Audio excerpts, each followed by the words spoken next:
Oh my god, why am I cut off? Why am I cut off? That shouldn't be happening. Hold on. Sorry, gamers. I'm pulling a magician trick right now. I cut off half my body. Why is it doing that? Why is it doing that? You're not supposed to be doing that. This way, please. Thank you. Why did it do that? That's fun. That's never happened before. Does that form hurt? No, it's a magic trick. Magic tricks don't hurt. This is proven by magic science. Magirak wanted snuggles? I mean, Magirak can get snuggles without cutting off my body. That's the thing. You could do that without cutting off my body, but...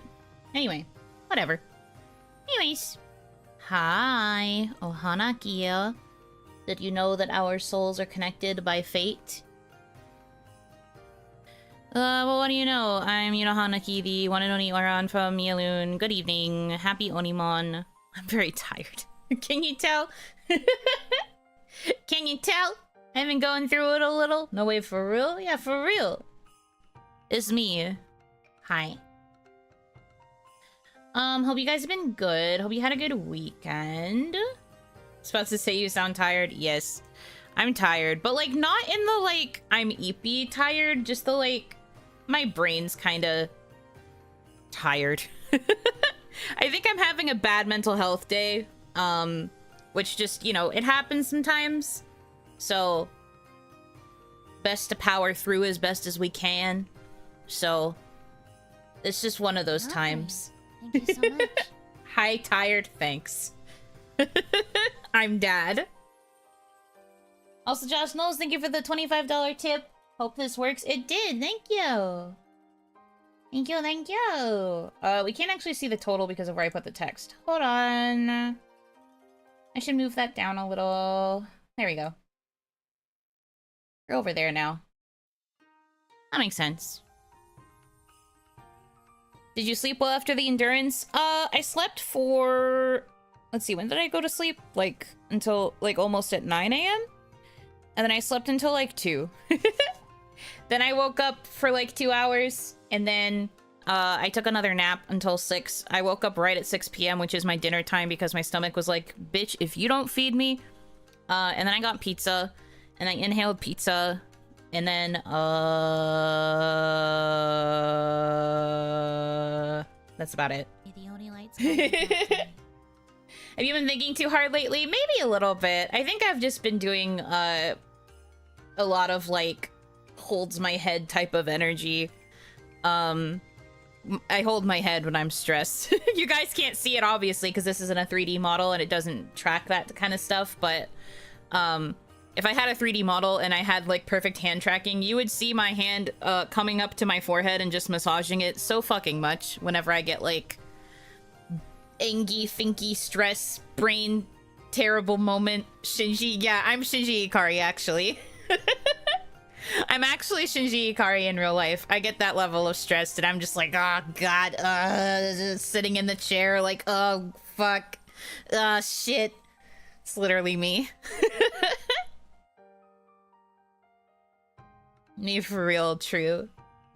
Pizza is the best after sleeping. It was very delicious. It was like the perfect type of pizza. Like it was my favorite. It was my favorite toppings. It was a supreme pizza, and the doneness of the crust and the dough was really, really good because I like it just a little undercooked, just like a little, not to where it's like alarming, but just like a little, so that the dough is like soft and chewy.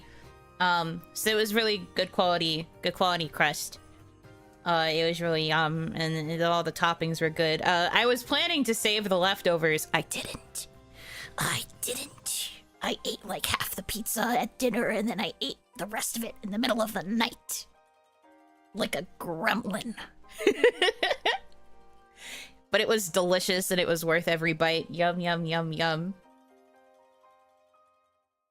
You don't share, but not for its intended purpose. I mean, yeah, basically. I'm glad that you think it's the Yuno chair specifically. As one does. I'm glad that this is a safe space for me to admit to my pizza consumption sins. Literally inhaled the pizza. Yeah, I went back for round 2 and I decimated that thing. It was so fucking good. Although I was kind of sad later because I wanted it again. And I was like, but I ate all the pizza. I can't buy another pizza. I've fucked myself over. No. But I wanted the pizza. I should have gotten a bigger one if I could have, but I don't know. I didn't know what size I wanted when I was ordering. I was just like, I guess I'll just get the medium to be smart, and then like a fool, I finished it so fast. Why not? Because I don't have money.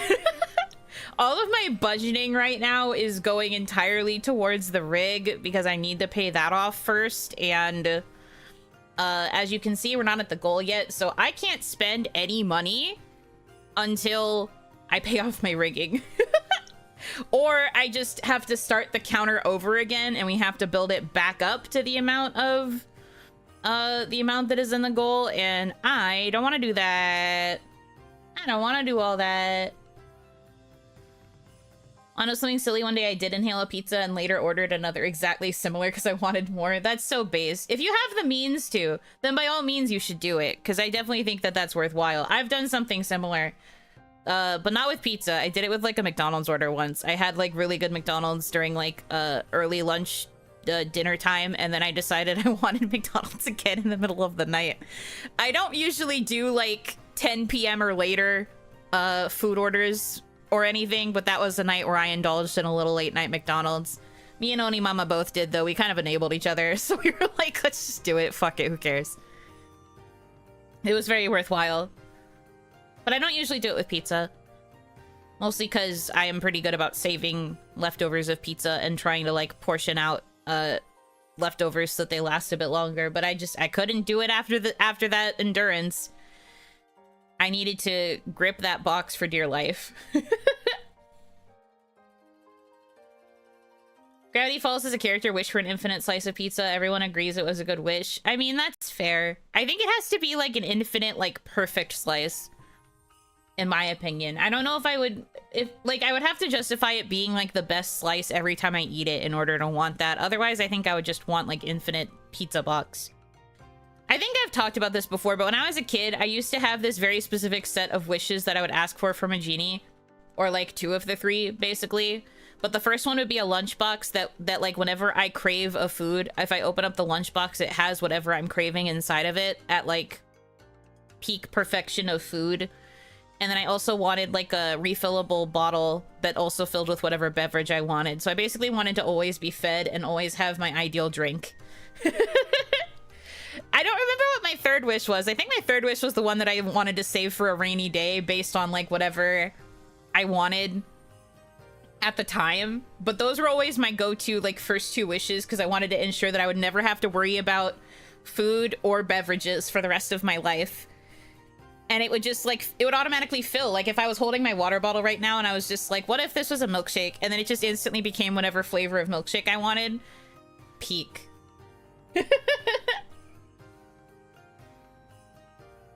What I wanted was that microwave from Spy Kids 2 that would make whatever food you wanted instantaneously. It's the same concept, but like a microwave would be too hard to carry around. So that's why I thought of a lunchbox, because then I could either have it at my desk or like wherever I was hanging out and I could eat there. But then also if I was out and about and I wanted to eat something, but like if I didn't have the money, I could just be like, oh, I wish I had ramen from this like very specific like fancy ramen restaurant. And then I open the lunchbox and it's in there. And all the food that I want from there is in there. And then I can eat it until I'm full. Like, clearly, this is very strategic. This is all part of my evil agenda. I mean, the drink bottle would probably mostly be full of water, but there would probably be times where it gets filled with, like, smoothies or something, too. You don't want Star Trek tech.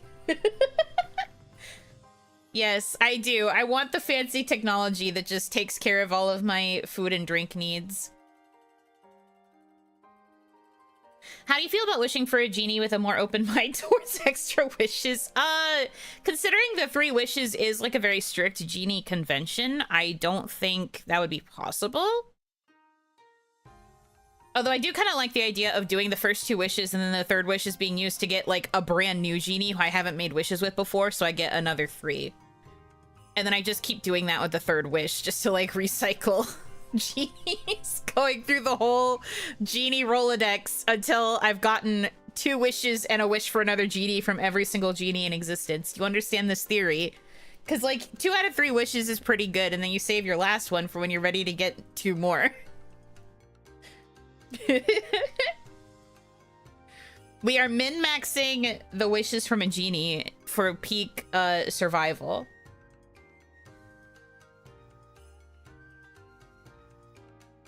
Replicators for food, I'll pass on that for how much those meals will taste like plastic. Well, at least in terms of the genie wish, I'm making sure that it always tastes like fresh and at like peak preparation of food, rather than, you know, instant type food. I mean, it's hard to fully pull off a wish that has no bad sides. There probably would be a bad side.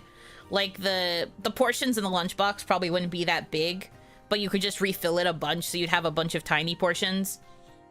And I guess maybe same thing for the water bottle. Like maybe the portions would just be really tiny, but you could always refill it with whatever. Or maybe it's a pain in the ass to wash it in between requesting foods. There's always got to be something. You can't always get exactly what you want. But I would probably want to avoid the icky aftertaste ones.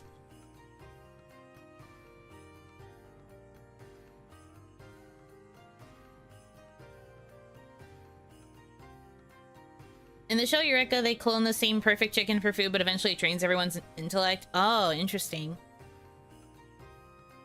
Oh, slice of pizza. Eats, opens lunchbox. Oh, slice of pizza. Ooh, piece of candy. Ooh, piece of candy. Literally me.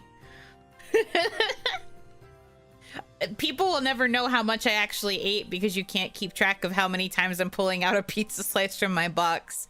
You know, how can that lunchbox fit that many pieces of pizza? How many pieces of pizza do you think I ate?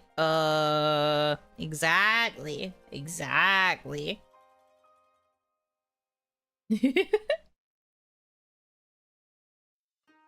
Wish granted, but you're always hungry, so you'll do nothing but eat. Well, that's already pretty close to real life. I'm kidding. I actually don't really eat much during the day.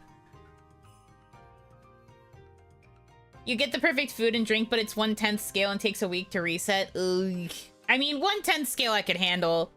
I specifically worded in my wish that I would want it to refill indefinitely, so I don't think they could do the weekly reset.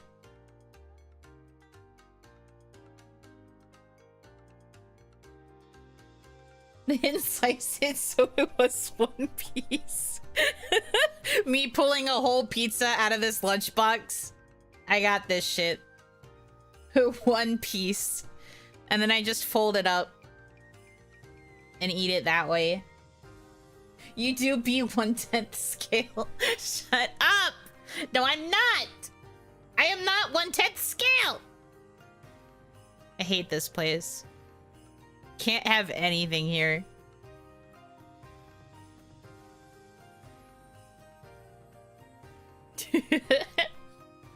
Stop pointing at me, man. But yeah, anyway, it was a weird mental health day, I guess. I've been kind of like out of it. I feel really bad that I don't have a schedule this week because I'm normally pretty good about that, but I was trying to make a schedule for this week and I was like, what do I want to do? And I don't know. I don't know. So at the very least, we knew today would be OniMon. And I have an event. Sorry, guys. I have an event on Friday morning, but I won't be streaming my POV. I'll just be linking the host stream, the host's stream. But you guys saw during the endurance, the school days event is going on with a bunch of other VTubers. I'm in that. The spelling bee is Friday morning. I chose the morning slot because I knew pretty much everybody else was going to sign up for the one like prime time-ish slot. So I didn't want the other people who had to choose the morning slot to feel lonely, so I chose the early morning slot. So sorry, people who can't really watch streams in mornings, but I did it so that the host would actually feel like the slot was worth having. I believe that's gonna be on Yui's channel, Usachi Yui. I think. Yeah. But yeah, it's a spelling bee. That will be Friday morning, 8 a.m. EST, I think. Yeah, 8 a.m. And then I think it's supposed to go for like 2 or 3 hours according to the schedule. I think at max 3 because there is another stream at 11 as part of like the relay of it all. So at max 3 hours, but it's probably only going to be like 2, might even be less because our slot has less people.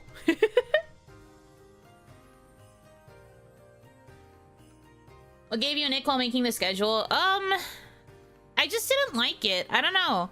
I like had the schedule, I like planned out some streams and I was like, okay, I can do this game, I can do this game, we can go back to Chrono Trigger, I can do this. And then I was like, I set it up, I like added art and I like saved it and everything and I was getting ready to like, I was like looking it over and I was just like, you know what? This schedule fucking sucks. And then I deleted it. And then I was like, you know what? No. And then I couldn't figure out a replacement. I stared at Figma for like an extra hour trying to figure out what I could do to fix it and make it better. And I was like, nope, I got nothing. But I still don't like the original one that I made, so yep. That's kind of where it's at right now. I don't know. I'm not usually the type who doesn't want to make a schedule, but like there's just something about this week. It's weird.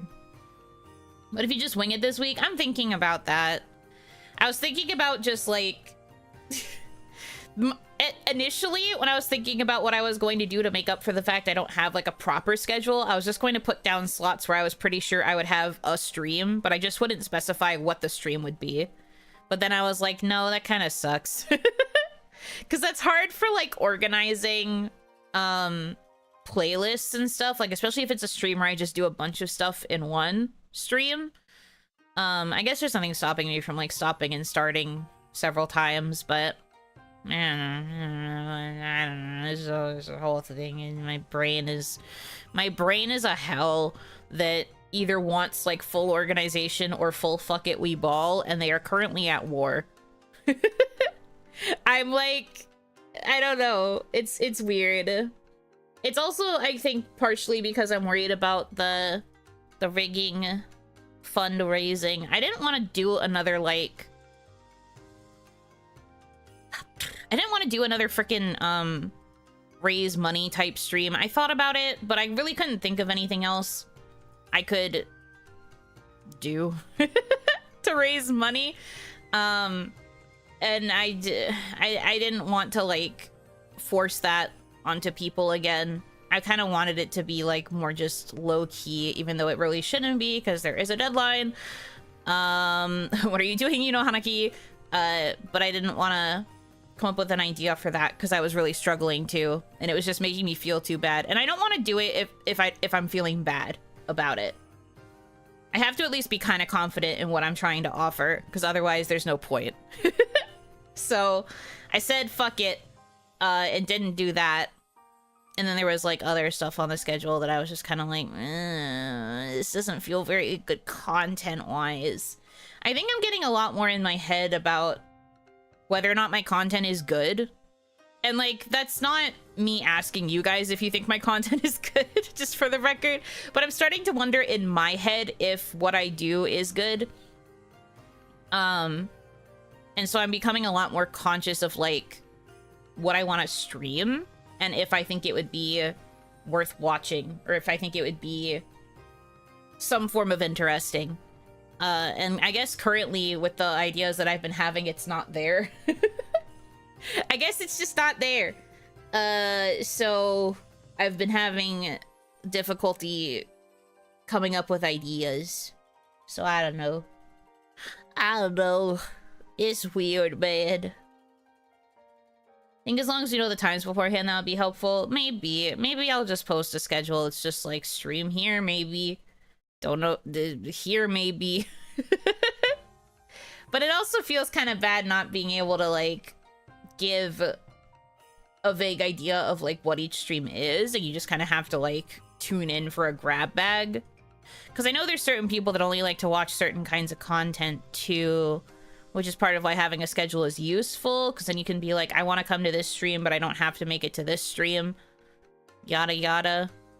I don't know. I'm, like, very in my head right now, and I think that's part of the spiral, and then also part of the reason why I don't have a schedule this week. So, that's where I'm at. You are your worst critic? I literally am my worst critic. I am the Simon Cowell of my brain. The Simon Cowell, the Gordon Ramsay yelling at adults. I don't know. I'm like every bad critic you can think of. Well, not bad, because, like, obviously they're critics because they know what they're talking about for the most part. It's debatable with Simon Cowell, but, like, you know, I'm critic. I don't know how to talk. I don't know how to articulate what I mean. I'm having a hard time. It'd be like that sometimes. Is Oni good? The philosophy of good versus evil and good versus bad, part 1 of 244. Me. Hi. Oh, Hanaki, welcome in. Welcome in. You know, screaming at a script she wrote for someone. It's fucking raw. I actually haven't written scripts for other people in quite a while. Funny enough, but I would probably do that. Mostly because it has been a while. The scripts that I've mostly been writing have been for myself. Because I'm still working on the next Big Sister free voice pack that I owe. I'm trying to, like, get that out. I mean, if you know anything from my time in Kawaii, you will know that I had plans to release, like, a roleplay, like, scenario voice every month, and then my dumbass got really stuck trying to write the Big Sister piece, and the Big Sister piece took 10 months. It took, like, nearly a year to get that shit out because it was so hard for me to write. I don't know how to write a Big Sister without making it, like, weird, I guess. Like, not weird, but, like, there's just something about the energy that I wasn't nailing.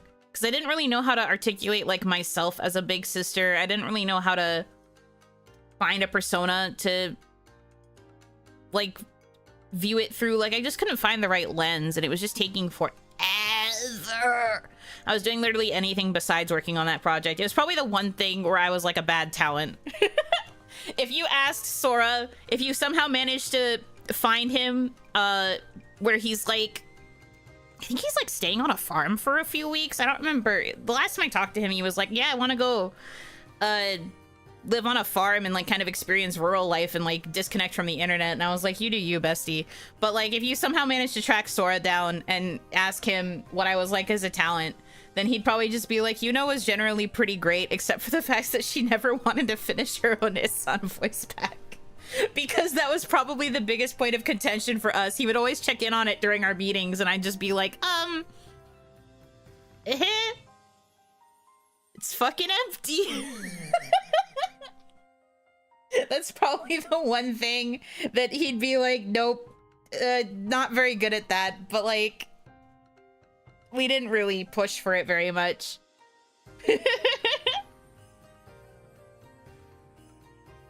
Sora goes to anime guy cafes and goes on runs now. Well, that's, like, different from, like, his job. His job is, like, staying on a farm for a few weeks. I guess he commutes back into the city to go check out the cafes.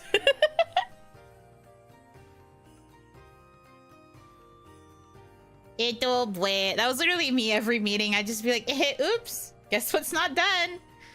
Sorry.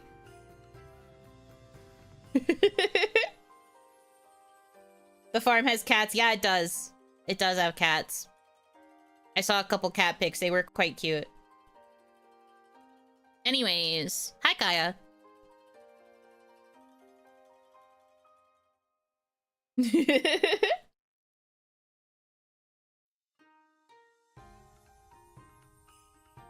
What was I talking about before this? Anyway. Right, just overall, like, writing stuff. I haven't written scripts too much recently. I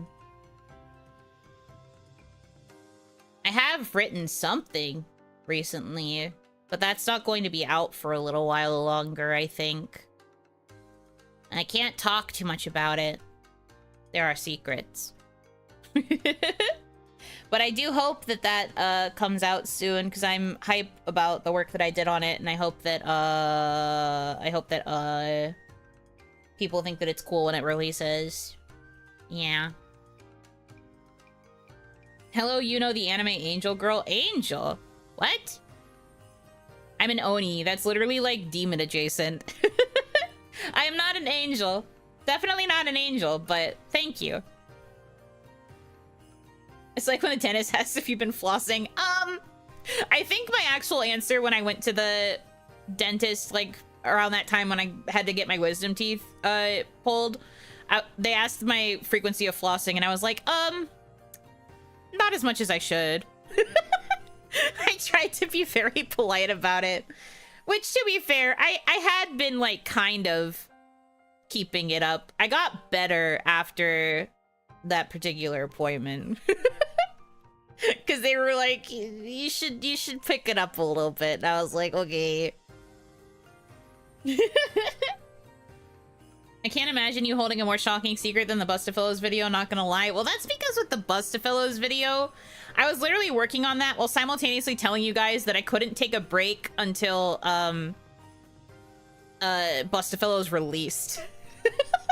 And that's because I needed to have the video up before the game released.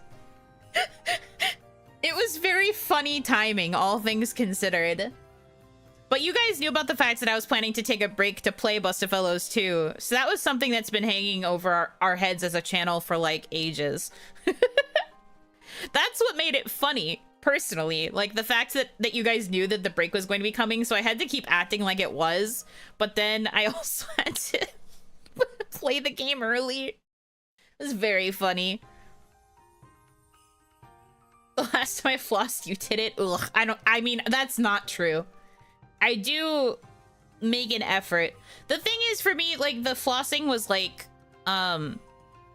whenever I felt like I needed to, which was, like, just not frequent enough. But sometimes if I felt particularly icky, I would do it. Which is why I said not often enough. I need to finish this game so I can review this game before I can play this game on my break. Me actually, though.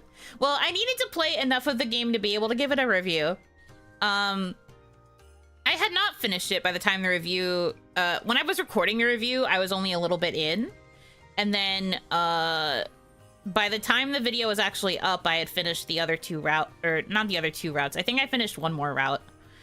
And then I was able to do the other two once the break started. Might be kind of a gamer. I'm kind of an epic gamer, I must say. So excited to play games soon. She said playing game right now. I do think that was pretty good. Acting skills 100. Sneaking undetected.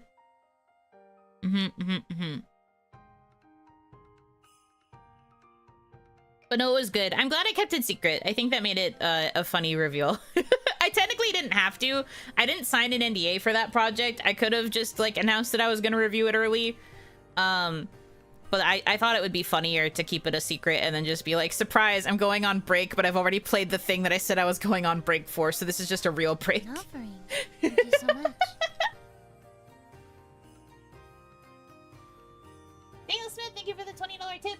Heart of Oni, head of Bony, thigh of wife, current crisis of life. Where has all the pizza gone? The pizza has already long been digested. But it was very good pizza. The dramatic recreation was great. Okay, but like, really, imagine you are me. It is, July 1st. You are on your first day of break after spending a month, like, hardcore streaming and pushing for a Unathon.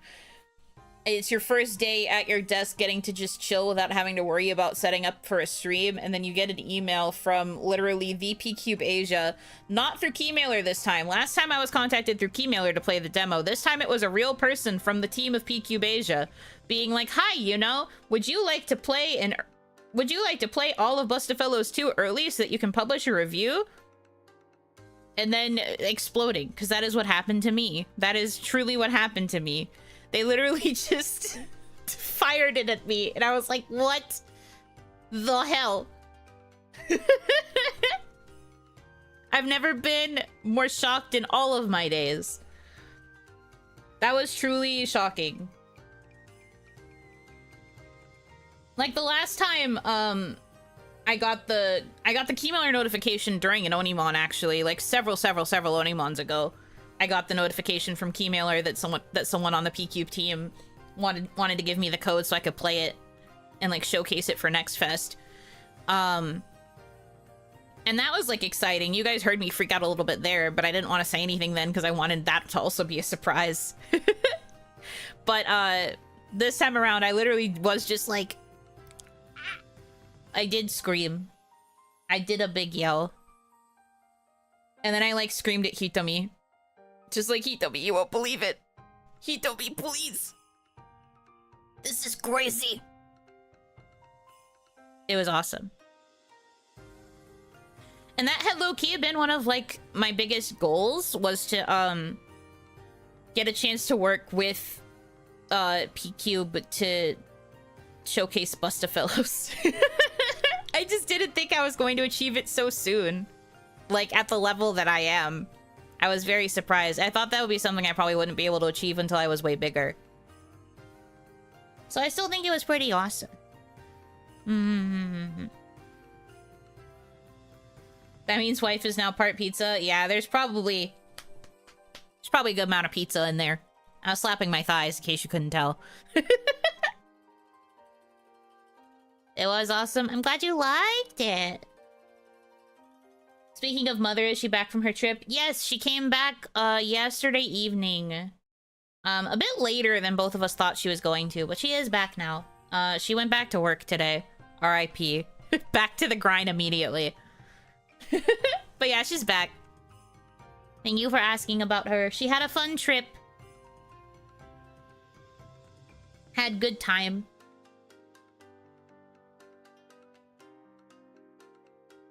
She's like a museum girly more so. So a lot of the like sightseeing that she did was like looking at museums, which I guess is also a good budget option.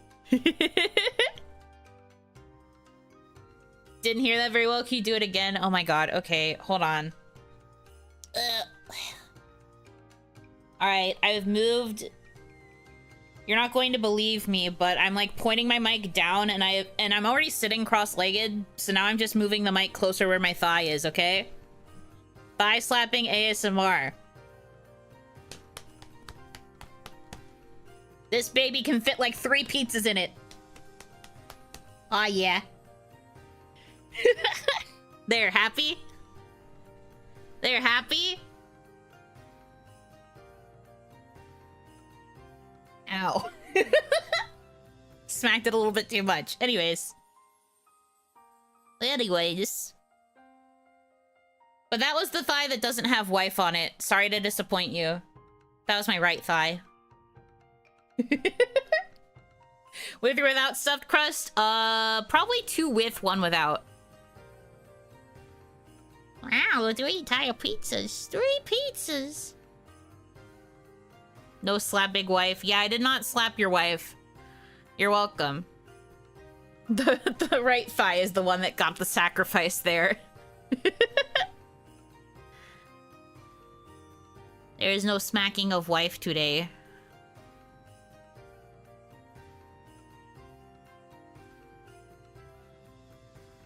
But anyhow.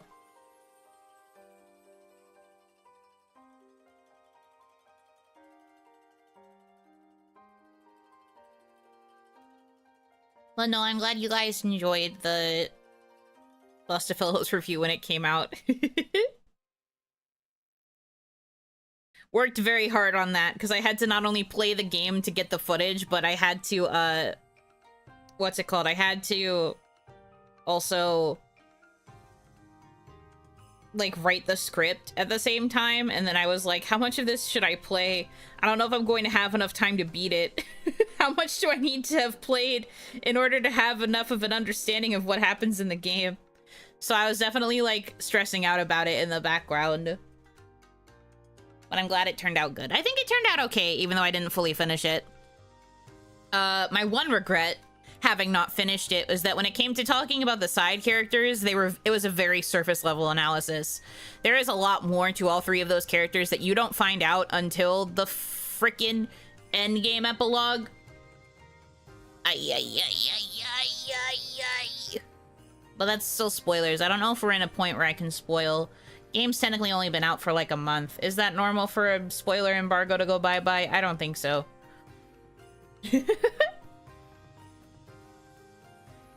Suddenly you hear a puntable scream on a left thigh slap. She's just like, ow! What the flick?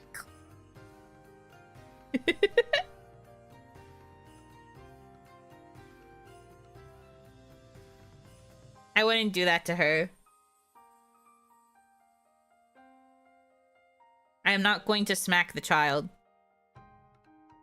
You can add game reviewer to your CV. True. I want to make one of those like fancy graphics that some content creators have that's like, here's my content stats. Here's the platforms I'm on with their following counts. Here's the stuff I post and like. Here's the brands I've worked with. Like, I see some people have those as, like, part of their pinned tweets, and I'm just like, honestly, that would be nice to have, but I'm already thinking in my head that my new pinned tweet with my 2.0 is gonna be so freaking crowded. Because it's gonna have the new key visual, it's gonna have the reference sheets, there are 2 of them, and then there's only gonna be 1 more image slot. How the hell am I gonna fit? It would have to be, like, a 1-page PR graphic if I could make one. Or get help making one. But it would definitely be useful to have, like, a place with all of my stats visible in case, more social media people look at my Twitter and are like, hey, I want to approach this content creator to do work with us. Kukutaki, not a kukutaki! Oops, all pins. Whoopsies. Recorded hertz and amplitude. Pizza containment confirmed. Future experiment list uses table, sleeping pillow, reading pillow. All of those are possible, but it's going to smell like pizza.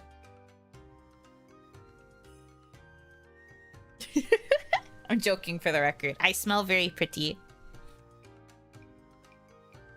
I have this, like, gingham scented. It's hard to explain this if you are not a girl, but it's this, like, gingham scented. It's basically like a linen scent, but it's like a linen scented, body soap. It's very nice. I like clean kind of laundry smells, in my soaps. I really like that. I really like it. It's good. Time to get a link tree or card. Blech.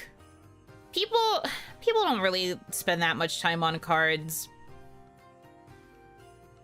That's why I'm talking about putting it on, like, one document, because, like, people are only going to look at the one thing. Even if you make a card, if your card has too many, like, side pages and, like, buries your information under all of the aesthetics or whatever, people are not going to look through it.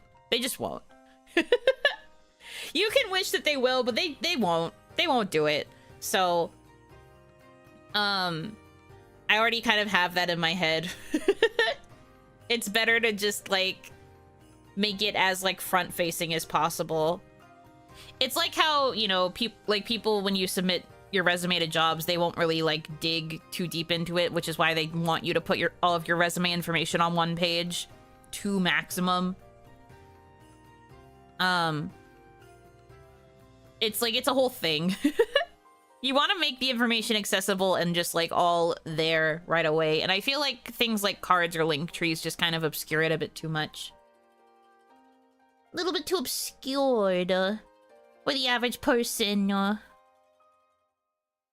Subject is very confused about pros and cons, inverse positives or negatives. Recommend reversing the D batteries and forehead panel. Why does my forehead fit D's? Hate this place. Or else we lose your kids in DNI list. I'm sick. How dare you speak those forbidden words in my goddamn chat? I'm sick.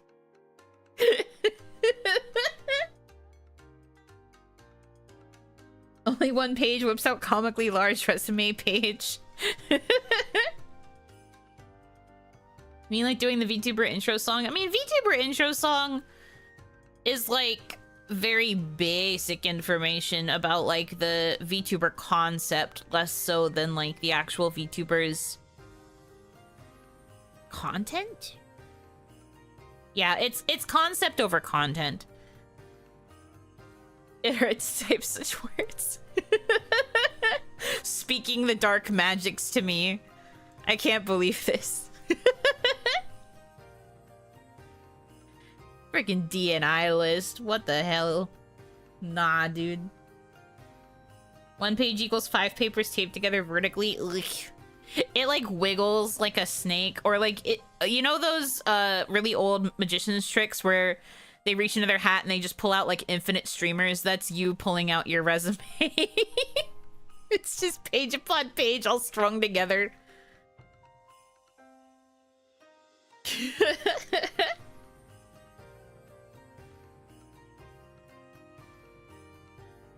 I'll make it into a scarf. I love that for you.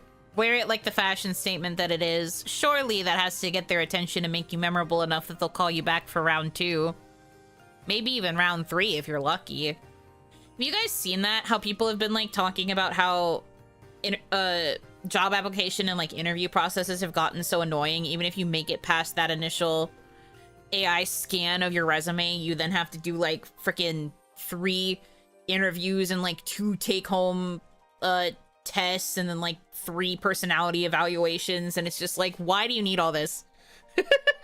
Why do you need all of this information and data about me as an individual? Just give job.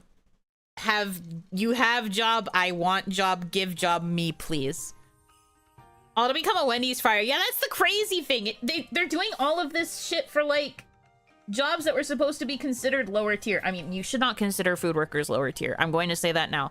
I feel like food service workers do deserve to be paid well. They deserve to have benefits. Like, every person deserves to be paid well and have benefits, okay? Even if you think it's like a low tier job. But that said, it's a job that doesn't normally take that much experience, and most certainly wouldn't need you to have like a 3-part personality evaluation test and then like an IQ test and then like all of this stuff. It's just like, please. Please. I feel like that's just a bit too much work. Take-home test, who has the budget for this? Well, part of the reason for the take-home test, or like the test projects that they have you do, is because they then turn around and use whatever you make for them as part of the test, like in their actual work. Like, it's a way to get people who are trying to get a job to like do some like kind of free labor because you're not technically hired. And sometimes they offer to compensate you for those tests, but there are plenty of times where they're like, you have a week to complete this assignment, which would be a typical assignment on the job. So do it. And then you do it, and then they just turn around and they like use your work as part of their like actual like company operations. And then they're like, cool, thank you, that'll be all. Like, it's their way of stringing you along still.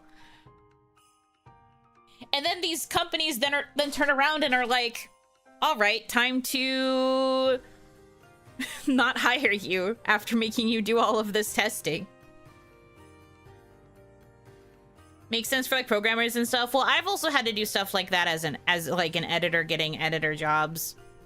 I've definitely had situations where like I apply for like copywriting or something, and they're like, here's a document, do this, and then like they give me all the materials to like make like a thing that they would want me to write on the job, and then I do it, and they're like, okay, we're not giving you the job. And I'm just like, what? I did all that work though. I did the research, I read all of your guidance papers. Like, it's so annoying. And like, on the one hand, I do get it. It's meant to show your skill or whatever, but it is definitely like super disheartening, especially when you're already like going through like 2 or 3 interviews with this company. And then they want you to take the test, and then they also want you to take the personality test. And if you have mental illnesses, you might not always know what you're supposed to answer on the personality test without sounding like a total green noser. Man. On my old job, I implemented those personality tests. Everything went downhill. It worked way better when they would just interview everyone to see who would actually fit with the crew. That's the thing too. Like, they think that this is to see if there's like gonna be any synergy, and to like understand what certain people are gonna be like expecting out of the team or whatever. And I'm just like, well, you could also just interview people. You could also just do a vibe check. Next, they're going to be asking for your star sign, birth flower, and gemstone. And then you're going to lose out on a job because you're a freaking Leo. They're going to be like, oh, your birth flower is a carnation. Unfortunately, a lot of people in our office are daisies, and that means we don't get along. So we can't give you the job. Like, we're like 3 steps away from that kind of thing happening, I swear. Valid, but also F Leos. I said Leo out of the blue. I don't even know that much about star signs to know if Leos are actually problematic. I just picked a sign. I'm an Aquarius. I don't even know what that means. I just know it's my sign, apparently.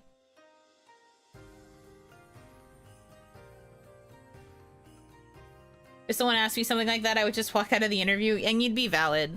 But some people, like, the thing that frustrates me the most about it is that, like, there are some people who can't afford to walk out of job interviews like that. Like, they have to be willing to put up with all the bullshit because they just need work that badly. So that's why I get so sad when I hear these stories, because I'm just like, this must really suck for people who are desperate for work.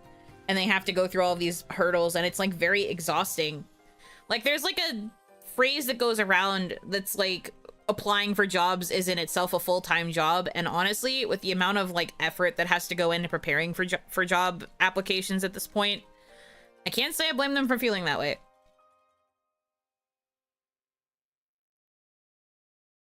You know, bears water. I do. Water. Maybe that's why I like drinking water so much. Is that a thing about Aquariuses? I don't know. You got swinging against Leos. The star sign. The star sign. Not people named Leo. My PC is literally named Leo. I named my PC Leo.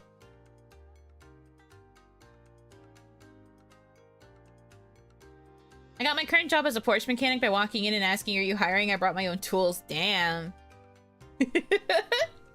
It's Leonardo DiCaprio. No! Stop putting words in my mouth!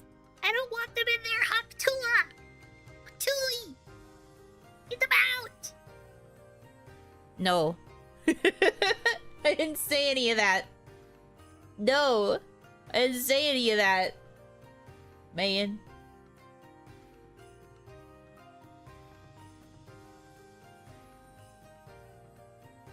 I can just imagine, you know, hiring people but using tarot cards, but because of the deck sash, you can't ever find someone compatible. The deck will always be like, oh, this person had a really good work ethic in the past, and then in their present, they have the drive and the passion. But in the future, uh-oh, financial ruin. Uh-oh, company's gonna end up in debt. Me just like, oh no, the cards are saying you're going to graduate 3 months from now. The VTuber that I'm interviewing, what? I hope I don't.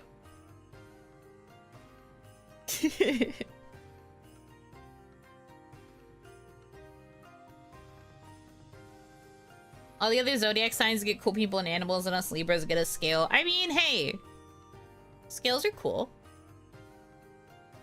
Something, something, keeping the balance. Something, something. The total goal is a front, you know, actually wants to move at least 25 miles from the nearest Leo. I don't know anything about Leos! I don't even know if they're good or bad! That was the point of the joke! I I don't understand anything about astrology. Astrology. I don't get it. I don't understand, man. I don't get it. Good thing I'm not a Leo. What did he mean by this? Am I not supposed to move away now? It's over. Randomly deleting half of the applications. No unlucky people allowed. If this was still an era where people left their like home addresses or phone numbers in there, I would choose a number, and if that number is found anywhere within that person's resume, it just gets auto-deleted. Sorry, you have a 5 on your resume somewhere? Getting axed, buddy. I don't care if it's because you had 5 years of experience or if it's because your address had a 5 in the second spot. You're outies. Bye-bye. No job for you. Average job, average company recruiter. No 4s or 13s, true. Sucks to suck, don't have a 5. It's a real shame. Everyone with the same area code of this company is getting trashed. Shouldn't have had a 5. Everyone coming from a postal code with a 5 in it. Yep, they're all gone. Bye-bye. There's a Monty Python sketch about job interviews from the 1970s and nearly perfectly captures how modern-day job interviews feel. I recommend watching it. Yeah, I mean, I guess it just goes to show that it really hasn't changed much. It's just that certain features are being replaced with, like, AI or whatever.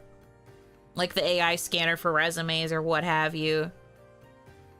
There's even some jobs now where, like, even the interviews are taking place by, like, answering an AI's questions and the AI evaluates your responses.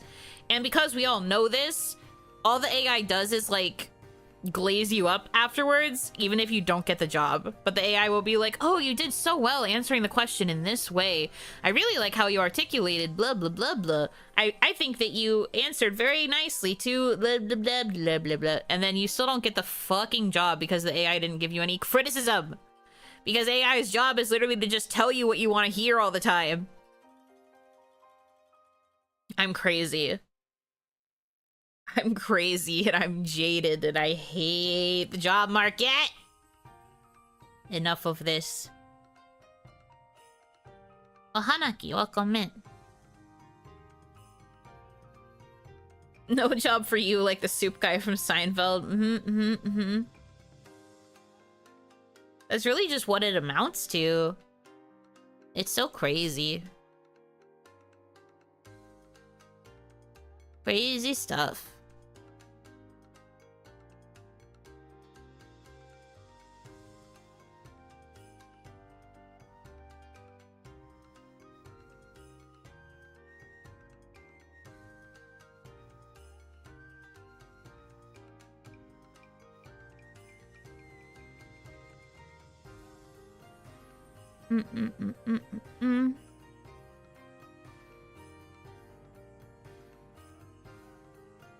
Would like if the sitcom thing happened, get a job for telling off the boss.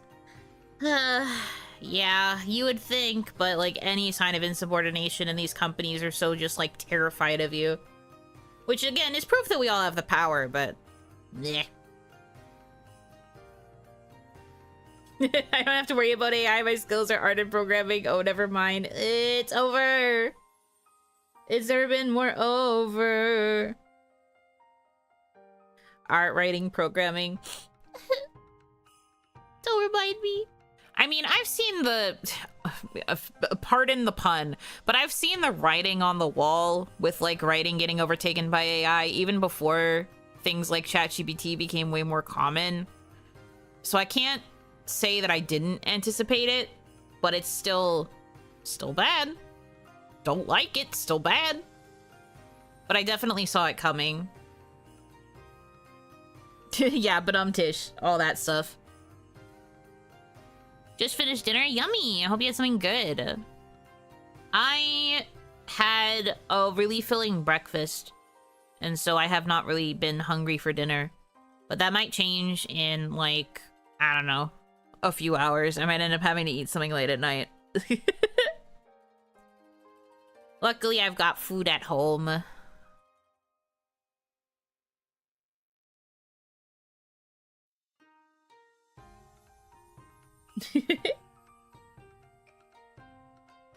Maybe in the future they'll want genuine stuff and you'll be part of a dying breed of people who can actually do the work without AI. God, I know, right?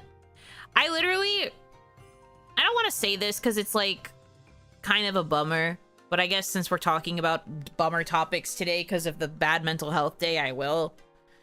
You guys know how long COVID has like affected people's like brains in like very severe ways that they don't really realize until way later? I definitely have noticed like symptoms of it in how people write nowadays. Like I was reading a fanfic, outing myself here. I was reading a fanfic, and I could tell the way that the person was writing was very, it was either they were using voice to text or they were writing out words how they thought they would be spelled based on how they are said. And then I've also noticed that there's a symptom that's like pretty consistent with like a lot of writing that has grammatical errors where it like repeats itself twice in the sentence, where it's like speaks of, which I feel like is not something I saw a lot of pre-Panini, but like post-Panini, I see people repeating themselves in sentences like that a lot. Like grammatically, semantically speaking, it could just be nothing. It could just be a symptom of like a lot of other things, but I think that the symptoms of things like long Panini, and then like the education system failing students, and then students resorting to AI to complete their assignments because they don't want to do the work anymore, something. There's like a lot of stuff that's contributing to like overall like literacy going down, even in like hobbyist writing. It's very interesting to see how people who like want to write fanfic for fun still can't like, well, I mean, I don't know. I'm of two minds with this, where I feel like it's okay if there's a lot of like spelling and grammar errors in a fanfic because it is ultimately for fun. But every time I see the patterns that some people have when it comes to making these like writing and like spelling and like grammatical semantic type of mistakes, I'm always just like, It's very interesting, and it's also very worrying. And like, not to say that I'm above making mistakes. I do make mistakes. I make mistakes with my writing a lot, but I also feel like my writing has stayed pretty consistent in terms of like not having as many mistakes as I feel like has become a little bit more average. I don't know. It's hard to explain. Lose and loose, yeah. That's also just kind of a general like spelling thing though. And then like affect and effect is also like a more so an issue on like the education front. But I've like it's hard to articulate this because I don't want to like assume things about people who write in certain ways. I used to be way more of a freak about it. I would get like on people's cases all the time. I would be that person who replies to like a very serious post that's like, you used the wrong your whole point's invalid. But I have since realized that that's very fucked up. So I don't really do that anymore. I try to be more understanding and like forgiving of people who like have those kinds of mistakes. And I try to like understand that people come from different backgrounds and like different levels of like writing education. You know, not everyone is as obsessed with writing and spelling and grammar as I am. So I should not be a bitch in the ways that I am, or the ways that I used to be. But like, it's your true.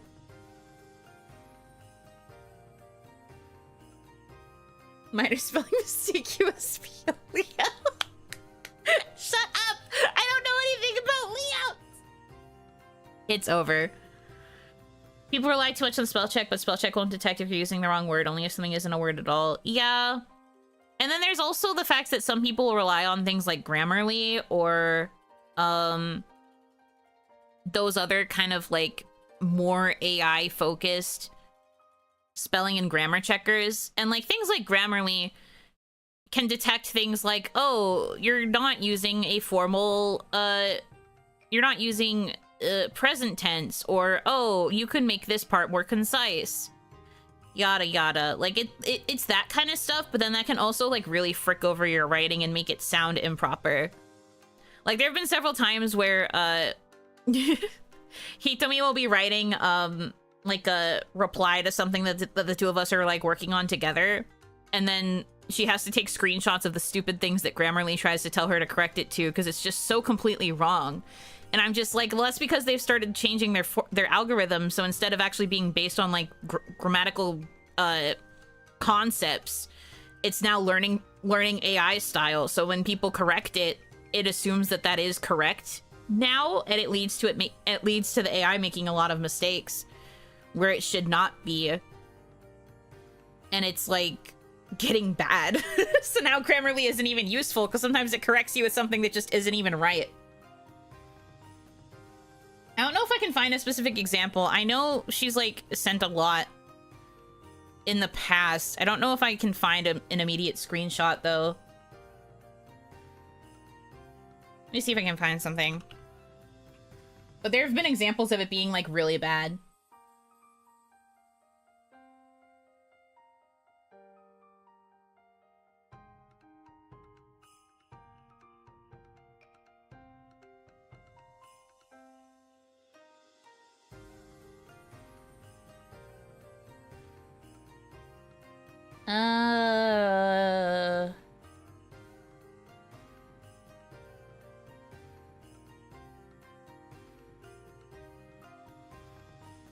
Man, I wish I could find them.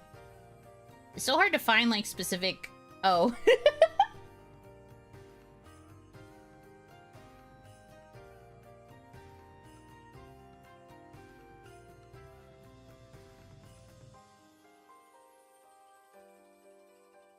I thought you were saying she mentally had double D boobs. Mentally, boobs, at least double Ds. Yuno is mentally double D from Ed and Eddie. No, I agree. I think I am very much double D in a lot of ways. He was also my favorite character in the show, so... favorite character reflects person. Something like that. But yeah, no, my brain has at least double Ds, if not bigger. Because I got a fat, juicy brain. Big ol' IQ. Frontal lobe looking kinda. Nasty. Nasty, nasty. Ayo, girl, is your frontal lobe fully developed? Bad. I think we need to go to jail. I think this stream's over. Do the brain bounce? Is it supposed to bounce? It should technically be attached to a stem. I don't think it should be bouncing.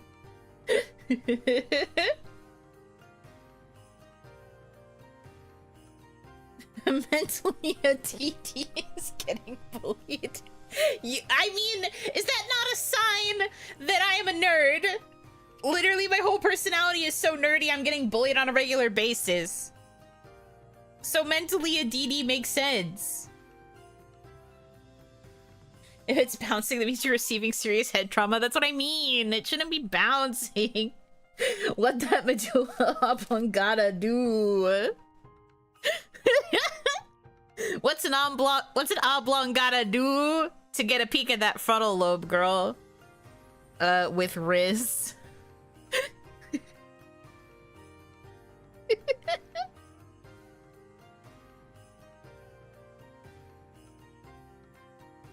Something something forever DD, but she don't drive. Yeah, it's true.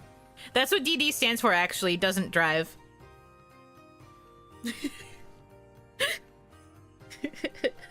She's got that cerebral Riz.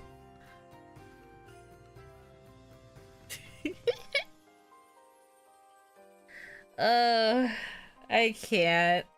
What a stream. The stream of all time. The stream ever, actually. Some people will not know who the Eds are. It's true. I really wish they would, though. It's a good show. Braid poopily. No. Terrible. Why is Yuno single and other questions answered today? What the fuck? That's so mean. It's true. This is probably precisely why I'm single. I can't have a fucking normal conversation to save my life, dude. That's how OniMons go. This is true. Average OniMon experience be like...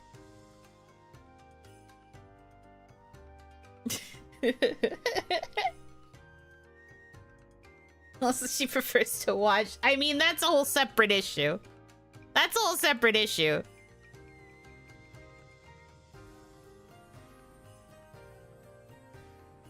This is the Beef Wellington of streams. Have we found the center cut yet? That's the only way this will truly be the Beef Wellington of streams.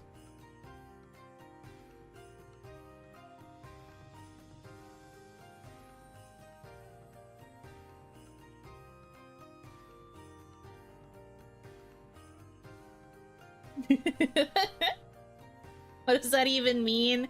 Oh, right. I think the Beef Wellington was before your time, beep beeps.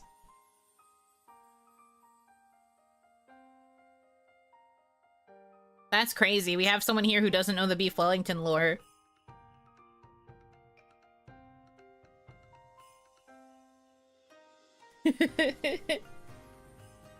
Tales from the Chronically Single. I'm gonna throw up. Why are you mean to me? Are you bringing it back? Well, I was going to find the video that had the highlight reel. But we're not bringing it back. I'm not rereading the freaking copy pasta.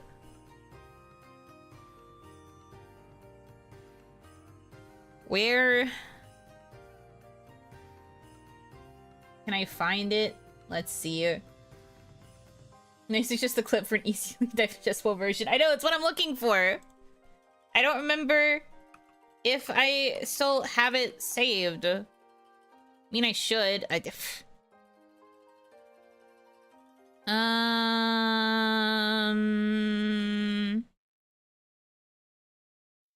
me just search it this way. Surely it'll show up, right? There we go. Anyways, yeah, so for those of you who might not be aware, there was a stream that I did. It was like an old OniMon from like several weeks ago. Or some weeks, months, god, the sense of time. Broken Clipping. Broken Clipping is the only one that's a highlight reel. 36-minute video, losing it to Beef Wellington. Yes. Those of you who don't want to get the link, thank you, Broken Clipping, for making this highlight of it, by the way. But yes. Center Prime Cut is on screen right now. What? What do you mean Center Prime Cut? Oops, did. It was also from an OniMon? Yes, that's what I said. It was from an OniMon from like months ago. I'll send it to the Twitch chat too. Here you go, Twitch chat. You're welcome, Twitch chat. Yeah, so Beef Wellington. The whole bit was that I was pretending to be a robot AI for whatever reason, and somebody asked me to generate a Beef Wellington recipe. So I Googled one and I started reading it, and then I immediately broke the robot character because it was one of those recipes that had like a narrative to it in the beginning, and it was just crazy. I couldn't keep the character for long because I was just reading this like crazy introduction, and then it got very repetitive, and we kept calling it like an essay that needed to reach a word count, so they kept repeating topics a lot, and it it's now like a staple of the channel, especially all of the parts about the center cut of the beef.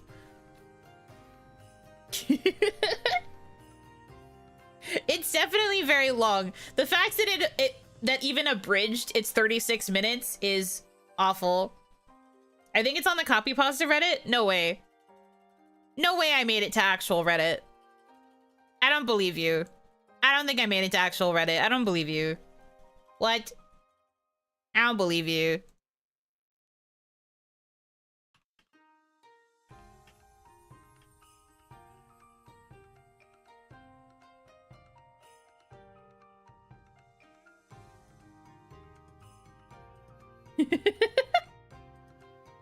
So they'd have more ads to fit in the webpage. You know what? Fair. There were a few sponsored links in there, from what I remember. You also had to start over because of a raid. I didn't have to. But the person who raided me was, like, known for doing cooking content, so it made sense to go back to the beginning and explain it to her. Then another raid came after we had gotten a bit further, and I was like, guys, I'm not going back again. I'm tired. I just want to get through this. But it was funny that we went back the one time. I almost went back the second time, but everyone was like, no, please. We made it so far. Don't make us go back, you know, Hanaki. And I was like, I don't want to go back. I'm asking you if we should. You had to. You were legally bound. I was legally obligated to do at least one repeat. There's a 3-page tangent on how to layer the lattice around the center cut of the beef for a warm, flaky crust that allowed the beef to cook and wouldn't get damp and ruin the mouthfeel. Right, I felt so icked out by mouthfeel. You never talk about mouthfeel with something good. Mouthfeel only ever comes up when it's got, like, the bad goosh, or, like, the sticky, or, like, the bad, just the bad anything. This is the only time you bring up mouthfeel. Mouthfeel. Do not mouthfeel. I do not agree with this.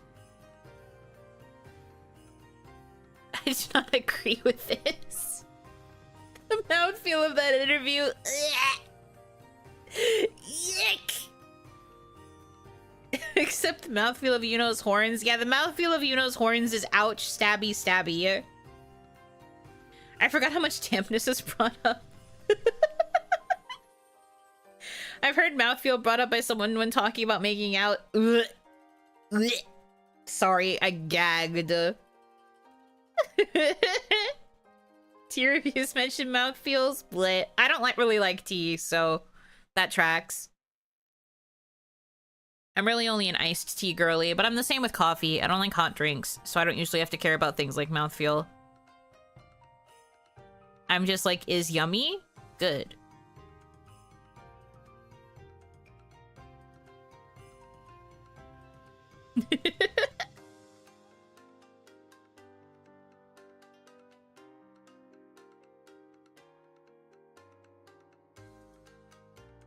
Mega Victory Bell is definitely a design choice. Ah, that's very off topic. But yes, I do agree. It's very interesting. But it definitely canonizes the fact that Mega Evolutions are intended to, like, kind of hurt the Pokemon, because Mega Victory Bell's whole thing is that it just has so much acid inside of it that it needs to kind of choke itself to make sure that it's not just throwing up everywhere. But that also means the poor thing is housing a lot of acid inside of it. It bounces around like a friggin' unpopped water balloon. The sound effect it made in that one trailer when it was bouncing after the bug types. Ew. The mouthfeel of Mega Victory Bell. Ugh. Stop. Stop bringing up mouthfeel. Nasty. Yuck. Yuck. Icky. Yuck. No. I don't like it. You seen her thick, luscious lips? Mega Victory Bell's going through it. Looks like Dragonite, how are you suffering? Because the wings are on the head, so that probably does cause a lot of pain up there. Also, something having the head wings stick out like that could probably impact the brain.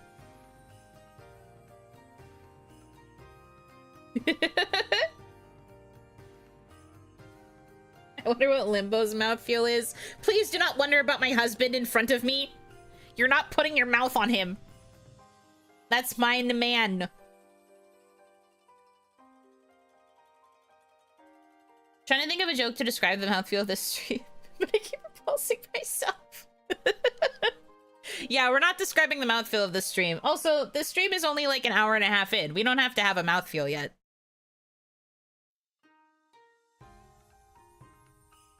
The anime showed Mega Dragonite. It shoots beams from the tail jewel. Oh, does it say anything else about its status of its Ouchie, ow pain. You ever get lifted by your neck, now fly by doing that? Yeah, that's what I was thinking. It's probably really bad on the head area. Around the center cut of it right now.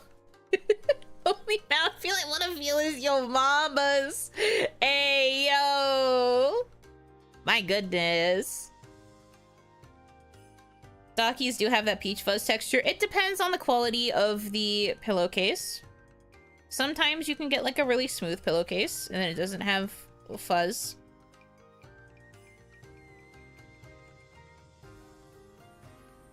I feel like an hour and a half is more than enough time to determine a mouthfeel of something. No. You need to chew on it for longer. You need to savor the experience. I'm kidding. Can you actually imagine chewing something for an hour and a half? I think I'd die. I think I would just die.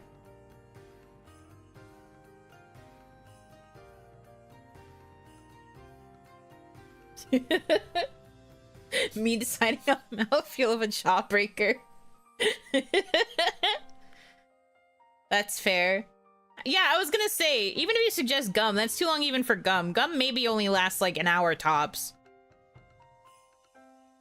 At the very least, by then, it's like lost its flavor and you're just chewing it. Blech. Not a fan of smooth tricot docky. I prefer soft cotton, way better mouthfeel. JK, I swear. Okay. Okay, you had that on lock with the different types of docky covers, though. Interesting.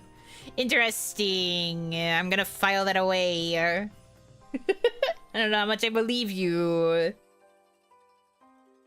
Blech. Talking about mouthfeel stuff so much is so... Remember how I said I might be hungry by the end of this stream? I probably will not be now. I think I'm going to be full, maybe for the rest of forever. Thanks. We've solved world hunger. Just talk about mouthfeel. Easy. Easy clap. Now you'll never be hungry again. Did I hear Yuno Daki? You didn't hear Yuno Daki. I'm just talking about a Daki. What is a jawbreaker? Only ever seen it in Ed and Eddie. It's like a hard candy that is usually spherical.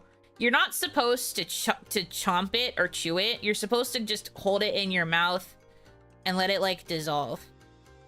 You can like rotate it around, I guess. You can do like a little swishy, but like the jawbreakers in Ed and Eddie are huge and you're not supposed to be able to chew it. You're just supposed to like suck on it. That's why they always want one, because it lasts like a really long time. You can just like sit there and suck on it.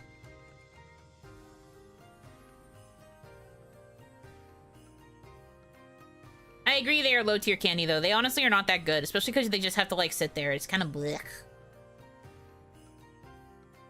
Yeah, the other point is that it is supposed to be too big to normally fit in your mouth. And it's just, you're just supposed to suck on it. It's normally not as big as they are in Ed and Eddie though. I remember thinking they were supposed to be that big too, and then I found out that they were actually really small in real life, and I was like, that's so stupid. Are the Ed and Eddie guys just really small? And Onimama was just like, no, I think they just made it bigger because it's a cartoon. She had to explain to me how cartoons work.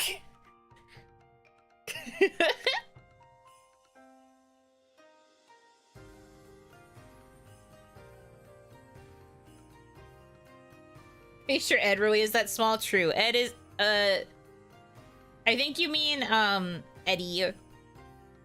Eddie is definitely short king status. Double D is the tall-ish, and then Ed is the tallest. That's why it was picked according to Danny as the worst candy. That explains also why it's only a quarter. Because they're always doing their schemes to get 25 cents to buy a jawbreaker. Which, you know, very low price for a candy. Low tier, low price. Well, Hanaki, welcome in. Welcome in over on the Twitch side. Hello, hello. Yeah. Elastic cheeks. This is also true, because they're usually able to fit them in. Hamster cheeks.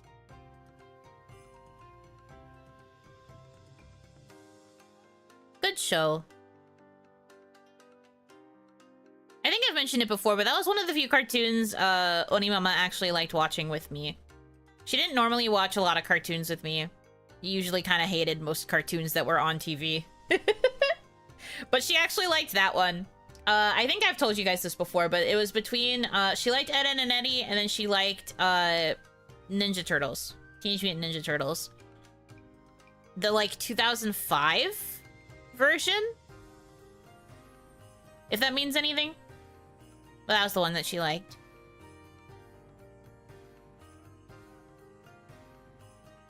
Probably the most like Ed than the others, tall and head empty. That is okay. Ed was also the kindest. But also the stinkiest, so you have to kind of pick and choose.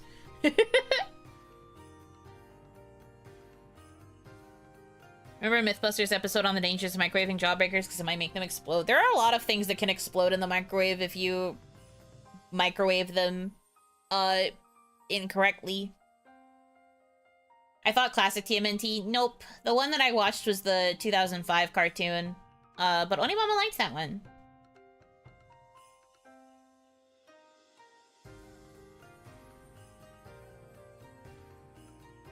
Grandpa would watch that TMNT with me and Code Lyoko. I loved Code Lyoko.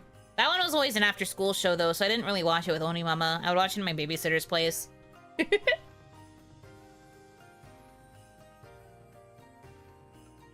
Jawbreakers are only safe in a microwave. I don't know about that.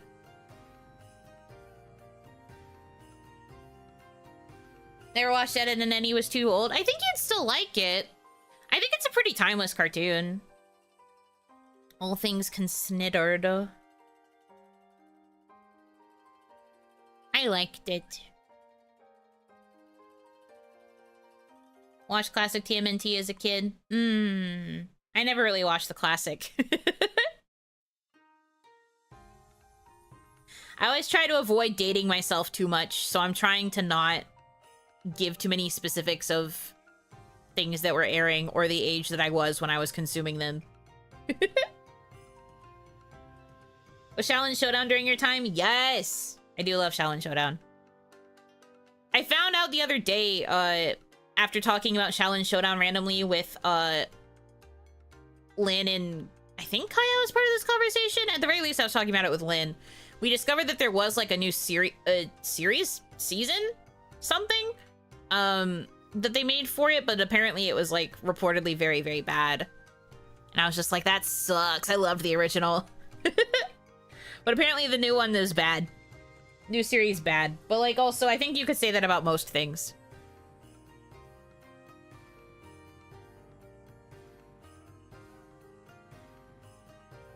We don't talk about Shaolin Chronicles. Yeah, we had been so excited because it was like, oh wow, there was new stuff. And then we found out it was bad and we were like, oh, never mind then. Pretend it does not exist. Soon she'll be dating herself, the 2.0 model. Sorry. I mean, I don't care if you guys make fan art of 1.0 and 2.0, like, flirting with each other if you want, but I've never been particularly big on self-cess. That's one thing where I'm just like, I don't know about all that. I am not like Kaya, who will actively ship Kaya and Melon together. I don't think it works for me in the same way. I guess because my two versions are basically very similar. It doesn't have the same appeal.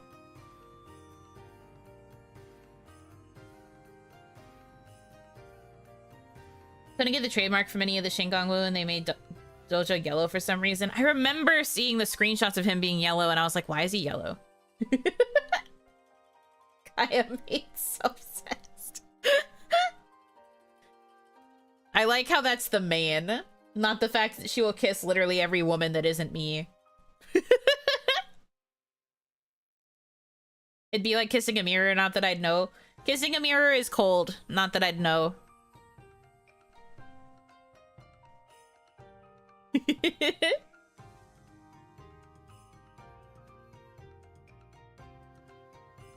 Self-ship. Self-ship is not the same thing as self-cest. Self-cest is literally UXU. Self-ship is shipping yourself with, like, any existing character. That, like, shipping you with the character you like. So that's what I do with Limbo. That's self-ship. Self-cest would be if it was me and me. It's crazy how we both don't know. Yeah, it's crazy how we're ignorant about this one specific topic. I ship Earth 4 Yuno x Earth 1 Yuno, and yes, 4x1. Wow, that's crazy. My bad, I'll get my nerd terms right next time. Yes. Don't make me pull up the slideshow. Us x Yuno is self-ship. Yeah? Yeah, basically. If you look at me as a fictional character or as, like, an objective, like, person you could never meet. As a figure. Yes. No time for Yuno self-cest when there's so many others to ship with first in so little time. You get me. You get me. Kaya is a self-cest ship. No wonder she wants to pirate.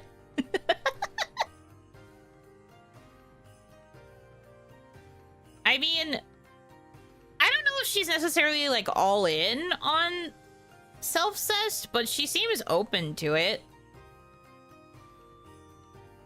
She's been okay with it. So I assume that must mean that she likes it, kinda. Sorta. Maybe. Maybe. I assume? I guess I could ask, but I don't know. That feels like a weird thing to ask a friend. Do you ship yourself with yourself? We've had weirder conversations.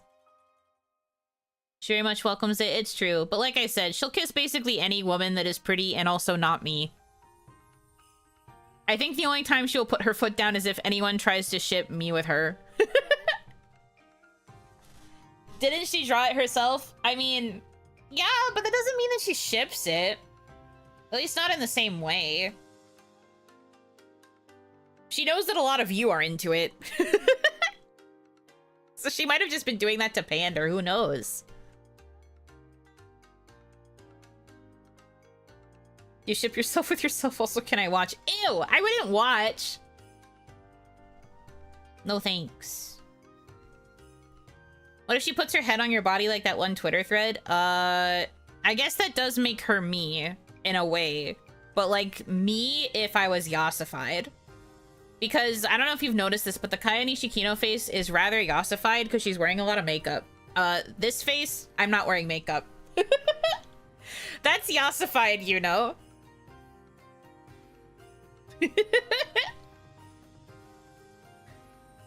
The only ship Kaya and Yuno will be on together is a sinking ship. The only ship that we would be on together is one where Kaya shoots the cannonball into the ship so that it starts sinking, and then she takes the only lifeboat and leaves me to drown.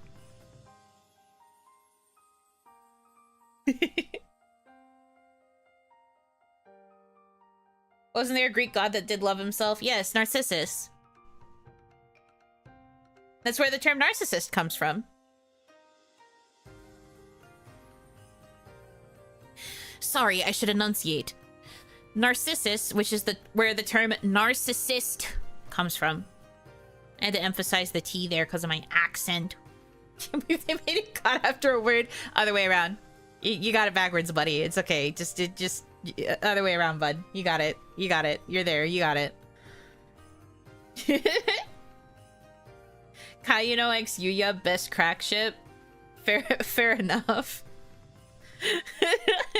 As long as you acknowledge it's a crack ship.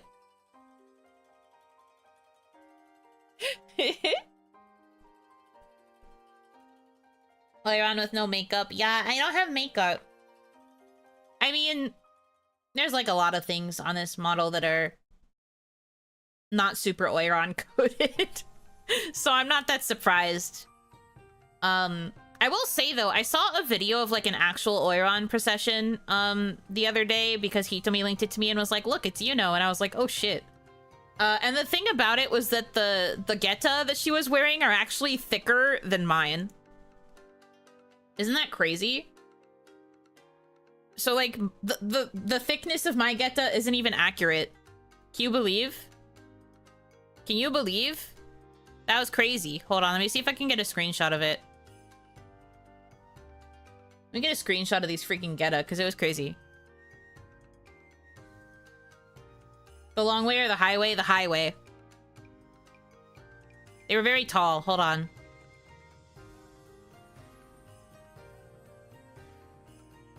Oh my god, it's so loud. Get me a good shot of her. There we go, perfect.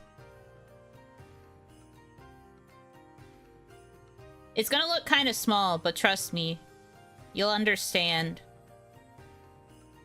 Oh, I could just make it a bit bigger. There we go.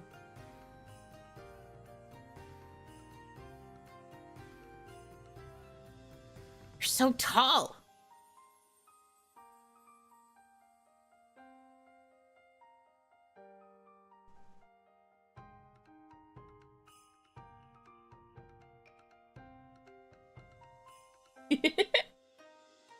We're in Oiran's room before she's ready. Yeah, guys, you keep surprising me before I'm ready.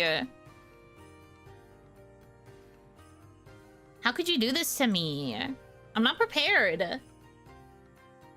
Dipping for work? Okay, good luck at work. Enjoy your work. Oh, what happened here? What a... hmm?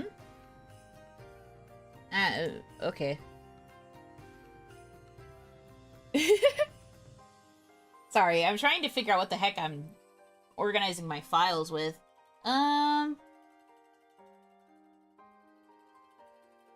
Nope, wrong thing.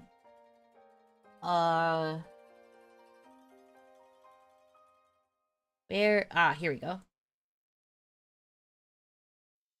Da, da, da, da, da, da.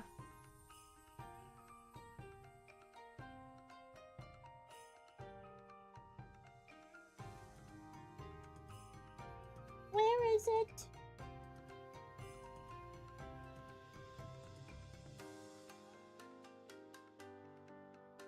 Oh my god. Hold on. Oh my god. My screenshots go into such a weird place on my PC, and I probably should figure out how to fix that for myself at some point in time, but will I? No. Will I? No.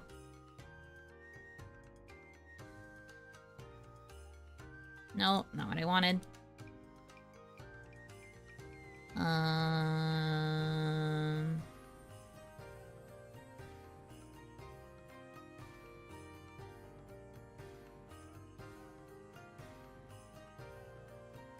Weird places on your PC? I know. I really should change the directory, but I'm lazy. I'm lazy and I don't want to.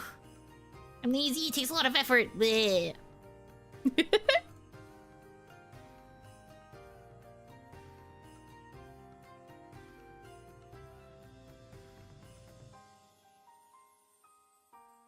Okay.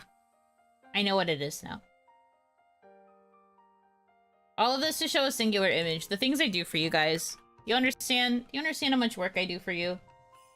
You get it. I hope you get it.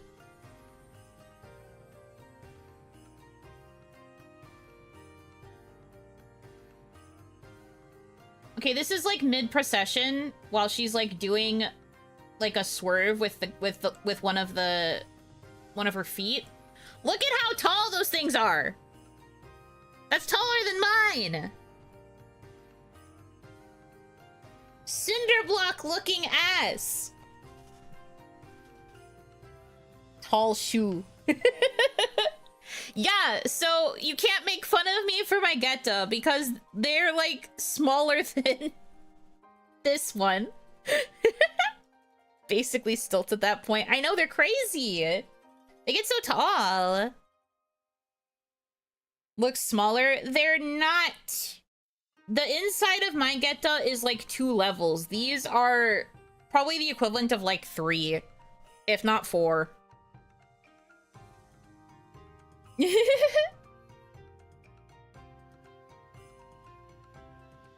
Maiko training be like that. Relative height. You don't know how tall she is. I mean, the Geta are clearly making her big McLarge huge. In a good way. Because she is showing off her opulence and her wealth as she takes the steps to go meet a client. Which is the only time an Oiran will walk usually, because she has to go meet a client. At a secondary location. But normally you don't make the Oiran walk. Because she is a classy lady. You're supposed to be willing to do all the work for her. But all of the women around her, like the people in the back, are like the ladies in waiting that serve her. And then, the rest of the procession walks in front.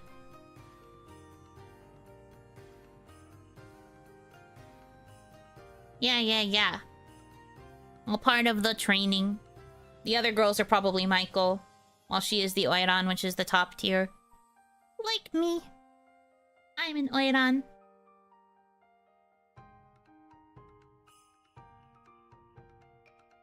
Tall ass Geta though. I'd probably suffer. I gotta get good.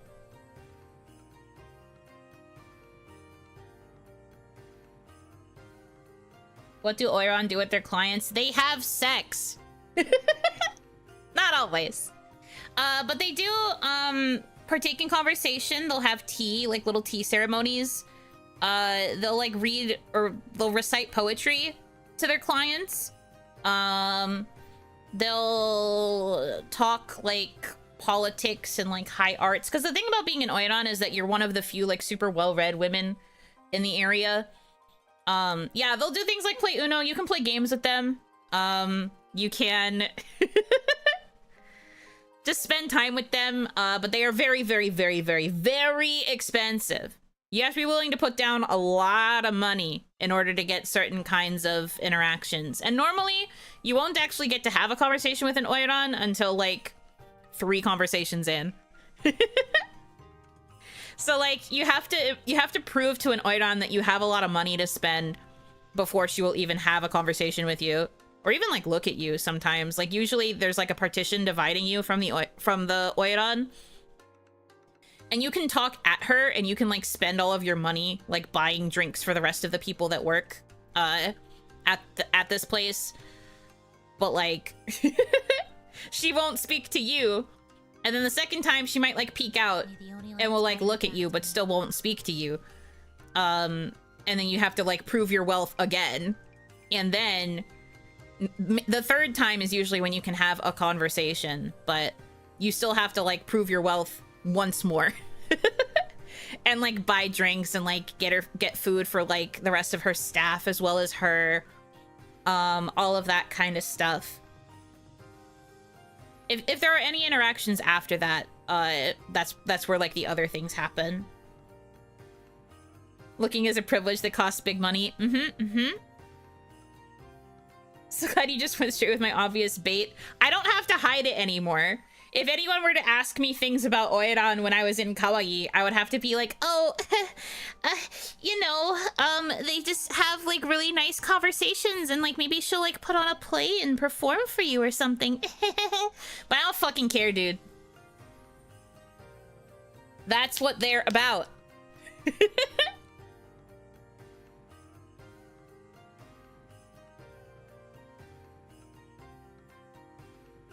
Have to be a tier 3 sub for 6+ months before she'll dress me.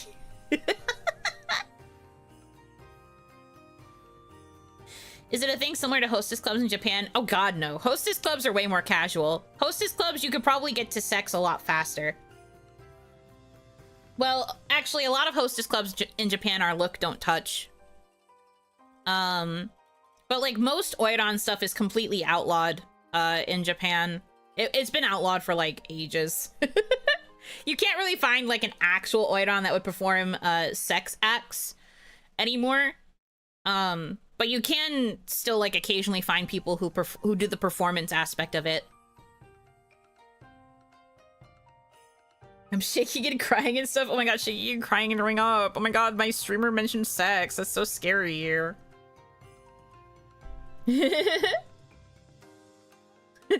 What do Oiran do? Cuts to the clip of TikTok as she's screaming in a tunnel. Sex! What it was sex!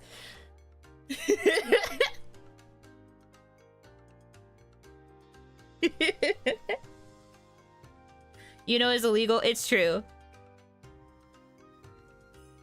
From an interview I saw from the #1 Tokyo hostess, she said if a customer spent big money, she'd feel obligated to do sexy times, but off-site. Yeah, you can't really do it on the premises at, like, normal hostess clubs.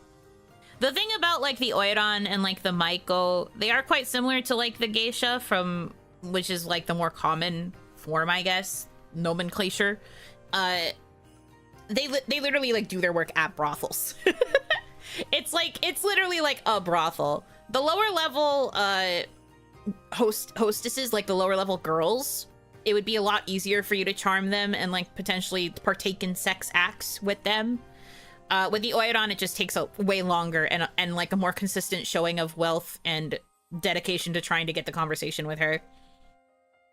The other Maiko will also do like entertaining stuff. They'll do like music performances and like reciting poetry and things like that for you as well, but they are the ones you'd be more likely to be interfacing with. You usually have to have a good reputation among the Maiko before you can even approach the Oiran. There's like a lot of vetting that goes into it. It's a very slow and gradual process because the Oiran is supposed to be the most desirable one at the place, basically. Oiran is the final boss. The Oiran is who you would be going after, yes, to like, I don't know, to full clear the dungeon, for lack of a better term. You have to like really show off and like prove your worthiness to even get close to her.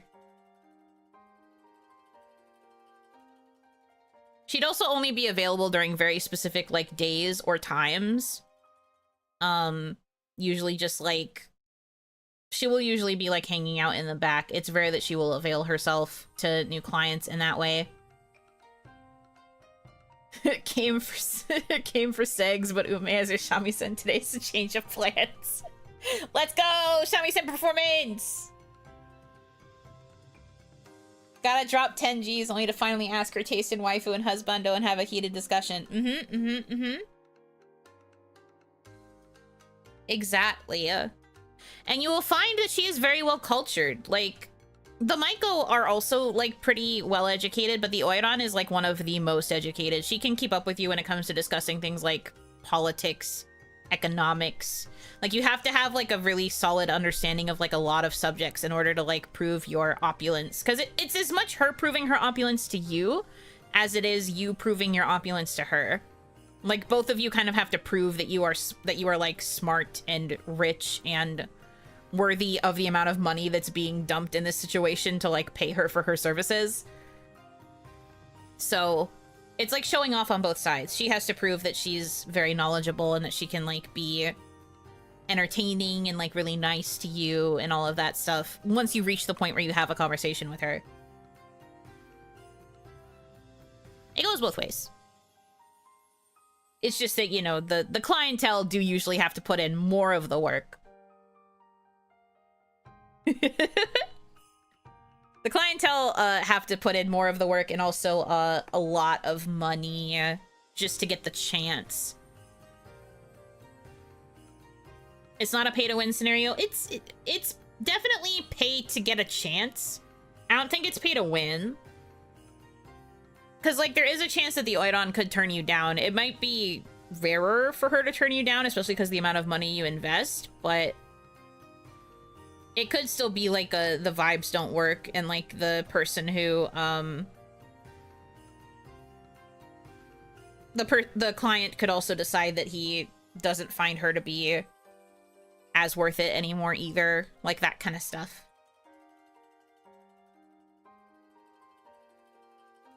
Playing games and having conversations with an educated woman, you know, truly is a modern Oiran. And yet Kawaii said I couldn't call myself one. Man.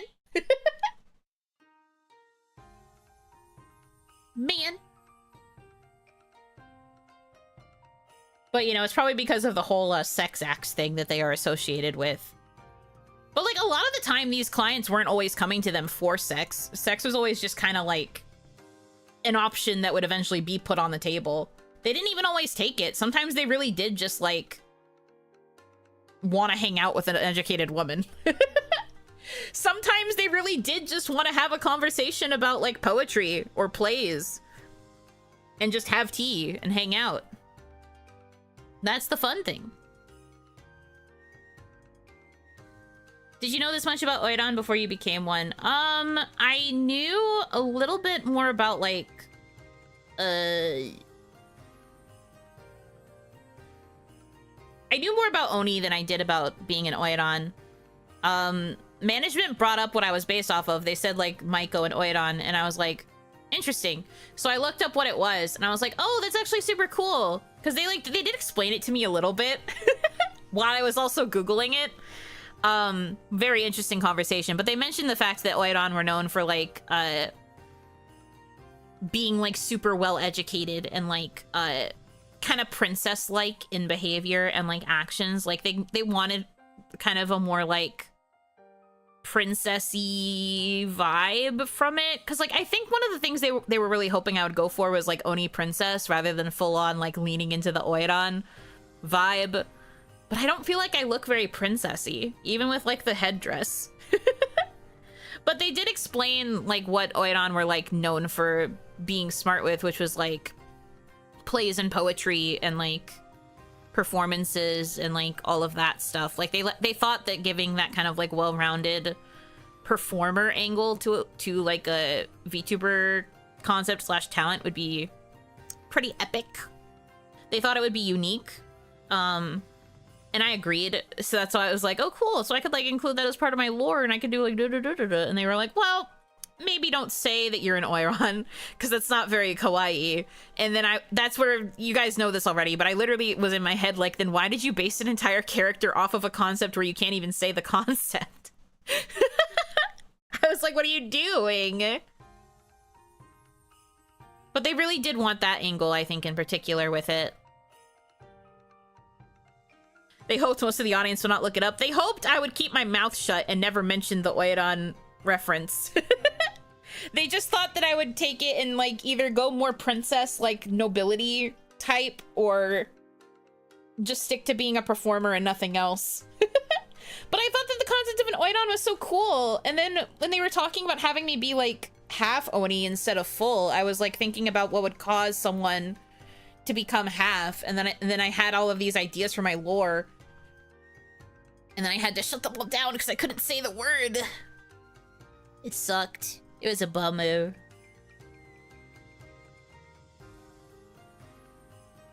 Yeah, getting in the Oiran's good graces is as much a status symbol as other more modern opulence flexes. Yeah, because she would have, like, a lot of pull in society, too. She would have to be, like, super well-liked on top of being, like, as educated as she is. Super well-liked. She's, like, the head, kind of like, the brothel where she's working, so a lot of the workers have to also really like her. It's because of working with her that they get treated to, like, drinks and stuff when potential clients come in, so they get spoiled by people trying to approach the Oiran as well.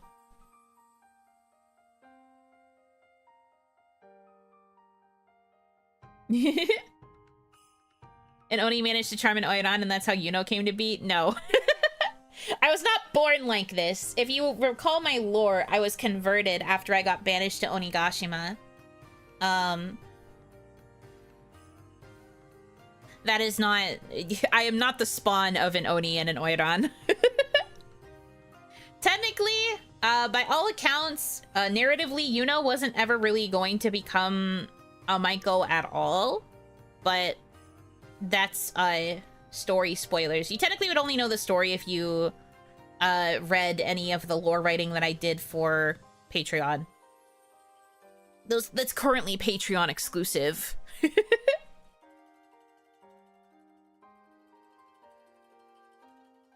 So it is Maybelline.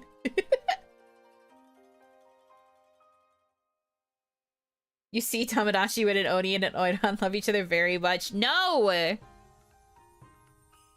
She is not a spawn of an Oni and an Oiran.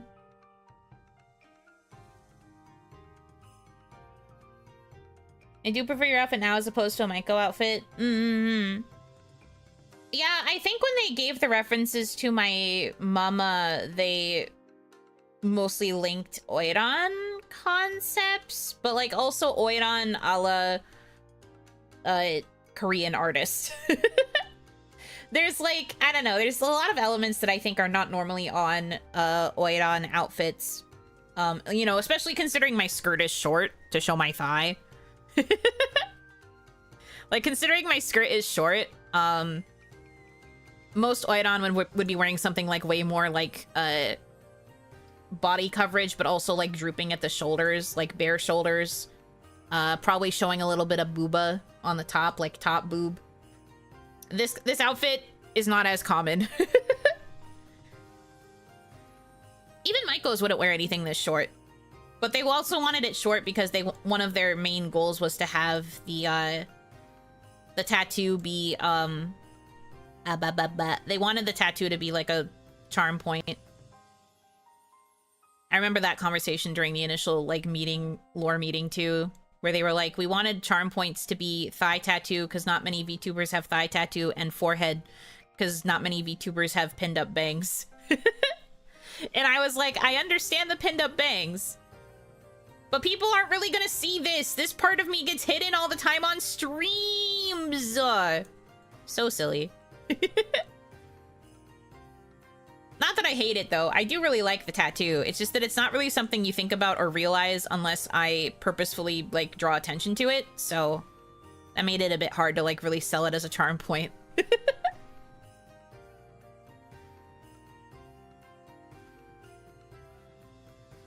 Find and keep your secrets. You'd have to follow my Patreon.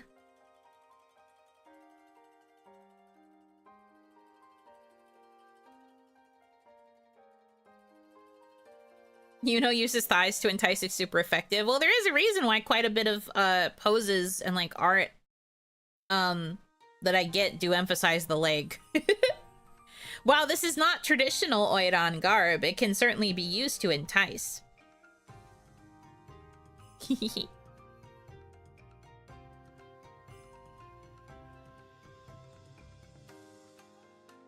Tuned in at the best part. Hello, wife. Also hi, Bruno. Hi, Hanaki. Welcome in. Thanks for tuning in.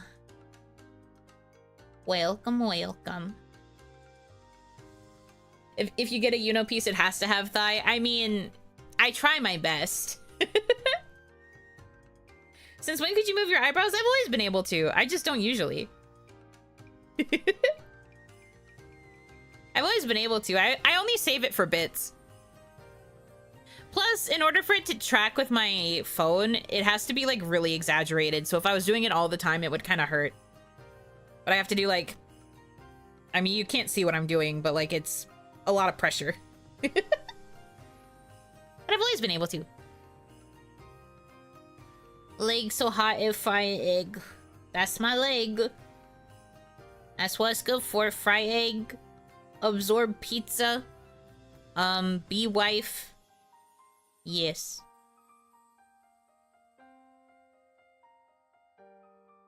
One of my artist friends pointed out to me a while ago that girls end up in twisty positions in anime key art because it's a way to show off boobs and butt at the same time, and now I can't unsee it. Welcome to hell. There's a reason I don't really care for those kinds of poses. Luckily, since my tattoo is on the front of my thigh, I don't usually have issues with that. I can either go all in on a back pose or all in on a front pose.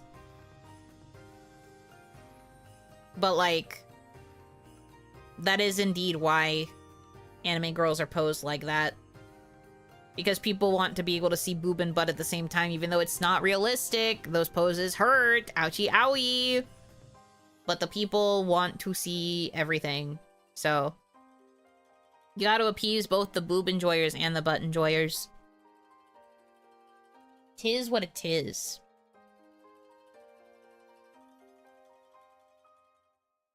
That's why anatomy is pain. Yeah, it hurt. Ouchie ow. Usually don't mind those poses, but you shouldn't be able to see both boobs and both butt cheeks at the same time. Like, settle for just the one boob if you must have both. Just the one.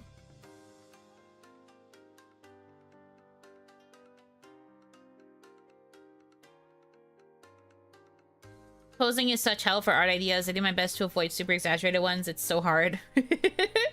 Just draw them next to a mirror. I love how everybody's like, just get a mirror. True, if you want peach, the most you can get is one bob. And you can settle for one bob, like one really nice bob.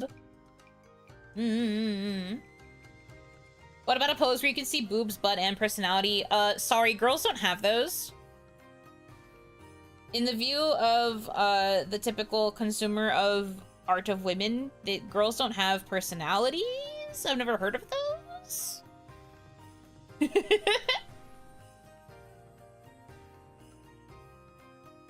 Modern problems require modern solutions. Me and Domir.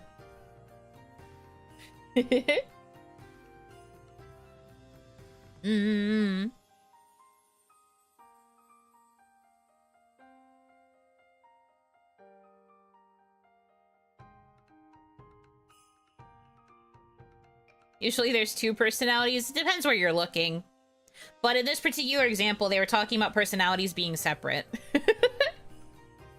Separate from the other type of personalities that people like to allude to. Girl, I want to see both of your personalities.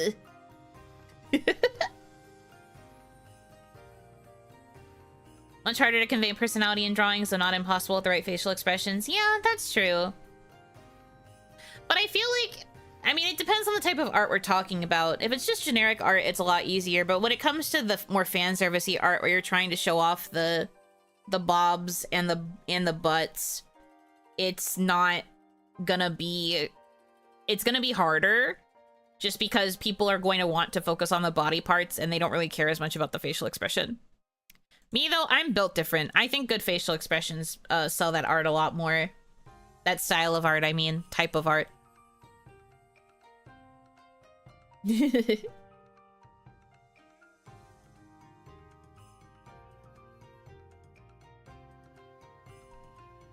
Anyway.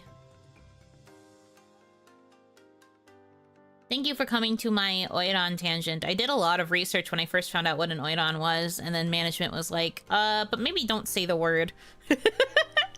And I was like, okay, I guess. And that is why on all of the kawaii branding, I was just a performer. I mean, it still fit the vibe, and I did actually have plans to still, like, make content in line with, like, what Oirans offer.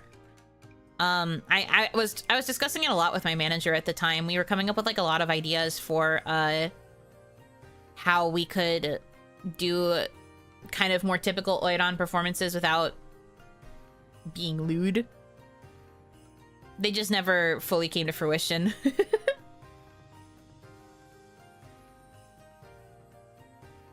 Want to see her personality? Draw her sitting knees to chest with her face in a book? True. True. Or, you know, sitting in like just a crazy cross-legged pose is more likely. I don't think I would sit with my knees up to my chest. My bops kind of get a little bit in the way when I do stuff like that.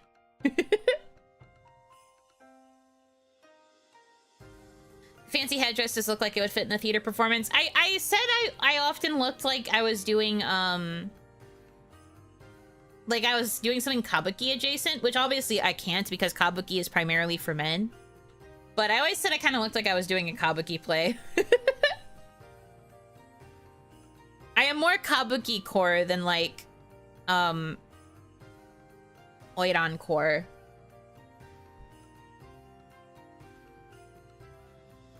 Just in my opinion.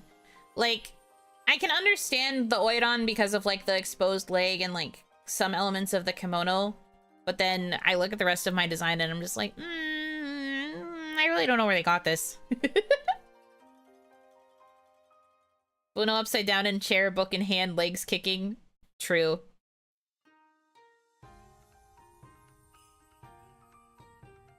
Me laying on my back in my bed, kicking my feet. Giggling at a romance scene in a novel. Or a fanfic if it's more modern and I'm looking at my phone.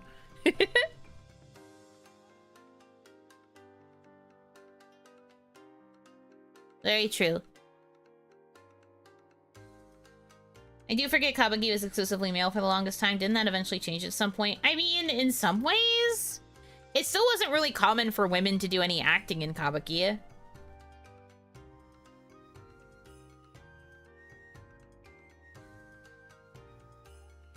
They might help out with the shows in general a little bit more often, but I don't know. I think the average Kabuki purist would say it's best done with an all-male cast. And then, you know, they do the Shakespeare thing where for, like, feminine parts, it's always cast to, prepubescent boys so that they have the higher voice. Or, like, teenagers. Basically, whoever the youngest is in, like, the theater troupe, they would be cast as the women most of the time. Younger guys. And then it would be seen as, like, a big deal when a younger guy finally, like, matured, like, voice deepened and was, like, considered good enough to be, like, a non-feminine role.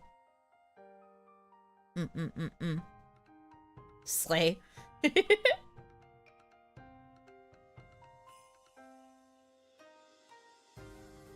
Big thing when a woman got, like, a real minor role, like a servant character or something. Yeah. No, I agree. Like, it does happen. It's just not nearly as common.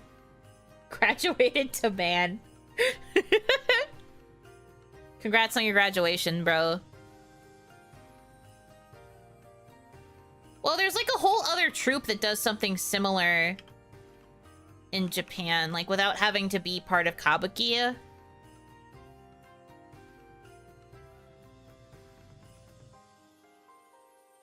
Originally, both men and women acted in Kabuki plays, but eventually only male characters performed.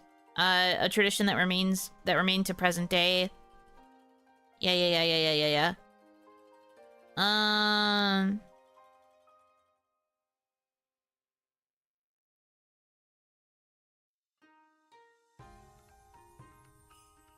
So it still seems pretty prevalent that, like, they don't usually allow women to act in Kabuki plays anymore.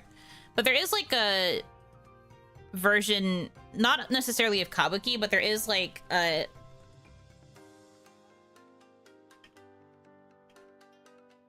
God, I wish I could remember words for things. Right, Takarazuka. Kind of similar, but they do musical theater. And it's all women. Kabuki does have, like, musical elements, though. Just not to the same extent.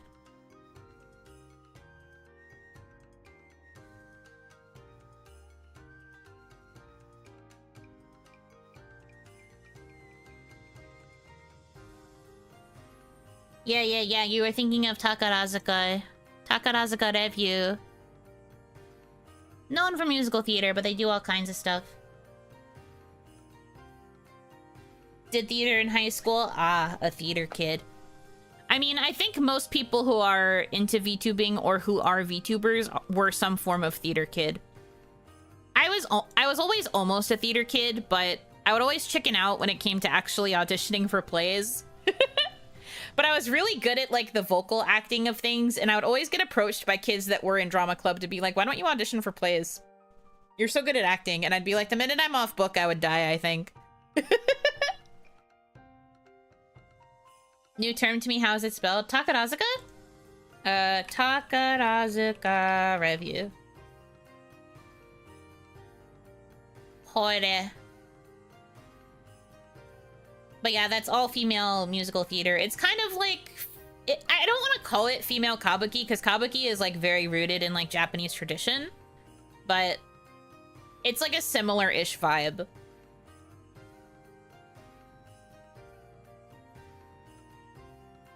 Tended to be cast in antagonist roles regardless of what part I auditioned for. Dang.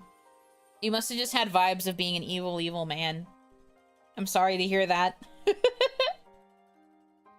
Doesn't it suck when you get a typecast that's just, like, kind of the worst thing ever? When I did a lot of, like, when I was first doing stuff online, I was doing a lot of, like, online voice acting.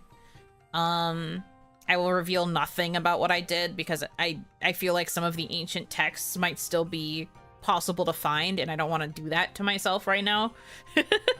You don't need to see the ancient texts. You don't need to know about the ancient texts.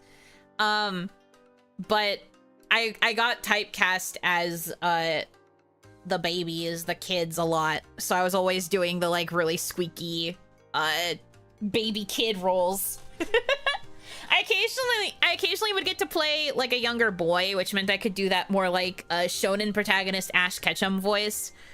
And occasionally I'd get to be a teenager, but that was definitely rare. Most of the time I was playing kids with like the really squeaky voice. That's why I'm really good at sounding like a kid. The lore is why she's so good at Puntable. Yes, you get it. You understand me. I have a lot of experience using this range of voice. All the time. I did this so much with like almost every character. And then it just takes a little bit of tweaking until you get Puntable. Puntable is more the nose and a little bit more evil sounding. The way that she emphasizes things, she's always just a little bit evil. And then, you know, you add in the baby talk. But I don't want to do baby talk right now, so... You get the basics. But yeah, that voice was like the go-to. Anytime someone needed a squeaky anime girl, I was the go-to. So I was like, I got this. I got this. No problem, bro. And I thought about getting into theater because back then a lot of people that did voice acting mostly said you should go get a theater degree because it would really help to understand theater in order to get into voice acting. And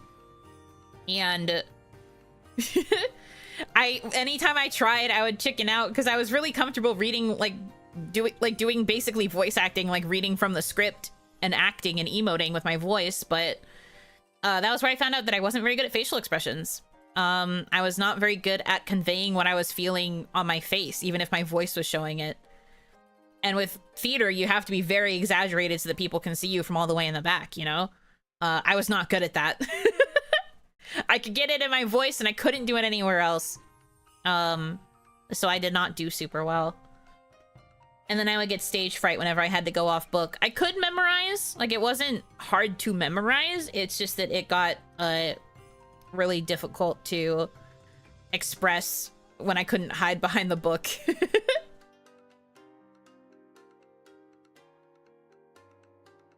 I was not very good at it. Voices were always on point though. One thing that I got right. I even took an acting class when I was in high school and they would always tell me my voice performances were great, but gotta get better at expressing, and I was like, I can't. I don't think it's possible, man. So I never did plays and stuff. Instead, I locked into speech and debate because it was less about emoting over there. Although they would still kind of get on my case about emoting.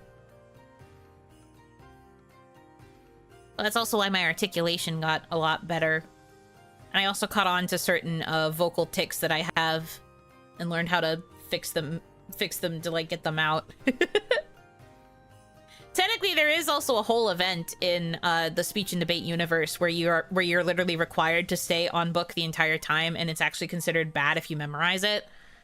I never did that event though.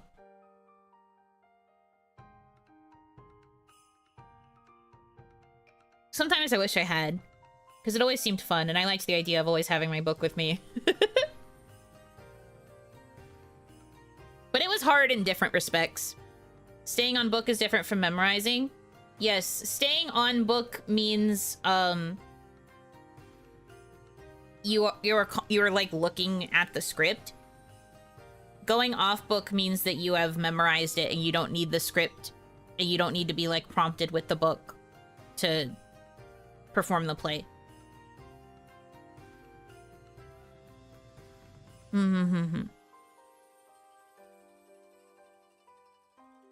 So if someone is still on book, it means that they need the book with them to like look over their lines, or they need to be like prompted by somebody else with the book in order to get through their part. If they are mostly off book, that means that they have memorized and they don't need as much guidance in that way. Yeah. But this particular event in speech and debate, it was not necessary to ever go off book. You could always have the book with you, and you would actually get docked points if you didn't look down enough to read. Like, you actually had to read, and you would get docked points if you weren't looking down enough. Or One of my best friends was in this event, so I was always watching him practice. I would like hang out in the room where they were practicing, and I'd watch them do it a lot, and he would always get criticized because he had memorized his piece by then, so he wasn't looking down as much. Yeah.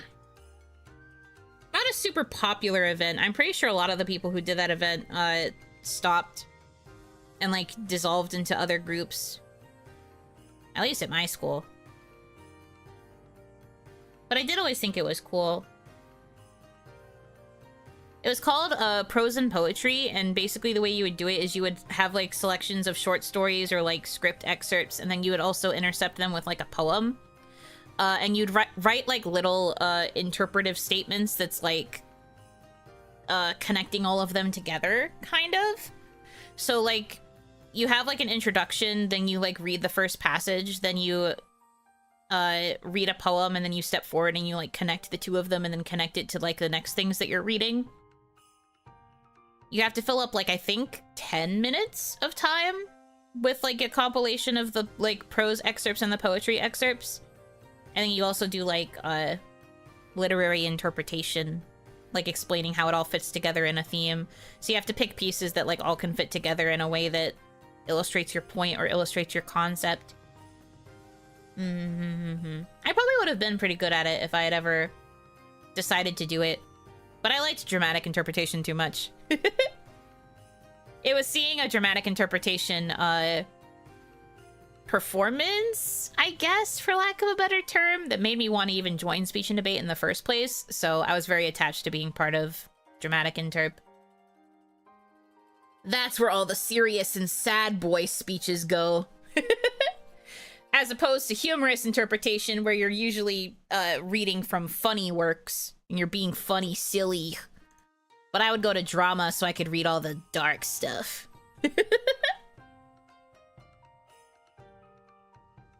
And I was always really good when I was reading, but after I had managed to fully memorize my piece and I didn't need to have it with me as much, I had a hard time emoting.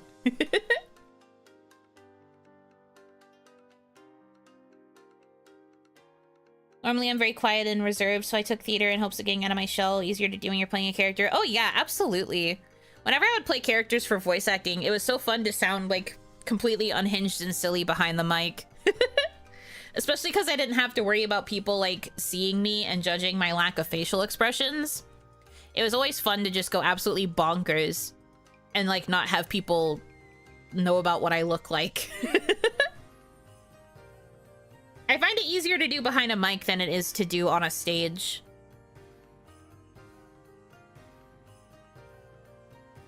I just did boring stuff in high school, orchestra. I mean, I wish I'd learned how to play an instrument, honestly.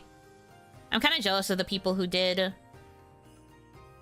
But we didn't really have the money dollars for me to do too many extracurriculars at once, so... At first I was doing both speech and debate and drama club. Because they didn't really conflict too much for me, but then I kind of decided to go all in on speech and debate. It was also a lot easier on Onimama at the time because we didn't have a lot of money for me to do too much extra in terms of dues. And I think the speech and debate dues were cheaper than the drama club dues. Remember having to pay dues for your clubs? Crazy.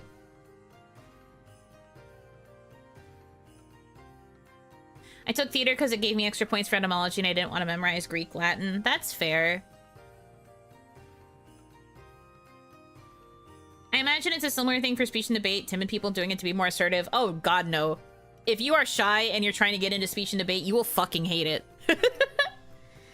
I guess if you're okay with like exposure therapy, maybe it's fine, but you could not be shy and also be part of the speech and debate team. You would just suffer.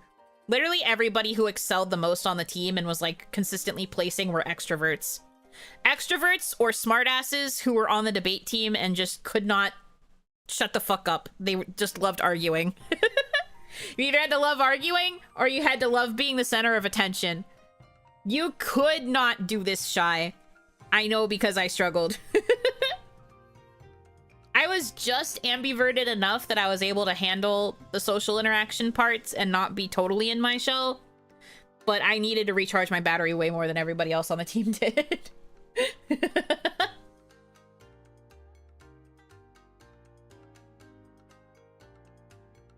Never too late to start if you're still interested. Like learning an instrument, it's expensive, dude. That's an expensive ass hobby. And then having to get the lessons too, ugh, expensive hobby. No thanks. Do I look like I have that kind of money? No, sir.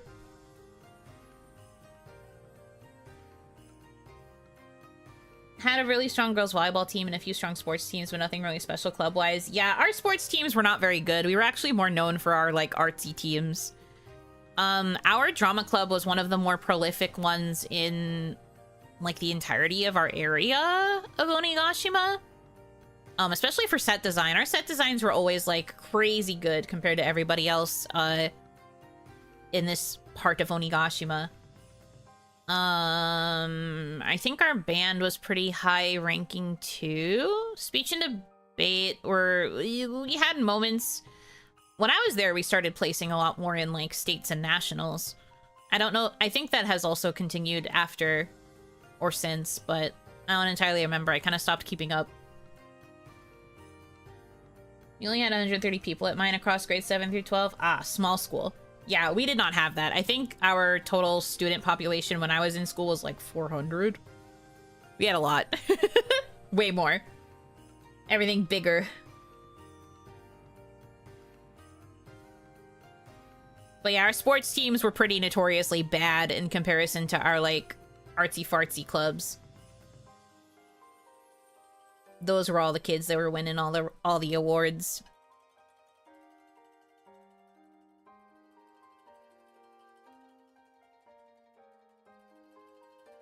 State championship winning girls basketball team, which my sister was on. Everyone else sucked. That's fair. Yeah, I think in terms of teams, it was definitely girls teams that were doing better than any other teams.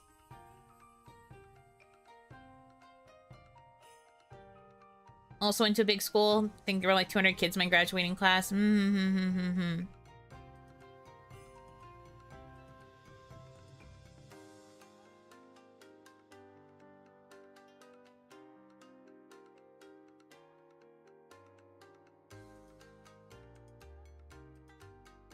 Girls softball and quiz bowl, I helped with one of those.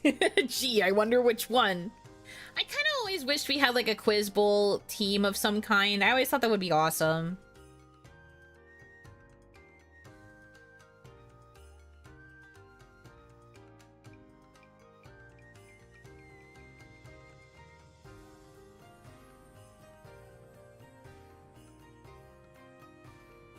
Our football team won only one game through my 4 years of high school, yet somehow those teams produced an NFL first-round draft pick. I mean, there can still be golden players just stuck on bad high school teams.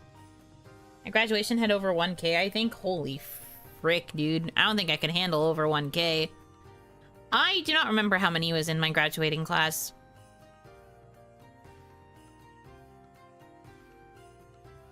Went to nationals in Science Bowl. How did I forget that? Ooh, that's cool. I never really placed, even when I was doing speech and debate a bunch. Yeah, I got my first ever tournament, which is literally called Novice, because it's where you go when it's your first time competing. You can only compete if it's your first time doing speech and debate. I got 5th, and then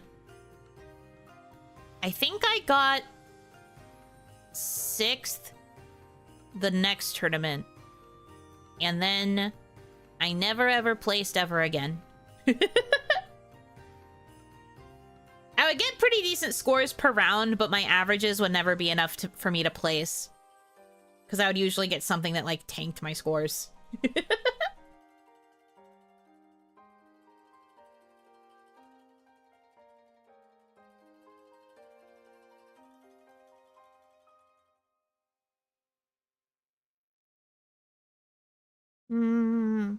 Only real memory of graduation was that I went to IHOP. IHOP afterwards. Food was good though. Hell yeah. Graduation. Where did we go? Did we do anything? Honestly, I don't think we did, because the part of the class that I was with, we took our senior trip like right before we were supposed to... Well, we took our senior trip like the week before formal graduation, and then By the time we came back, it was like the day before the graduation ceremony. So I don't think we really did anything too crazy because I had already spent a lot of my money on the trip. So I was just like, I don't know. I go bed, good night. I go bed. Connecting to your channels? Uh-oh. Restream?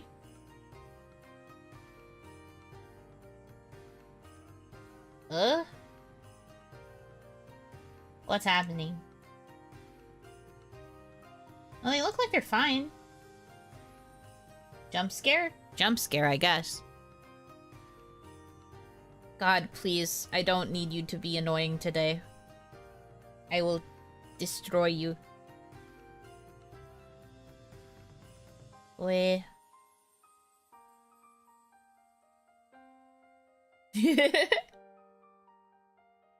We got absolutely obliterated by the science high schools at nationals. Never felt so dumb in my life. Yeah, nationals is where you realize just how small you are.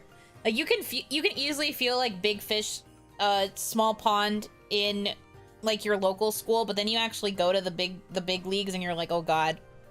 Like there was a girl at our school who did like qualify to get into an Ivy League school. I think she tried to go to Harvard. Or was it Stanford? Oh god, I don't remember. It was Ivy League. Pretty sure it was Harvard though. And then she like gave up after year 1 because she realized that she was super smart in our small town in Onigashima and then was not that smart compared to the other kids at Harvard. She was like, I think I need to go somewhere else. I don't remember where she ended up going instead.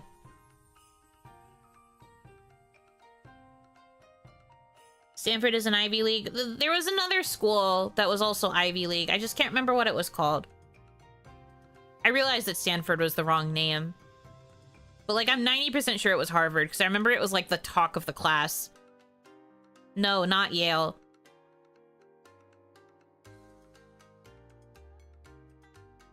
I'm like 90% sure it was Harvard. The fish in the bigger pond, big lake. Big lake!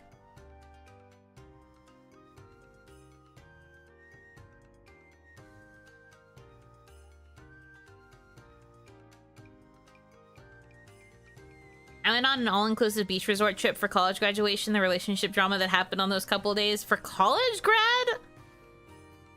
That's kind of cool that you could do it for college grad.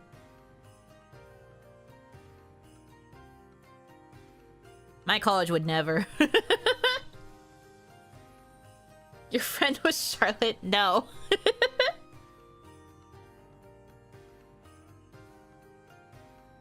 Yeah, I saw that you used the wrong your points and laughs. It's okay, it happens to the best of us. But no, my friend was not Charlotte.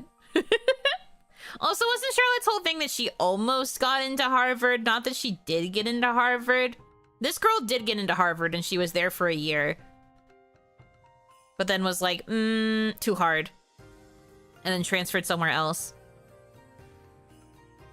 We put it together ourselves, my college would never. That's fair. But that's still crazy you could coordinate that many college kids to do it. That's pretty crazy. Love that for you. Always loved learning, but was never much of a good student. Still have trauma from deadlines. I actually liked having deadlines in school. And I also quite liked learning. I loved being able to do readings. I was the one kid who was like, our homework is reading. Let's freaking go, dude. Because that was super easy for me. And my reading comprehension's always been really strong. So I was always just like, yes, yes, I'm winning. And everybody else would just be like, God, you know. That or like vocab. Like whenever we had to learn vocab for English classes, I would always be so hyped because I loved learning new words. And I'd memorize them super easily.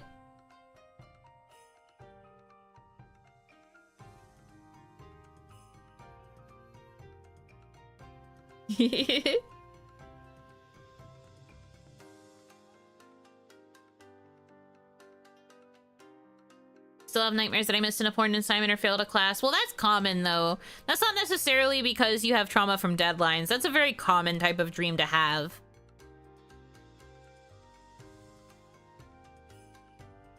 Because even I have those, even though I didn't have any actual anxiety around deadlines. I was always very aware of my deadlines. And very good at making sure I meet them.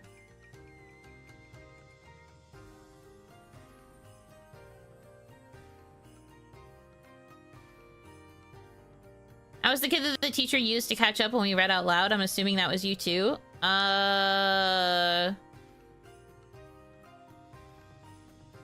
Because you could read fast? Is that what you're saying?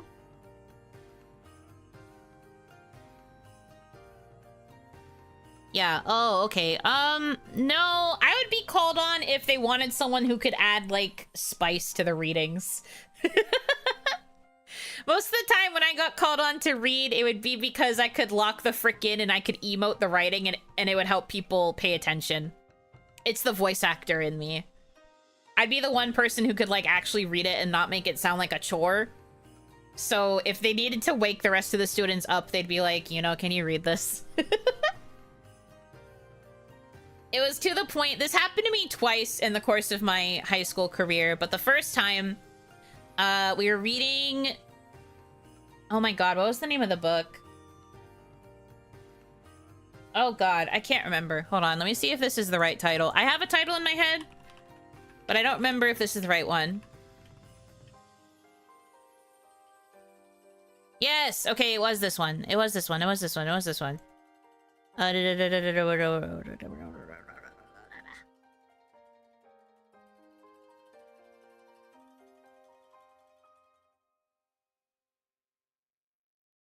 Something Wicked This Way Comes was the first time. I read the like, what was the character's name? I think it was William? Yeah. I read for William Holloway and, everybody really liked how I played William, so I got force assigned William for the rest of the time we did live class readings. And then our teacher was playing the dad, so we had a lot of, like, really intense emotional beats, where I was, like, playing counter to him. And everyone was just like, why are you two so good? Because, like, our teacher was also really good at selling the writing, but if he ever got tired of reading and tried to make other students read,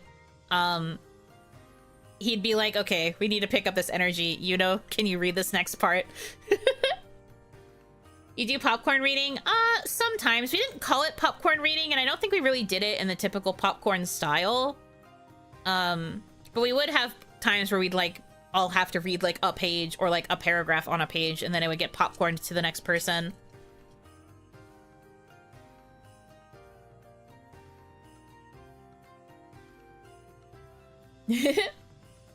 I got a compliment about how I read in class and didn't sound like a robot. It felt awkward because I wasn't really trying to emote anything. Yeah, but just sounding slightly more excited than just...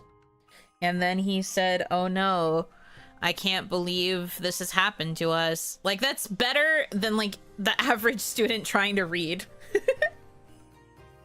Because most of the students trying to read don't care. If you have just, like, 1 degree more energy, you're going to sound like a frickin' Shakespearean actor.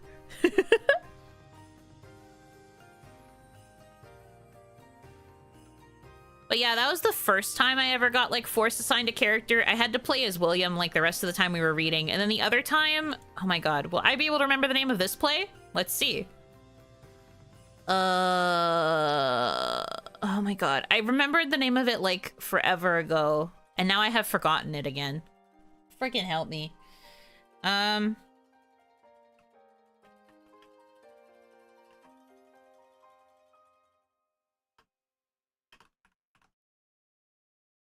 Am I even gonna be able to find it just with this? No, probably not. Yeah. No. Book?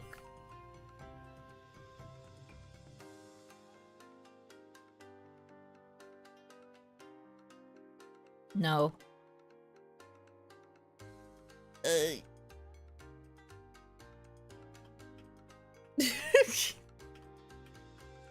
I'm trying everything I can from what I remember.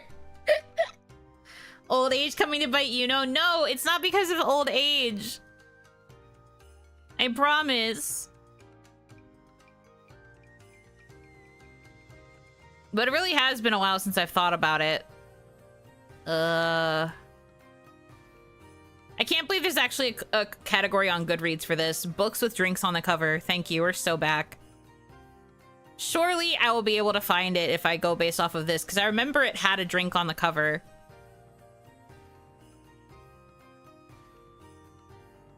Surely I will remember. Surely.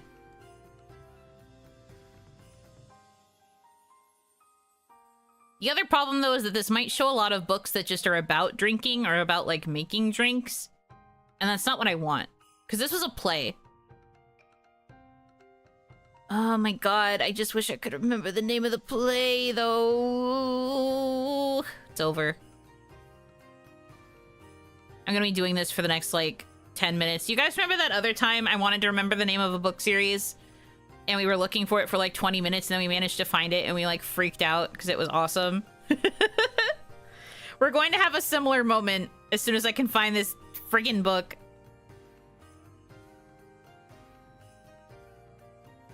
I will go through all of these. It's gotta be. It's gotta be.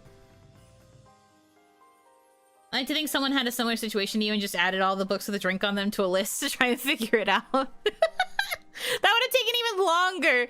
Could you imagine just, like, Googling books with drink on cover?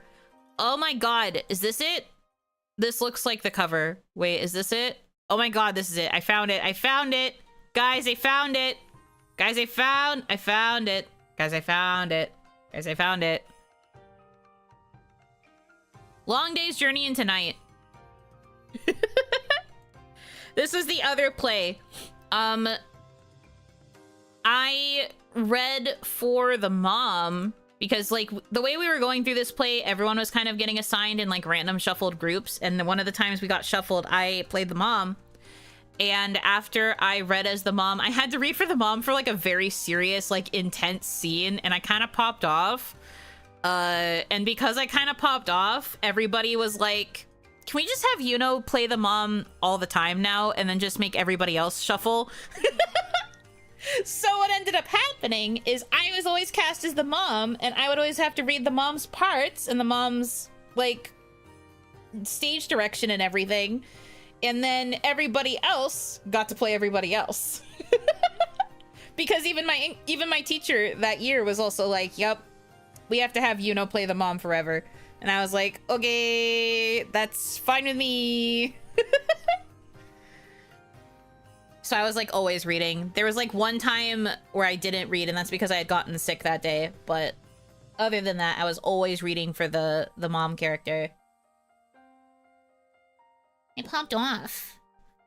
I popped off so hard during like a really big fight scene. And they were like, okay, this is you forever now. And I was like, all right. All right, shit, I guess. Yuno got typecast once again. The typecast of high-pitched child. Sometimes the young boy. Sometimes the sarcastic and dry teenage girl. Sometimes the crazy lady. I've always been quite good at my evil laughs and my kind of demented freakouts. Even back then, people were trying to mommy cast you. They're trying to typecast me as a very scary mommy. As a very crazy, unhinged mommy. Congratulations to me, I guess. God, I haven't thought about this book in forever. That's crazy.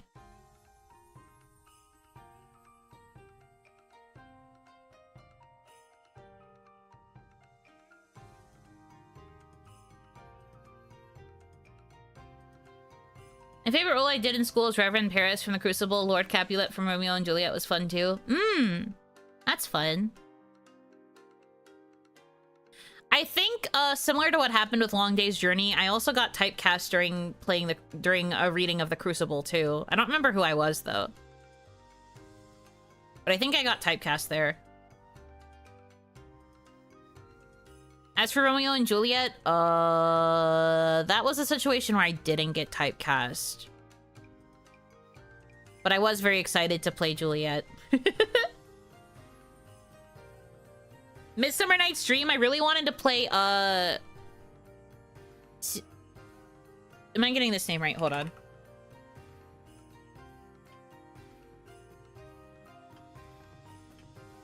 I was about to say a name, but I wanted to make sure that it was correct.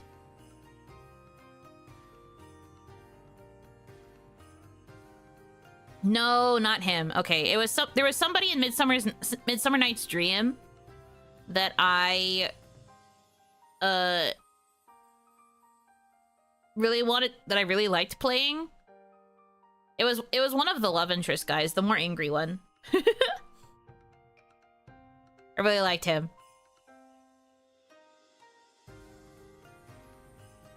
Paris is a scumbag, but he had some of the best lines in the whole play. True. Paris is pretty funny. He's kind of based. Pretty funny guy. Yeah, I know. I think I got asked to play the same character multiple times for the Crucible, but not to the point where I was like typecasted, just to where usually in whatever grouping I ended up in, it made sense for me to play a certain character. I just don't remember who. The most prominent example was with that play though. Because I have very vivid memories of it. That was one of the plays where we had done the reading for it, and somebody from the theater club had been like, "Why didn't you audition for the senior play?" And I was just like,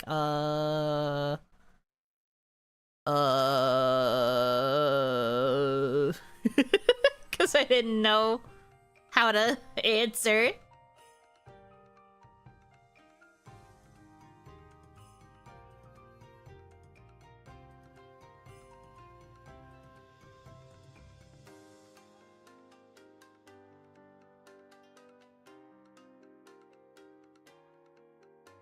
Abigail, I can see you as her. That name sounds familiar. I wouldn't be surprised if that was it.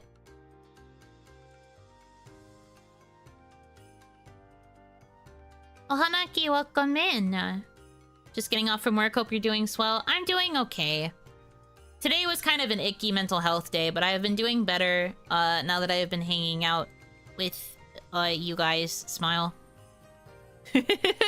I'm doing better now that I'm here with you. Feel free to throw up from how sappy that is.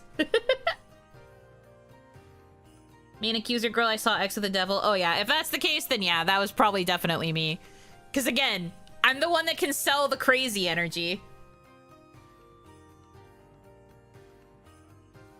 Gucky nasty, ew, gross. She loves us, chat. I didn't say that. I just said that I'm feeling better now that I'm here with you. That's not the same thing.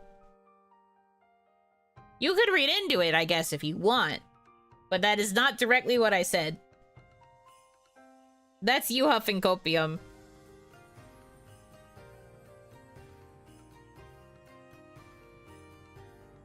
Sappy at 1.822 maples.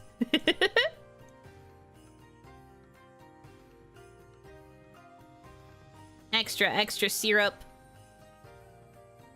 Yum, yum, yum, yum, yum, yum.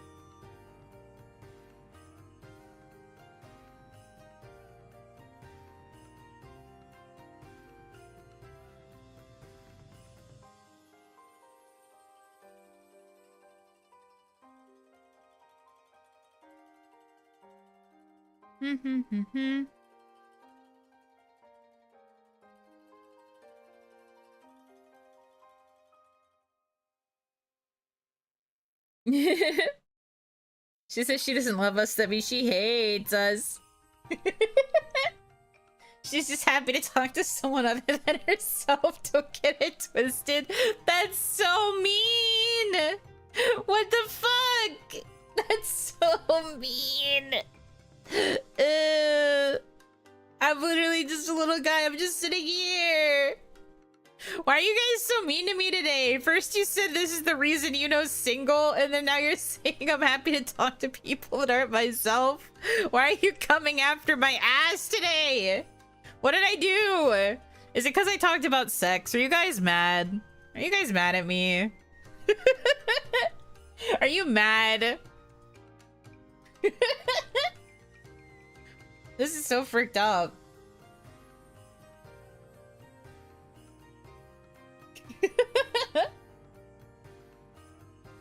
Talked about what? Didn't quite hear you. I talked about sex. I'm always that mean? That's not true. You can be quite nice. You do usually come for the jugular when you feel like it, though, which is crazy.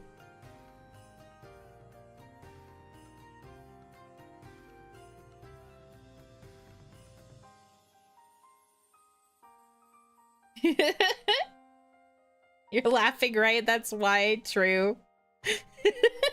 I'll have to repeat that. My hearing ain't so good. No! I don't want YouTube to bonk me into oblivion. You don't date fans, get out of jail free. Yeah, I know. I don't date fans. I never will. But it's crazy that people pointed out why I'm single in the context of me saying dumb shit. Like, it's true. You didn't have to say that part out loud, though. God. The nicest people know exactly where to hit you. They just choose not to. When are you guys gonna choose not to then, huh? When are you guys gonna choose not to? That's the problem. You could be nicer, but you're just like, I don't think we've hit Yuno's jugular hard enough today. I think we gotta do something.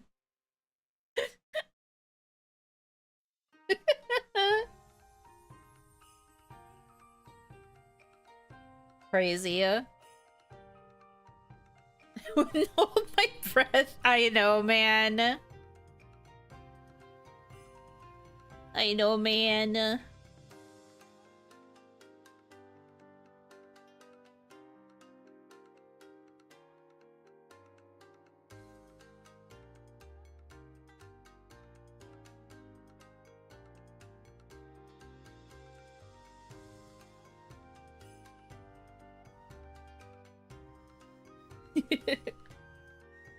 You're a wacky girl, you know, in a lovely way. I'm wacky and silly. I'm like a wacky inflatable arm flailing tube man. It took 2 days off. We gotta make up for time. I kept it in all day. We have to let our evil out somewhere. And so you choose me? You choose me in my home? That's crazy. What have I done, huh? Don't you have, like, other VTubers that could take some of it? Take some of the heat off? Some of the edge? Like, hello? Or am I just your dumping ground? Do I inhale all of the bads that you can be nice to your other Oshis?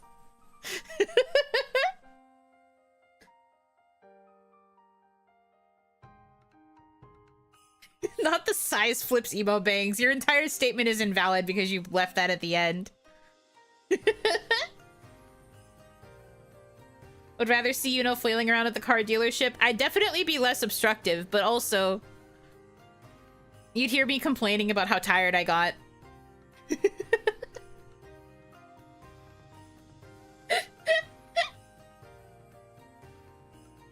Thank you for your noble sacrifice, 07. If I have to do this so that other girls can be happy with, like, nice fans, then I guess I will take the hit.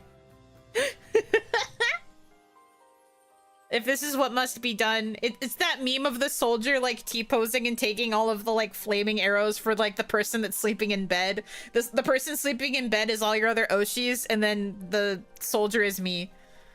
I'm taking the hit for them. You're welcome. All of the barbs are you guys insulting me. Because you're so mean all the time. It's so fricked up, dude. I try to keep professional around you because you could really dish out the heat. I can. I just choose not to because I like being nice instead. I think practicing niceness is better for everybody involved. I could be mean if I want, but I won't. I won't and I shan't. If it makes you feel better, Lynn takes a lot of the heat I dish out. Dang. Why are you doing it to Lynn? Lynn's literally so much nicer than me. Lynn is literally so much nicer than me. She doesn't deserve it.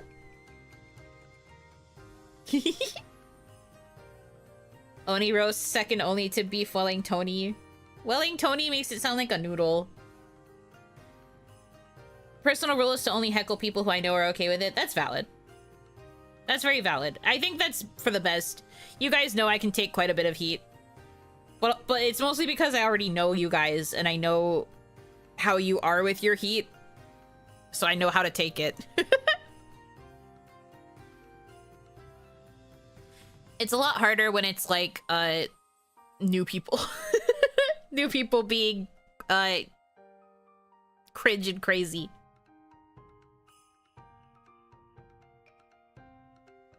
Which is why I tease the other girls affectionately. Well, I am glad to be the place where you behave yourself. Gotta show a sense of decorum somewhere. I was watching an old VOD on another channel and a certain pink butterfly swordswoman appeared. Man, I miss her every day. Ransukiha. I miss her. Her smile was always so beautiful. And her laugh, her way around butter. I miss her, man. I miss my wife. But luckily my cat wife is also just as beautiful and amazing and perfect, and I love her too also as well.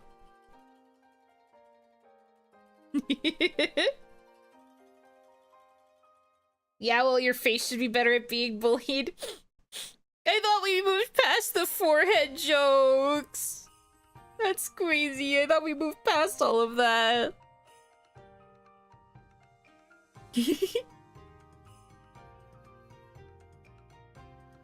I'm very much team cute girls get bullied. All bullying is based from that. Ah, so you are the one who would be pulling on a girl's pigtails on the playground. Shaking my damn head. Lynn's bobs and butt is way bigger, so you're winning. Yes! But where is my goth Lynn? Where is goth Lynn? Where is the goth Lynn outfit? Miss Lynn? I am begging. I mean, obviously I liked OG Ransukiha too, but the day that we found the draft for the original colors for Ransukiha, we were like all dead. We were gagged. We wanted it so badly.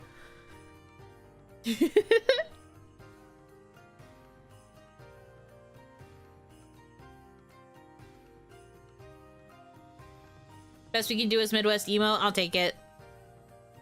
I'll take it. That's fine. My Oni wife, Eva Ananova, is definitely Midwest emo core, so I'll take it. Original colors? Yes. So we found out that originally Ransukiha was not supposed to be pink. Her hair color was the same, but all of her colors were black, red, and gold instead of pink, red, and white. Or pink, white, red, and silver. Sorry. Pink, white, and silver. I don't know how to talk. They changed her colors to pink, white, and silver for some reason, but the initial draft in the bottom of the layers for her model was black. The accent color was like red, and then her accessory and like everything that had been silver was gold. So we call her Goth Ron because she was incredible. She was gorgeous, breathtaking women. But for some reason they decided to make her pink, and like, don't get me wrong, I like pink. I initially wanted to be Ransukiha because her outfit was pink. But when I saw the dark coloration, I was like, bro, we could have had it all. How were we robbed? I know. We were robbed. We were wronged. We were incredibly deprived of what we should have had. I agree. I fully agree with you. Me and Kaya both were like, what the fuck? Why wasn't this the original version? Or like, why didn't they ask her if she wanted the darker colors? I guess that it had been like a base concept maybe. And then somebody in management, because management were in charge of all of our character designs. So somebody in management was like, no, make her pink. But it makes sense, because in the character, like, design document for Ron, one of the references was Sailor Mars, who had the like dark hair and then like the red coloration, like the red and the gold and stuff. It made sense. That coloration made so much more sense. And then they made her pink. It was so fricked up. Be the change you want to see in the world, become dark Yuno. I mean, I guess I could. But I want the goth wife. I don't necessarily want to be the goth wife. But I could be the goth wife, I guess. Who cares? Sounds like another it's not kawaii enough adjustment by management. Probably. But that does make me very sad, because, like, the dark colors are so much cooler. I think I've shown it to you guys on a stream before. Do I still have it saved? I should. Because I was literally so obsessed with her. I saved the image because I was just like, I wish we had her. And I think it's still okay to show, like, it's not a big deal, especially because the design didn't get used. Let me see if I can find it. If I can't find it, I can't find it, but I'm pretty sure I still have it somewhere in the depths of my saved files. Like, fairly certain. Wants to top the goth wife? Yes, you understand me. I want to be the one to hold the dark goth wife. I do not want to be the goth wife. Like, it's fine if it made my wife happy. There she is! There she is! I found her! I found her! Let's freaking go, gamers.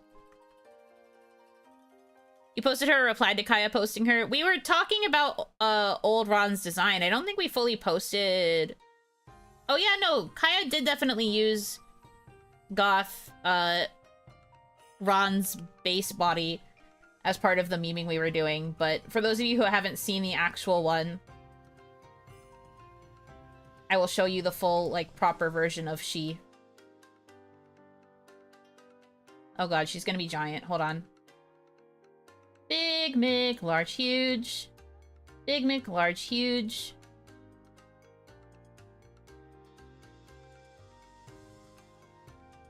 Why is this so big, actually? Who made you this large? Me saving the file, I guess. Hello? Where is she? What the... Alright, hold on.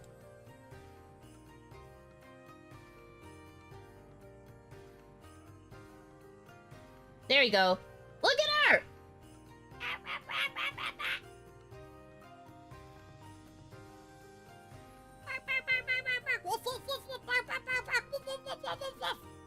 The universe that we could have had. Do you understand? Do you understand? Look me in the eye. Do you understand? Man. Yes, you get it! You get it! The gold goes crazy. It's so pretty. I really like the gold on top of the black on the sleeves. It's so nice.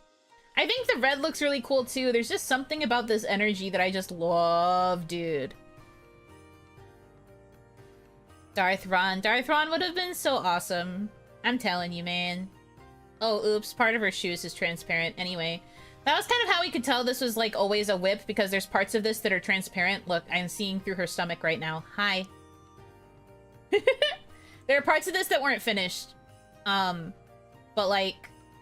God, she's so pretty. I like both versions, truthfully. Oh, yeah, no. I do still think that the pink turned out well. I just... In my heart of hearts, man, I miss her. Every day I miss her.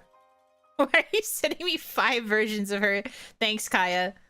I did find the image. Thank you. Kaya just DM'd me like 5 iterations of the Gothron art. I'm just like, yeah, I know.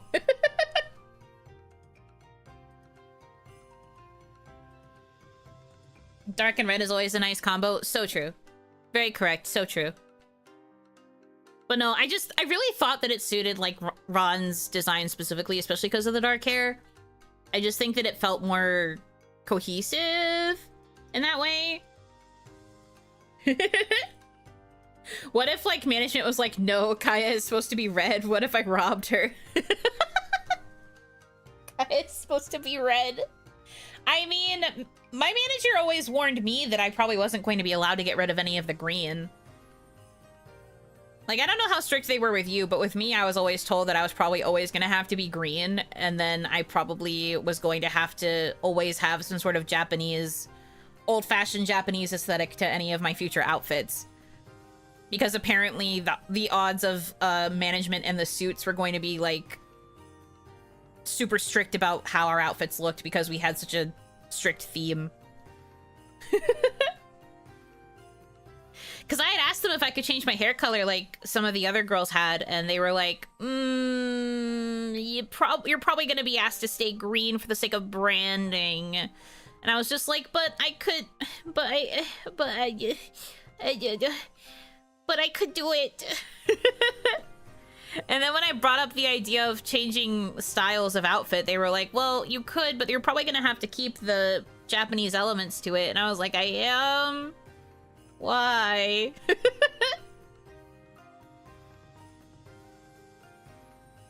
The pink and white certainly fits better with you and Kaya. Well, if we're going to talk about synergy between Hana Mizuki, why the fuck am I so green? Why am I so fucking green? Can I have another color? Can I have a warm color somewhere in here, please? I'm too cool toned compared to the other two. They both were like covered in like reds and oranges and like pinks and all these like warm tones. And I'm just sitting here like a blade of grass. Like, where am I supposed to fit? I think it would have been nice if they had given me a warm color. The thing is, though, especially with how this design looks, I think it really only works with cool tones. I would have had to go for, like, a completely different kind of, like, base concept if I was going to go warm tone. Strange that they were more concerned about the Hanamizuki branding than the other gens. I think because it was so cohesive, I think they wanted to be pretty strict with how we looked in that regard, because it would be... I don't know. I don't know the specific reason, but I remember that they were always kind of like implying that we needed to stay very on theme and that we needed to stay like connected to the theme in that way. Previous gens never had much of a coherent theme. Do you think that hampered Hanamizuki a lot? Well, see, I've said this story before. I'll say it again. Even though we had a very cohesive visual theme, we never really got a chance with management to determine what our actual theme as a group was going to be, like as a gen.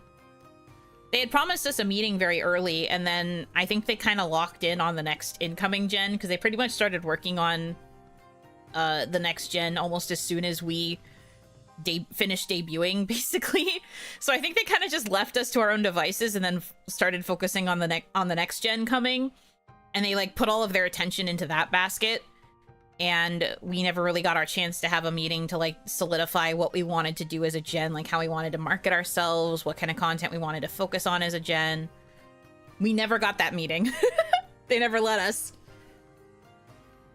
So we didn't really get to utilize the fact that we had a shared theme. By the time they started caring about it again, it was around the time that Ran-chan was going to graduate. So then they had to have that meeting with just me and Kaya. And we kind of had an idea of like what we had wanted at the time, but they couldn't really make any promises to us because that was close to when they kind of made the realization that things might not be going so well. Or they had like the inkling. You may not now hush and photosynthesize. No, I don't want to be green. Help me.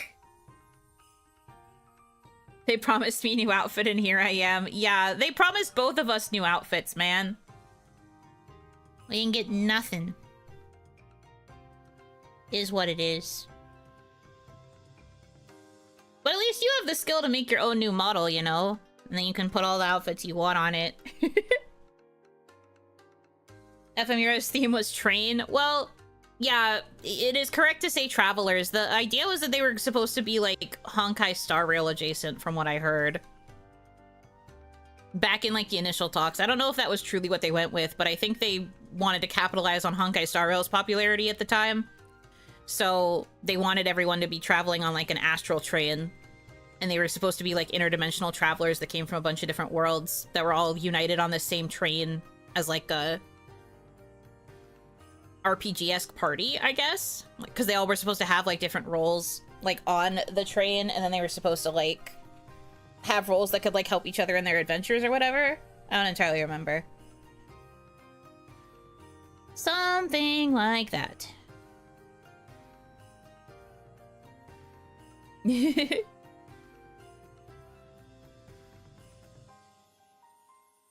Hio is Robin? I guess so. That's why Hio is a bard? I don't know. Don't look at me. I think despite the fact that they, had like a kind of like concept set there, I think the girls were still able to kind of decide their lore. I don't know if Hio is ever like assigned bard. Like Hio doesn't really have bard elements in her design. Hiyori's just kind of wolf girl. At least to me. I don't see anything in her design that necessarily screamed bard. That might have been something she decided. Hio was Guy Fieri. We don't talk about that. Has she ever revealed that information to anybody, or... I don't know if she's ever revealed that.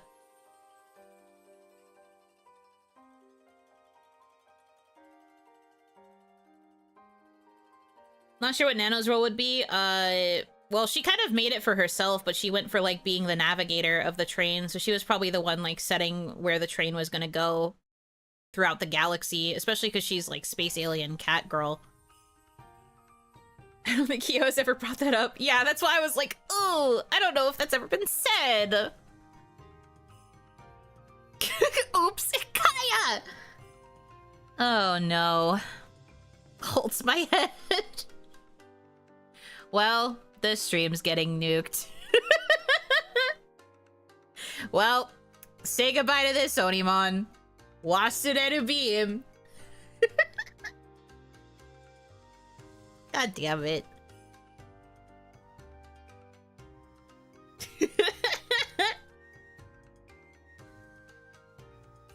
What do they need a detective for? Don't look at me, man.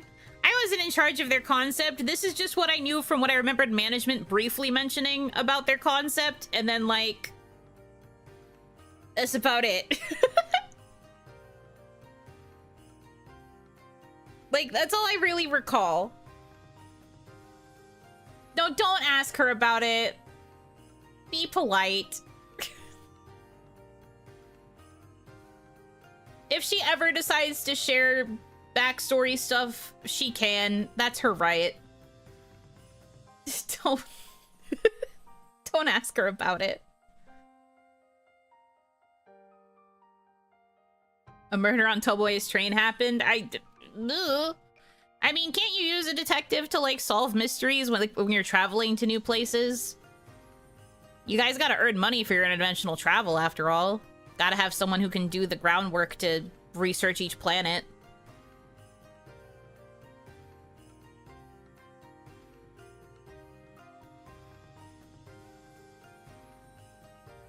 If Koha cleaned the train? No. I don't even know what Guy Fieri is about. It's something you wouldn't understand unless you knew about what Kaya was referencing. But if you know who Guy Fieri is, he's like a TV Food Network personality, always known for wearing shirts with like flame print on them.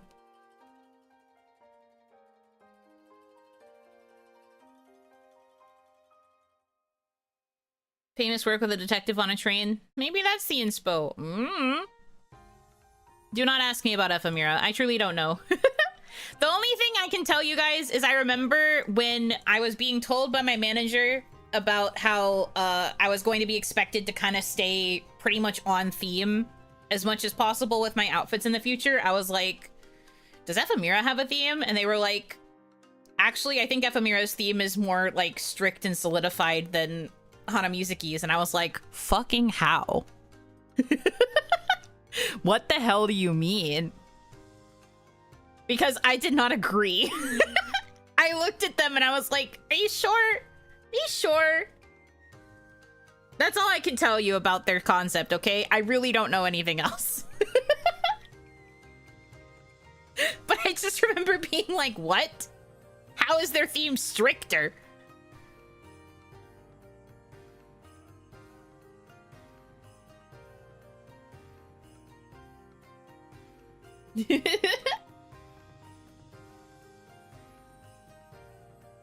He always gave me Spice and Wolf vibes. Yeah, I don't know. All I can say is when I look at her design, I don't know anything about, like, I don't see Bard. I see Wolf. I don't see Bard. I just see, like, Wolf farm girl. I think Bard might have been something that Hiyori added, but I don't know. I don't have the model. I didn't see the concept. I got nothing. Can we ask about the honey and Mialoon? What about it? What about it?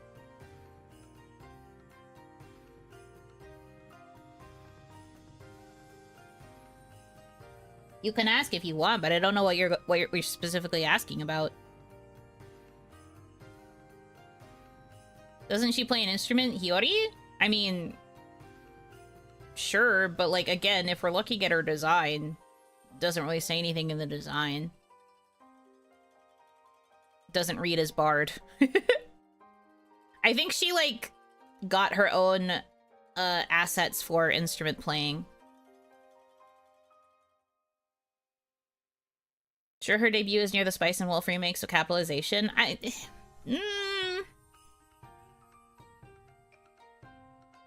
Calls herself a wolf bard, assumed it was related to her being a good singer. I don't know. I don't know. I am not Hiyori Bokami. I can't tell you. I'm just telling you what I know based on what I saw of the design. I was just like, it doesn't read as bard to me, but she says she's a wolf bard, so wolf bard she is.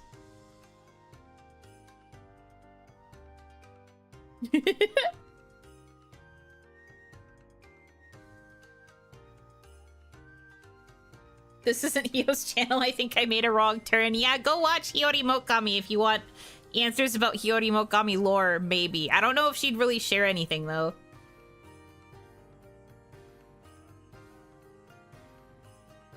I like talking about stuff like this because I think it's fascinating, but I don't really like expect anybody else to share to the same level that I do.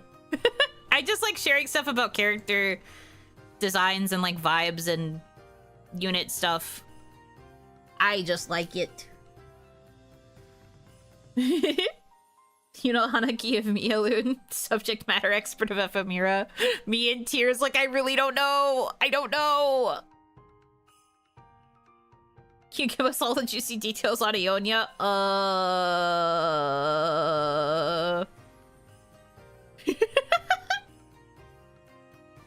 The Yuno channel where we ask about Kaya and other people. Suddenly I am everybody else's keeper. I just think they're neat. I just think it's neat.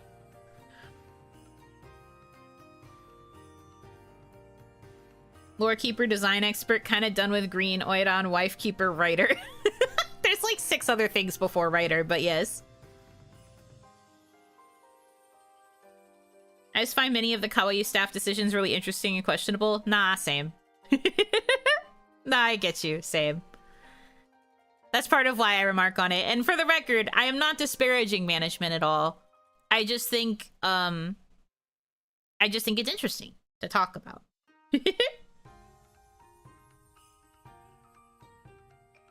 You know, Hanaki is a pretty swell girl, though. She's nice. She tries. Oh god, do I try.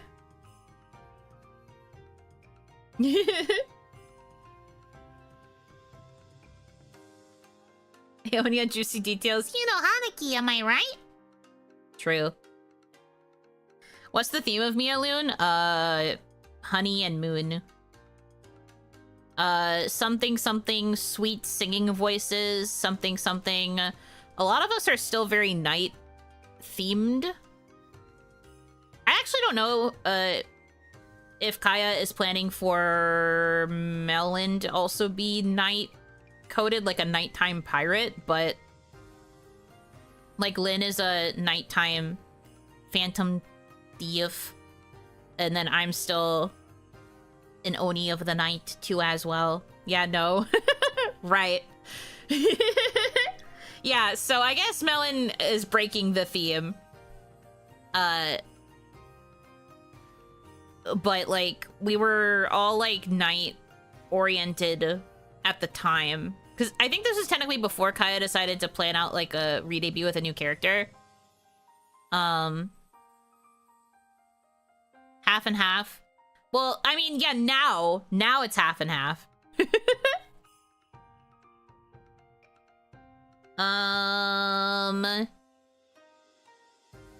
But initially it was because we all had like a night theming, but the honey part is because we're supposed to have like really sweet singing voices because we are music focused. You know, my lord, it's half and half. Yeah, now. But I'm saying when we conceptualized Mialoon, can you listen to my words? Let me talk.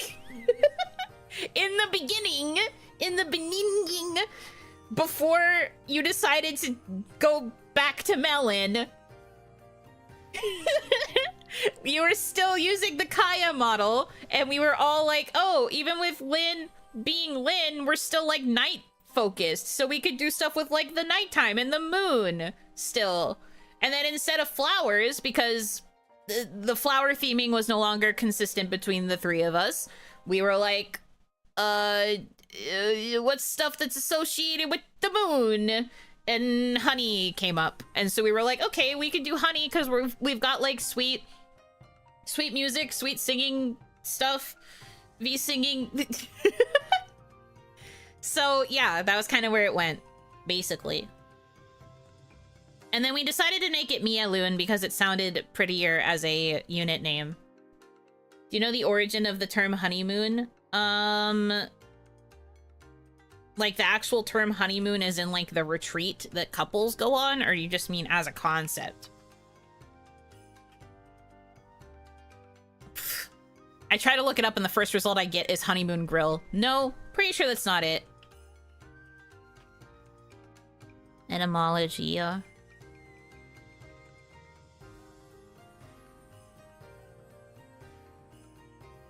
Maybe she's really bright night dragon pirate ninja.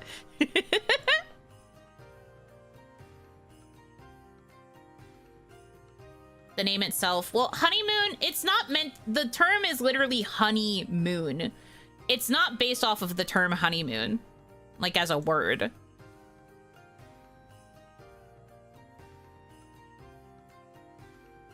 Just so you're aware.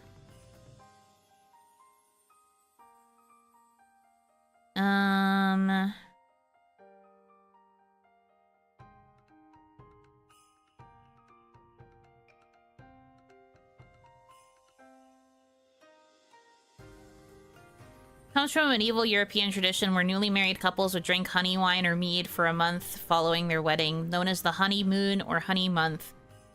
The word moon was used to represent a month, and the term also carries a dual meaning, referencing both the sweet, blissful beginning of a marriage and the subsequent idea that the sweetness would wane like the moon over time. Yes. I know. But it's not based off of the concept of honeymoons, like the thing. It's just based off of a moon and then like honey for like the gold and like the yellow and the sweetness. I figured Mialoon was caramel macchiato related. That was not the intention. Was not the intention.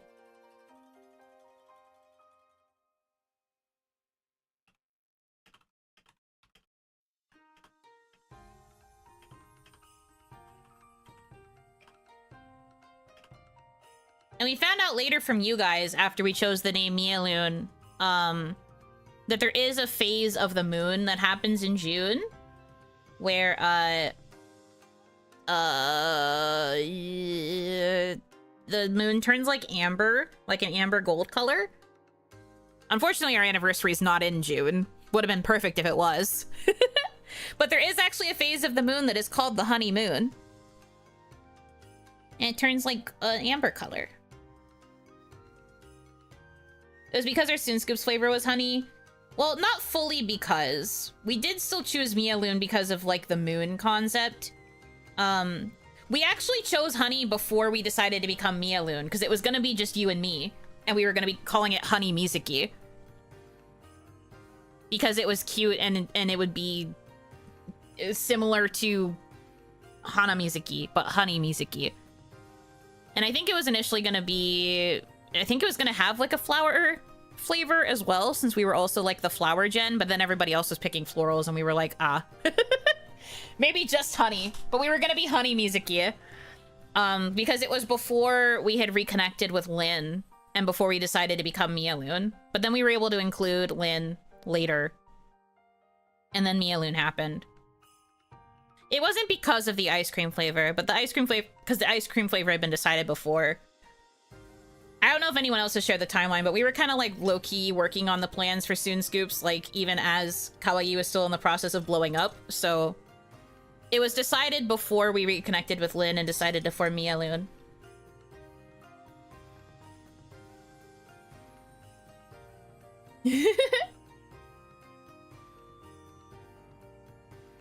In June, Mialoon will hold a honeymoon special. Don't look at me. The deepest lore. I'm the lore keeper for a reason. You ask me questions about stuff, I can dig into the deep recesses, and I will be able to pull the information out. It might just take a minute. The hamster's gotta do a few rotations in the wheel. Important question, do you actually like honey? Yeah, I like honey. I always thought it would be a yummy flavor. I didn't get a chance to try the Soonscoops one, but I'm sure it was quite delicious. I do kind of wonder if we should have added something else to it, but didn't really think to. Because, again, it was just going to be Honey Mizuki. I think if I could have gone back in time and beat up past me and come up with a better flavor, I maybe would have also added caramel or something. Honey caramel.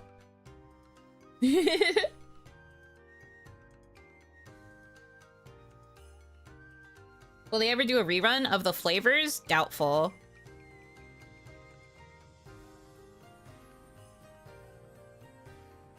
Of the flavors? Doubtful. The merch, probably also not. The last update we got about the merch was that they had some extras, so they were rerunning to sell the extras off, but I don't know anything that happened after that so far. Don't like Honey Mizuki? I thought it was cute. It was just meant to be like a silly little pun. It was going to be Honey Mizuki. I think Reina suggested it, maybe, back then? And it was cute. Didn't really know what else we were going to pick at the time, so Honey Mizuki sounded fine. Meat is believed to increase fertility, which is why it was given to newlyweds. It's delicious too. I mean, it doesn't say that on the wiki, so I didn't know that part, but sure. Okay. Again, still not necessarily relevant to Mialoon, but thank you. Your Soonscoops ice cream was delicious. I posted photos to your guys' tags, but I think Twitter ate it. I'm pretty sure I liked and retweeted it when they were getting posted. I don't think Twitter ate it. But it was a while ago, so I don't know if I can scroll through all of my posts to find it.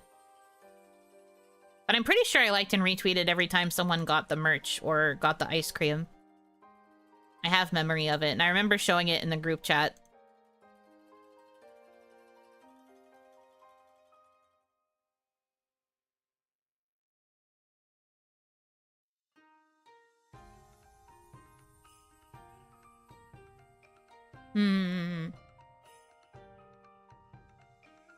That does sound Marina Core. No, I'm telling you, I'm pretty sure I retweeted it, but I guess there's a chance that the notice didn't come through.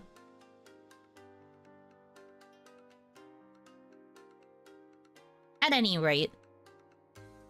But yeah, overall, that's kind of the idea where Mialoon came from. I still think it suits us.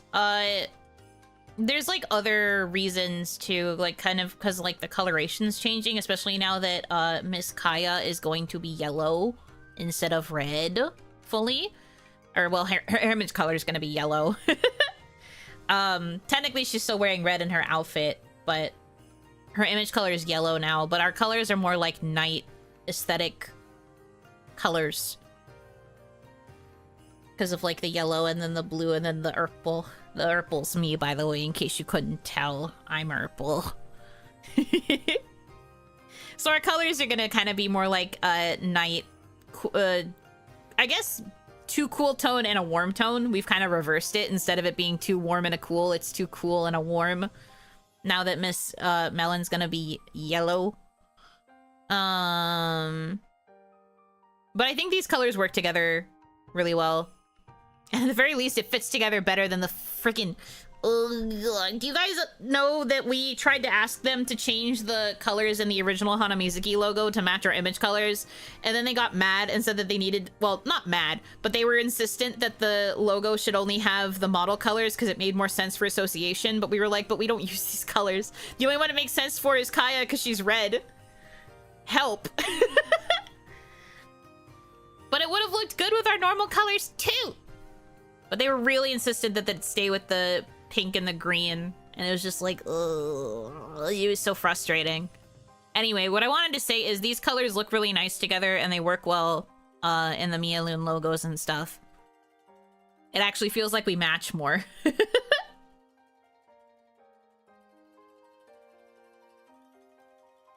We feel like we match more. Hoping the future goes well for you all. Thank you. I mean, we're trucking. I don't know how else to word what Mialoon has been up to. We have projects that we've been working on in the background. It's just that a lot of them kind of took a big standstill due to real world stuff for the other two. And then me just being busy with all of the streaming that I do. I've been on that grind.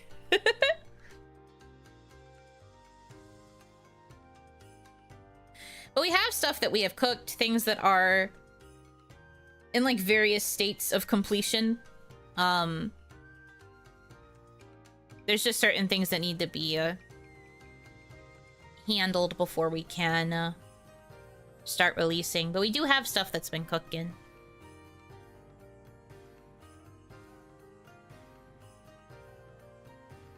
But no, like she said in chat, the next big event for Mialoon, quote unquote, is going to be Kaya's re-debut.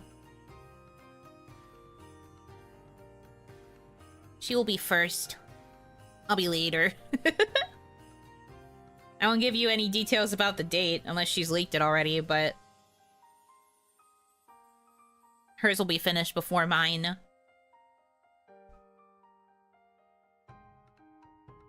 We'll be happy to see what y'all are cooking because when you guys cook, Thank you. I agree. I do think that we cook pretty hard. Mialoon are very powerful. Now that I'm unemployed, when I get my hands on the files again. Please don't break your hands. Don't break your hands. Although I think most of the files are kind of in a state... Well, at least the vocals, I think, are mostly, like, past hand-breaking stage. I think a lot of the stuff that we were working on was, like, in the later phases. But don't break your hands with, art, please. Take care of your hands.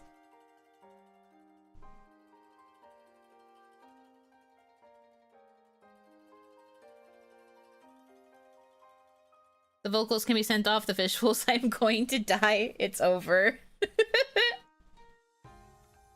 2 Mialoon members are jobless. No wonder Lynn has to be a burglar. I'm a full-time streamer. This is my job. If you don't want Lynn to have to burgle, you know what must be done. Points to my dono bar.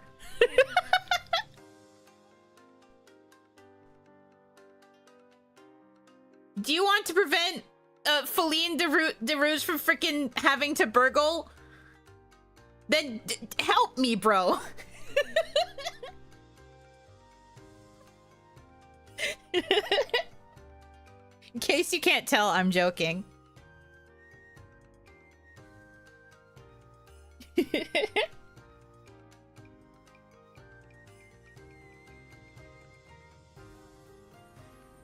I do so much of what I do to earn bread for me alien projects. For $19.99 a month, you too can keep a hungry cat girl from a life of crime. Literally, that's all you gotta do, man. Pira, thank you for the $5 tip. One step away from burglaring. Thank you. Every little bit helps. The arms of an angel. This cat will resort to a life of crime if you don't call right now.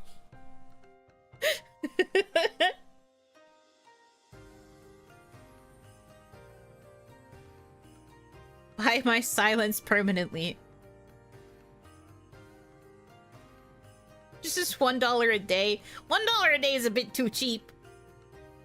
That's a bit too cheap. Maybe $5 a day, please. I usually price myself pretty low when it comes to stuff I do, but like, maybe more than $1, please. Especially because of the freaking PayPal cuts. That would end up being in cents. $50 a day, take it or leave it. Deal. Sure. Yeah. Deal. Deal. Please. Deal. An offering. Thank you so much. Beep beep, thank you for the $5 tip donation to the Cat Crime Prevention Society. So true. It was years later that I realized that she's the one that sang Jessie's song in Toy Story 2, and it makes so much sense. Ah, right, yeah. Sarah McLachlan. An offering. That's very funny. Thank you so much. KJ, thank you for the $1 1 cent tip. Here you go. I literally just said $5, but go off, I guess. Thank you. I do appreciate it. It's almost like you could use your ears. Open your ears up a little bit, buddy.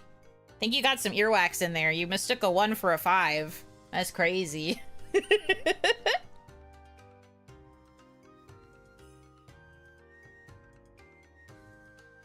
Sterile white room, dirty cages, Sag Lynn. No, don't put my wife in a cage.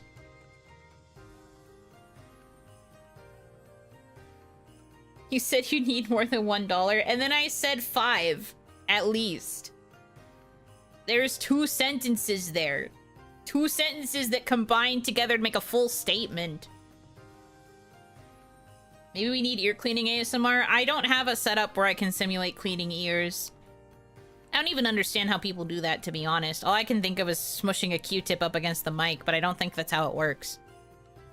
I don't know how that stuff works. I don't think I'd be able to do it. You didn't use a semicolon? Oh, God forbid I don't fucking verbalize the semicolon. Don't piss me off. You're on thin fucking ice. Don't piss me off. That is how it works, really? I was kidding. I feel like that shouldn't be how it works. An offering. Thank you so much. That Matt, thank you for the $5 tip. I got $5 for Oni-chan. Oni-chan, can I have $5?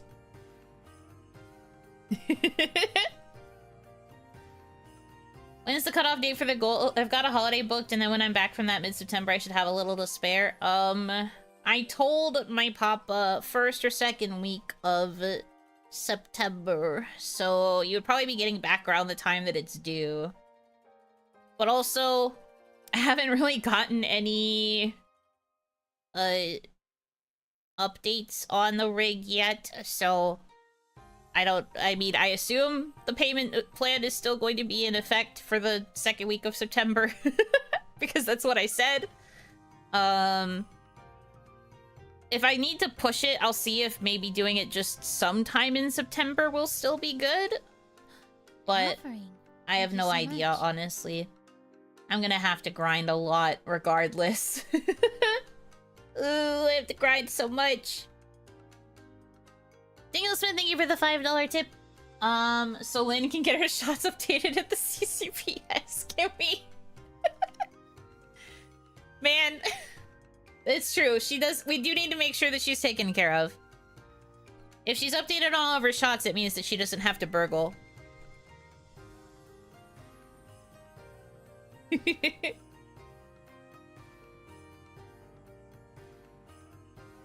We must prevent the burgle.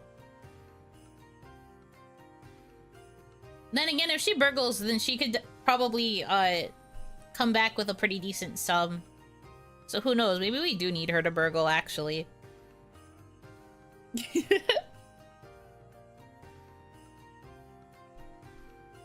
But yes, I do know in the traditional sense of the word I am jobless, but also the minute I get a job, you wouldn't see me anymore. I'd be gone. Like, are you sure you want me to get a job? I'd be gone. I wouldn't be streaming. I'd be working.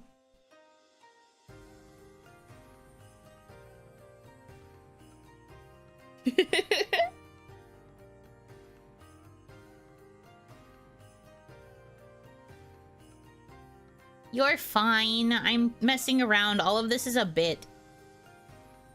You're being silly and goofy and having a laugh as part of a bit. You know what G-word? Basically, I'd pay off the model, I'd have a 2.0 debut, and then I'd be like, peace out.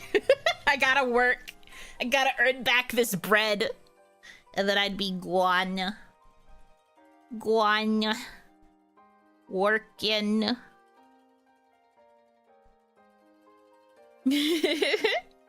I would miss Bruno Banaki but benefits. True. On the one hand, Bruno Banaki being gone, big sad. On the other hand, Bruno Banaki with benefits? Bruno Banaki that doesn't have to worry about rent and bills every month? Kinda epic.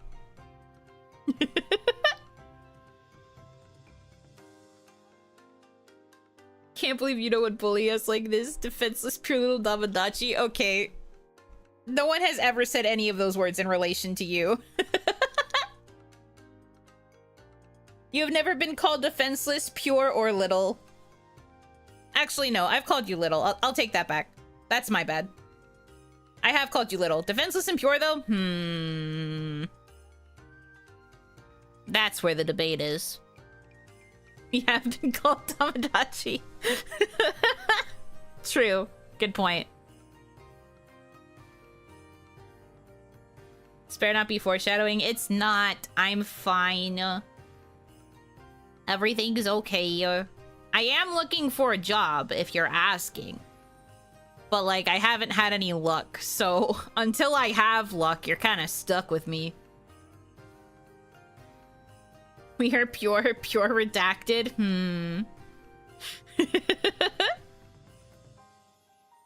Pot calling the kettle black situation. Yeah. I get you. Yeah. Oh no. You know Hanaki's looking for a job. Gasp. Yeah, that's part of why I had that whole rant about job stuff earlier. Because I've been dealing with it, and boy, is it a fuck. Boy, does it suck bad. And I'll even get reached out to by recruiters, but the recruiters will still make me go through, like, 89 tests. And I'm just like, isn't the point of getting reached out to by a recruiter that I get to skip some of these steps? Help. Can't I skip a few of these?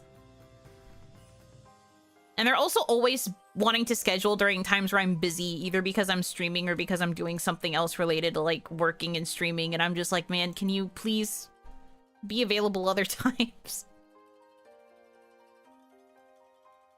It sucks, man. But yeah, don't worry. I've been looking. I'm trying to not be just a bum.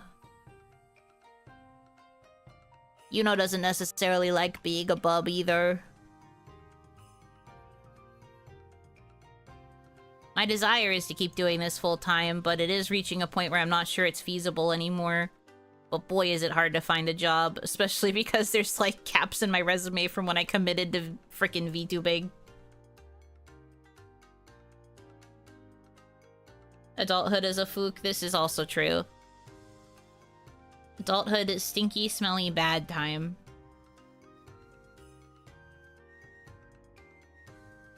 But I am doing my best. I definitely have the same issue of, like, not being able to find positions that aren't more than contract. So even if I did find a job, it would probably only be temporary. And then I'd be right back to the same old shit. Frickin' yippee.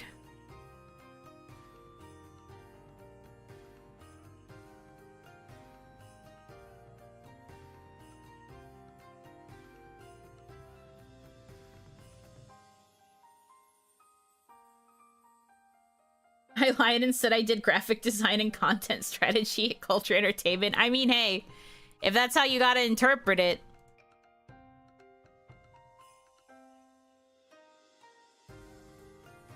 The problem is, though, the stuff that I did for the suits is not transferable in the same way. Script writing, I guess? Lyric writing, I guess? Content strategy would be the only other one that could be transferable for me. But it's not like people post jobs for, like, lyric writing or script writing on friggin' LinkedIn.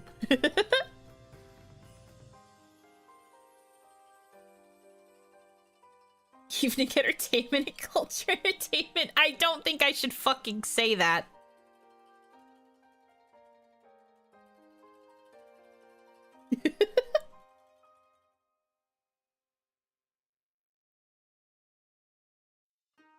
You know, Hanaki ghostwriter, true. Oh, spooky.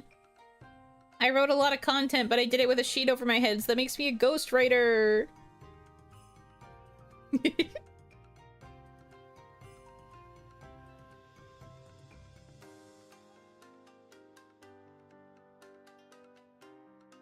That is true, especially because a lot of my work is credited under a pen name.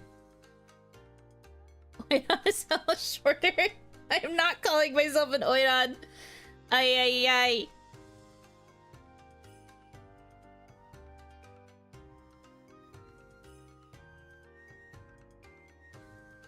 You know, as Violet Evergarden always has been.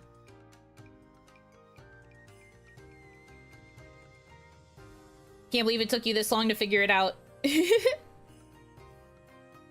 actually never watched Violet Evergarden. I've been meaning to. I really like the music.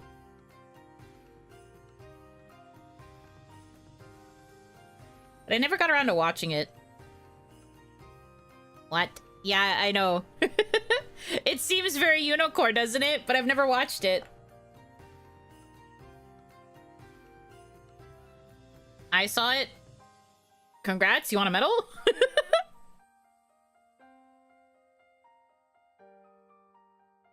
My favorite anime, it's amazing.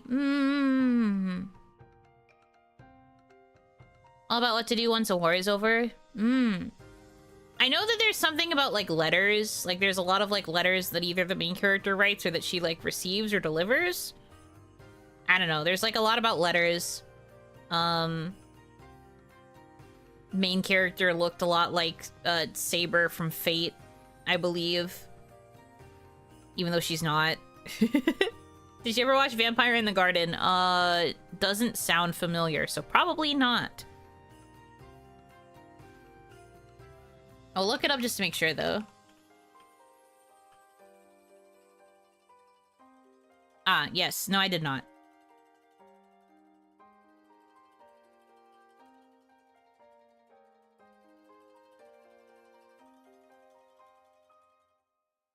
I'm guessing kind of similar vibes. Well, the genre says dark fantasy, so I guess maybe not.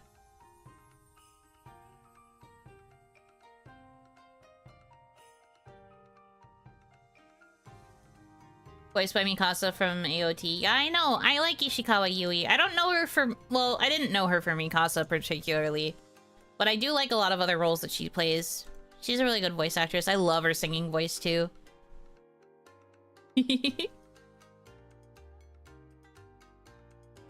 Nice anime. So I've heard. I think there was one person, there was a friend of mine who said that she didn't really like it because she thought it was just like not tragedy prawn, but like there's just something about it that didn't really feel genuine to her. So I always kind of wondered about it. I was just like, I wonder how much of it feels performative then. But it's still something I was curious about watching sometime.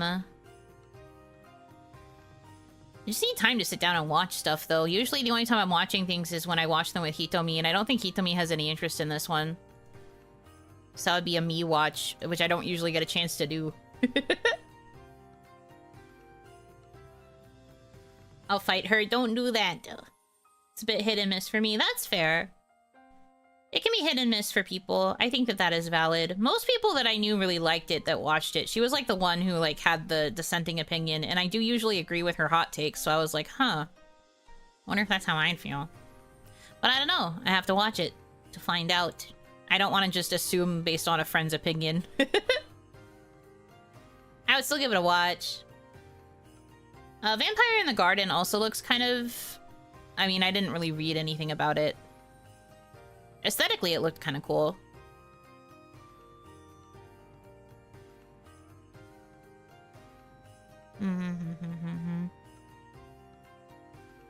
Stuff to watch, stuff to watch. That's always fun.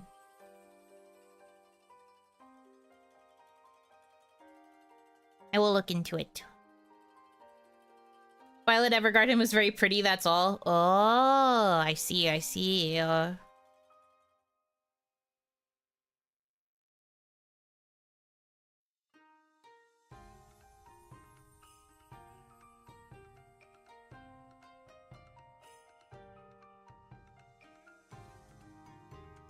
Unmatched in the visual department, so even if you don't love the stories, it's time well spent. KyoAni doing its thing. It's true, I do love KyoAni projects a lot. A lot of KyoAni anime were things that I ended up liking, which is why I had wanted to watch Violet Evergarden. I just didn't get around to it. Also an OVA. I know about that as well. I'd figure out the watch order, don't worry. Because I think I'd want to try and watch the whole thing if I could before really forming an opinion. Unless I really don't like it in the 3-episode try. The tried and true 3-episode method, if I really hate it after 3 episodes, then I'm just like, nah. But if I think I can get through it, I will try to power through it. I started watching Witch Watch recently. In terms of, like, stuff I have been watching on my own. And I'm still trying to get through... Hold on. I'll pull up my Netflix, because I don't remember what it's called. I watch it so rarely that I forget what it's called. I'm still trying to make my way through this one. Sakamoto Days. Right. I am still trying to get through Sakamoto Days. I think the new season just started. Or, like, it has new episodes that are coming out now. But I'm trying to get through that, and I started Witch Watch. I kind of liked Witch Watch. But it was also a little too silly for me in some ways. Both of them. Both Sakamoto Days and Witch Watch are a little bit too silly. I think Witch Watch's vibes are a little bit more palatable to me. But I do like them both. They're just silly. And I have, like, a very interesting threshold when it comes to, like, silly or, like, parody type series. And that if I think it's too much, then I don't like it. I dropped both of them. That's fair. The meaning to watch Sakamoto. I like it. It's just, it's silly. In my threshold of silly, it is silly. So I have to be in a certain mood to, like, enjoy watching it, I guess. What else?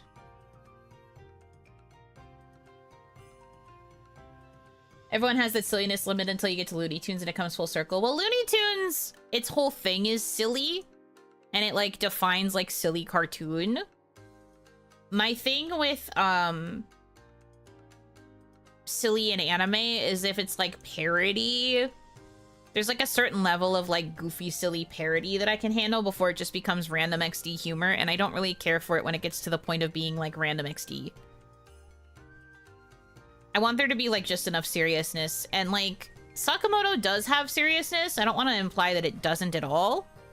But in some ways, it's just, like, it leans too far into the silly and not enough into the serious at times. At least with how far I am. I'm on episode... will it even show me where I'm at? Because I think I ended an episode.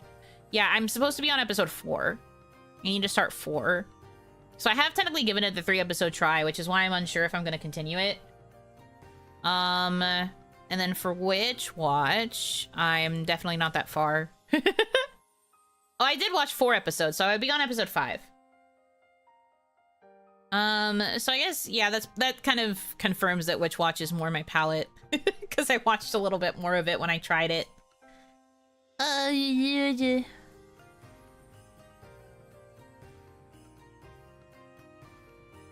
Yap about stuff to watch.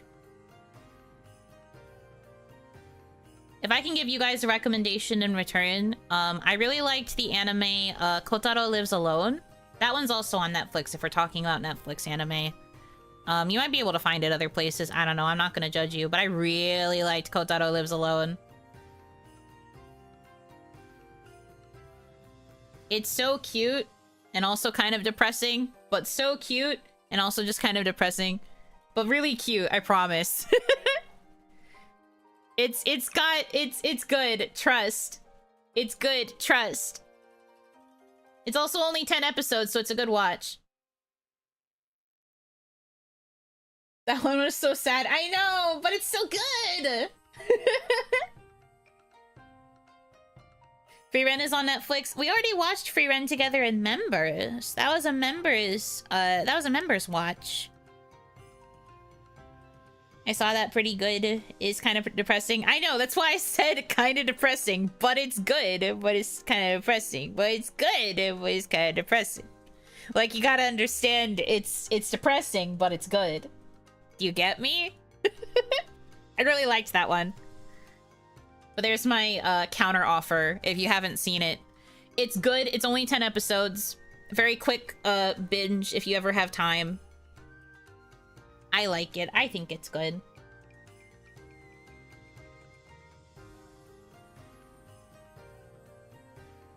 Heart's so good. It has like found family vibes, and I do love me a found family. I do love me a found family. Good but depressing, or depressing but good?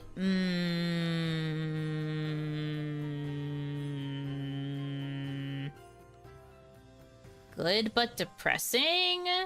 To me, I feel like there's enough elements of it being cute and depressing to where I feel like the cute kind of outweighs the depressing. But it is definitely very sad. Want to get depressed in a hurry? Only 10 episodes. Nice pitch. Look, I'm just saying, if you just need something to watch for like a night, or like you have a day off and you just want something on, it's good. I think it's a good watch. Trust. It's a good watch. Trust.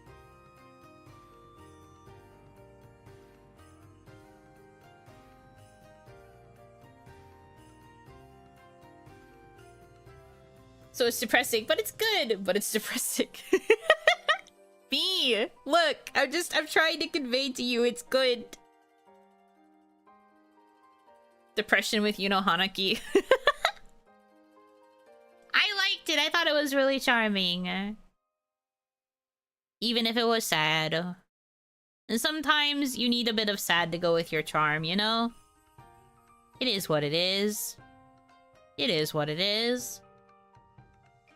Migi and Dolly is a pretty weird premise. It might be in your wheelhouse. I will look. Migi and Dolly. Eh. These twins are scary looking. I got one look at them and I was like, what the frick?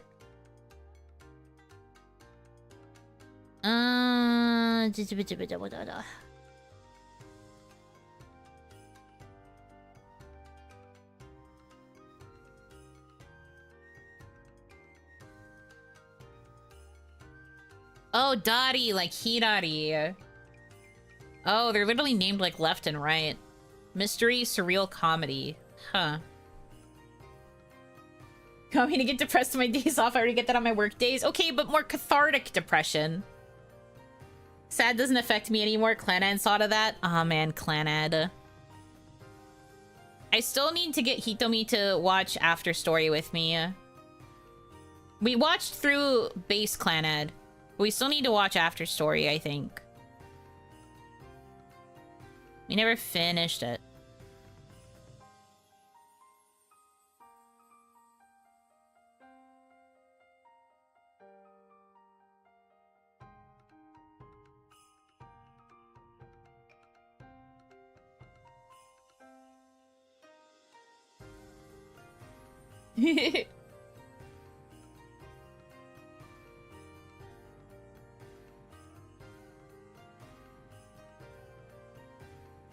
Who stops at base Clanad? We didn't have time to start After Story at the time. We finished Clanad and then we just never got around to starting After Story.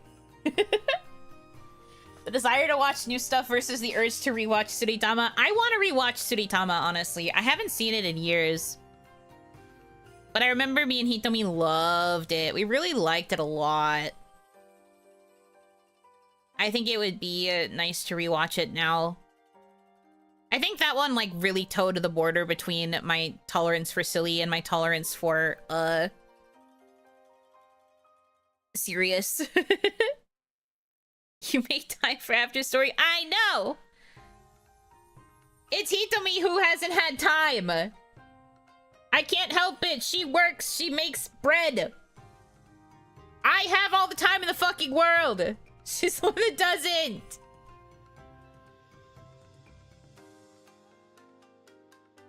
Never watched any of those Infinity Stones of Sadness anime? You should try one someday, just cause.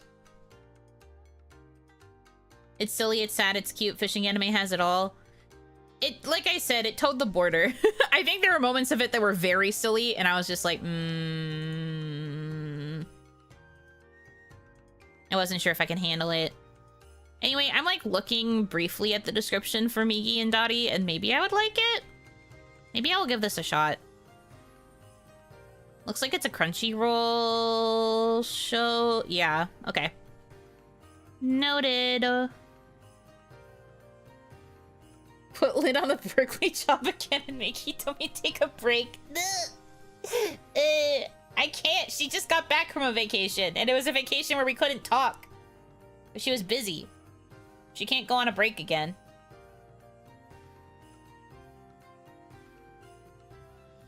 She's out of break time for the next forever.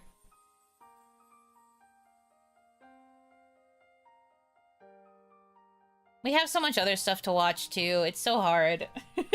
It's so hard to pick and choose things.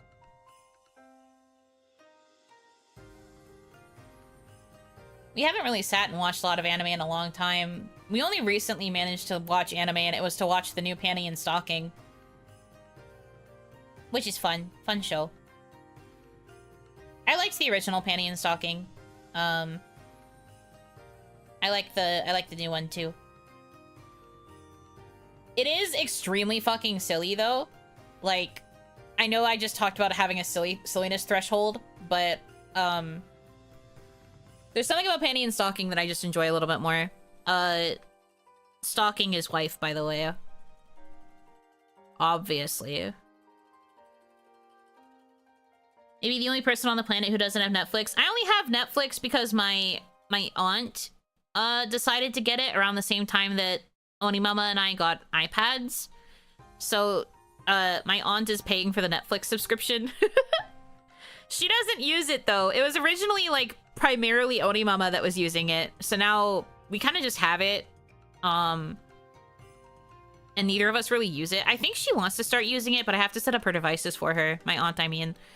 And I only use mine occasionally, like if there's something that,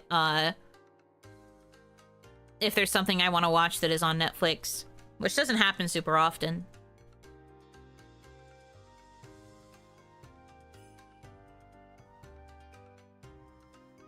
Use my Netflix that my whole family uses. Well, I have a very tiny family. Thanks, Oni Auntie. Yeah, for real. She pays for it on a yearly basis every Christmas. Thanks, Oni Auntie. Thumbs up.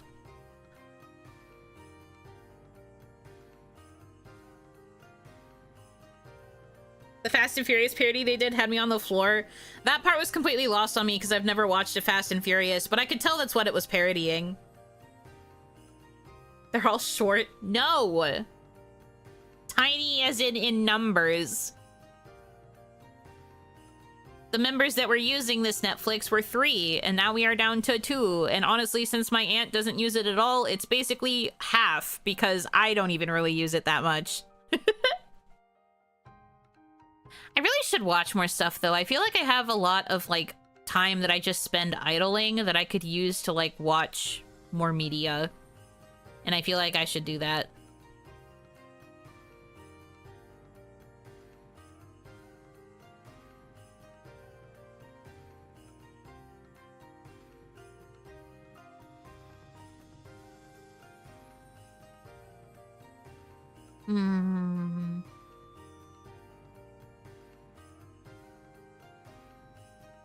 I mean, I also wanted to do more watch-alongs with members, but since I've been having so many issues with members stuff, it's just been hard to, like, figure out what we could watch together. Media consumption, good. I really need to consume more media. Not even just with books. I do want to get back into consistently reading, but I want to, like, consume media. Because I feel like I just live under a rock. And at least consuming media would give me something to talk about with you guys. I don't consume enough media. I am also a guilty creature of habit that just rewatches the same things. Like, Hitomi and I rewatched the High School Musical movies, like, a couple weeks ago. That's about it. The Dominachi need to watch Antique Bakery, the Yaoi Goat. I don't think even I've seen Antique Bakery. Damn, should we watch Yaoi? Damn, should we watch some freaking Yaoi? We need to watch some Yaoi.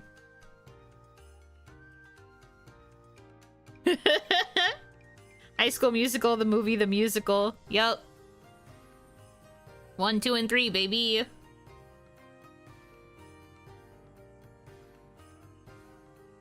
Antique Bake. Might be sick that day. You might be, but will you be? Don't know for sure. Oh yeah, I could remember that is legit good. Yuno holds the power to enforce yaoi. I do. I could make you guys watch yaoi with me.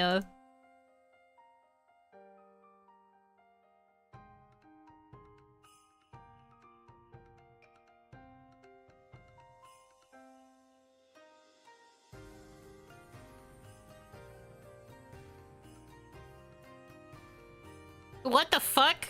Mama was in a BL? I thought that was illegal. I thought he wasn't allowed to do that.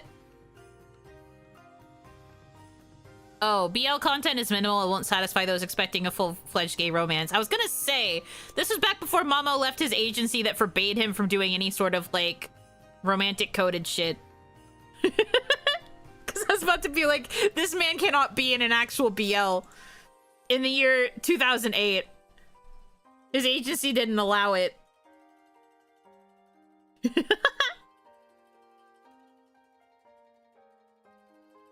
You know, hitting us with the yaoi beam. I gotta do it at least once.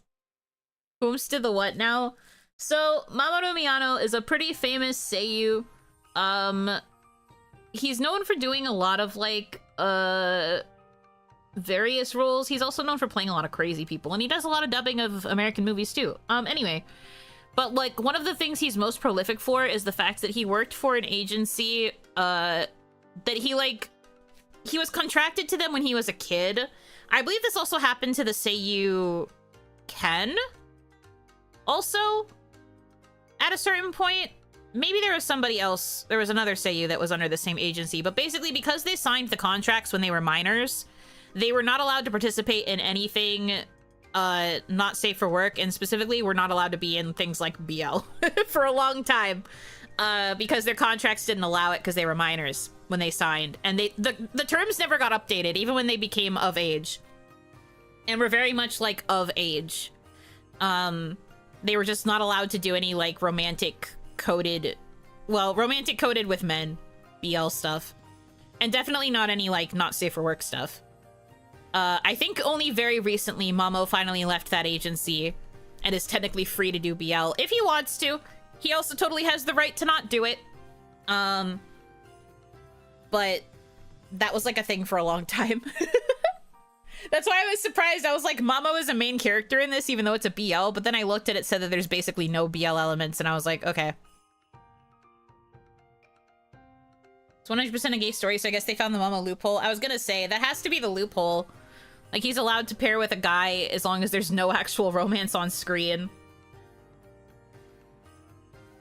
Explain Light and L in Death Note. That's shipping culture. They are not gay. They are not canonically explicitly gay. One of those motherfuckers has a girlfriend. I don't know who. I haven't watched Death Note in ages. I suppose maybe Sasaki and Miyano might be an okay BL. That one's very saccharine. That's like a very, very sweet BL. Given, I think, would also be a good BL if you want something that's in between, like, sweet, fluffy, and then also, like, drama in tea. I think Given is also quite good for a BL. I'm trying to think if there are any other good BL that I could show you guys. Besides, like, the classics, I don't know if I want to introduce you to, like, the yaoi sacred texts of, like, Jinja Romantica or, Sekaiichi Hatsukoi. Those are the sacred yaoi texts and are also not very good. Mamo is the one character in this that's not struggling with the feelings. He's just here for cake. Makes sense. Yeah. See? See? Can't be involved in the romance at all. He's just here for cake.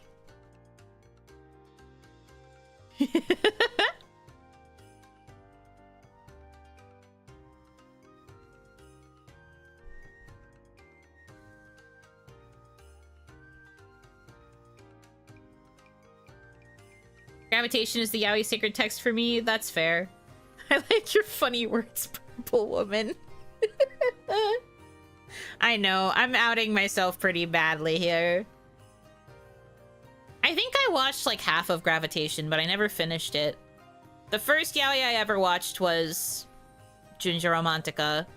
Sekaiichi not long after.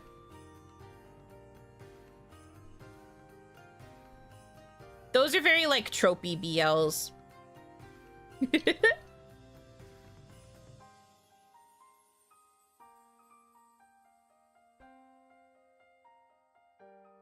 Case of Takafumi Yokozawa. Ah, you're talking about Sekaiichi Hatsukoi. That is literally what I am talking about. Although that is a, that's a film focused on one of the side pairs. So, it's not quite the same, but it's set in the same universe as Sekaiichi Hatsukoi, because that's literally what World's Greatest First Love translates to. But yeah, it's based on one of the side pairings in the base, show.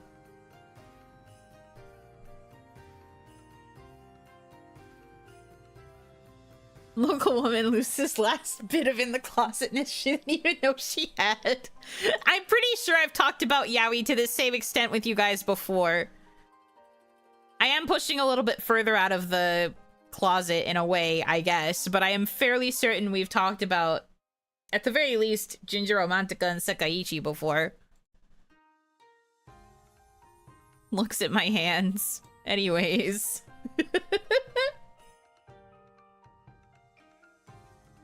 Anyways, I will make you guys watch at least one yaoi.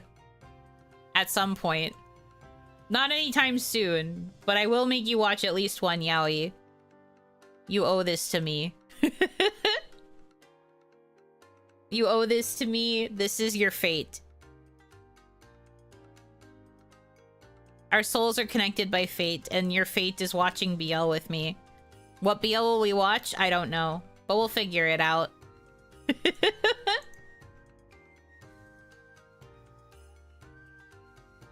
I never imbibed in the yaoi genre. What if I went off the deep end? What's the recommendation? There's like, it depends on what you like. Because there's BL for like any kind of vibe. But it really depends on what you're into, like what you personally like.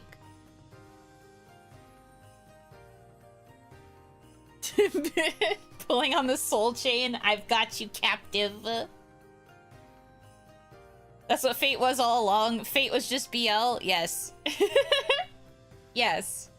True. Yes. The best yaoi setup is the trope with the orphan daughter figure. As in, the guy is a single dad with a child and then falls in love with another dad? Or like falls in love with a guy and then they raise the girl together? So you like girl dads.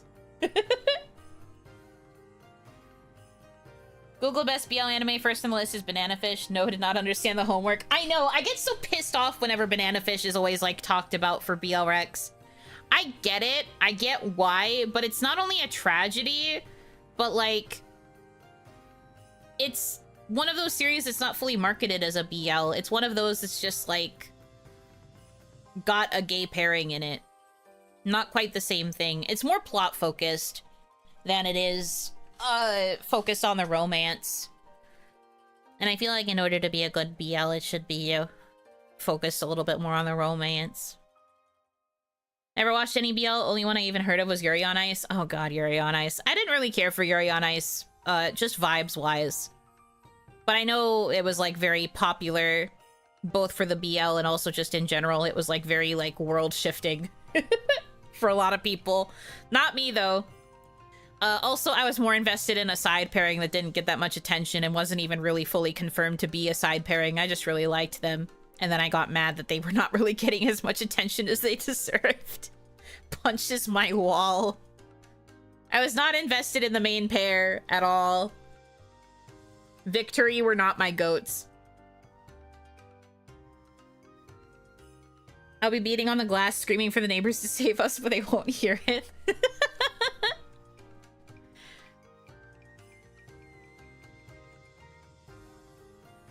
I really liked Yuri on Ice at first, but then it got worldwide popular and the entire vibe changed. I mean, I do also think that the fact that they got, like, super, popular might have affected how they had to approach the rest of the series, but still. I have a curse and it's caring too much about side pairs, sifting through chapters of main pair for a crumb of the side pair. I feel you. I'm like that too. That happens to me with side pairs a lot. I liked Given a lot. Same. I also really like Given. I think Given could be good if you, like I said, it's good if you like a mix of like fluffy romance, but also like drama. Who's the side pair? God, you're about to out me for not remembering his name, but Yurio and the guy voiced by Hosoyan. He was voiced by Hosoya, I don't, oh god, I don't remember his name. Yurio and the... where is he from? God, I don't remember his name. The other guy. I was more invested in them. Motorcycle cool guy that shows up at the end. He's there before. He's not there at the end solely. He's there, like, in the rest of it, too. But he's Yurio's rival, and we don't really focus on Yurio's rival very much because the series is focused on frickin' Victory, which I don't really care that much about, to be honest with you. But I don't remember his name. Anyway, them. That was who I cared about in Yuri on Ice, but then they got, like, no attention. And it made me sad. Because they deserved it. They even did, like, a couple skate during one of the last episodes, if I remember correctly, and I was just like, God damn, and you're telling me that they're not at least confirmed? The frick? Usually if there is one BL pair, another BL pair will follow. How dare you?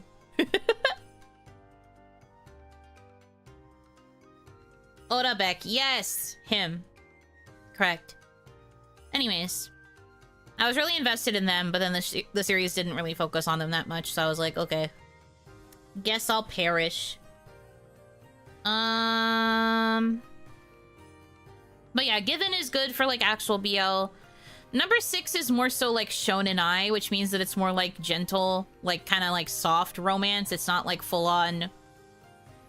It's not full-on yaoi or BL. But the main pair, the two guys are in love with each other. And they do smooch once. Number 6 was another, like, introductory... I guess introductory shonen-ai for me. But it was really good. I really like number 6. More romance, love focused? Oh no. Number 6 was more plot focused. They cared more about the plot. The two of them didn't want to address their feelings until plot was settled.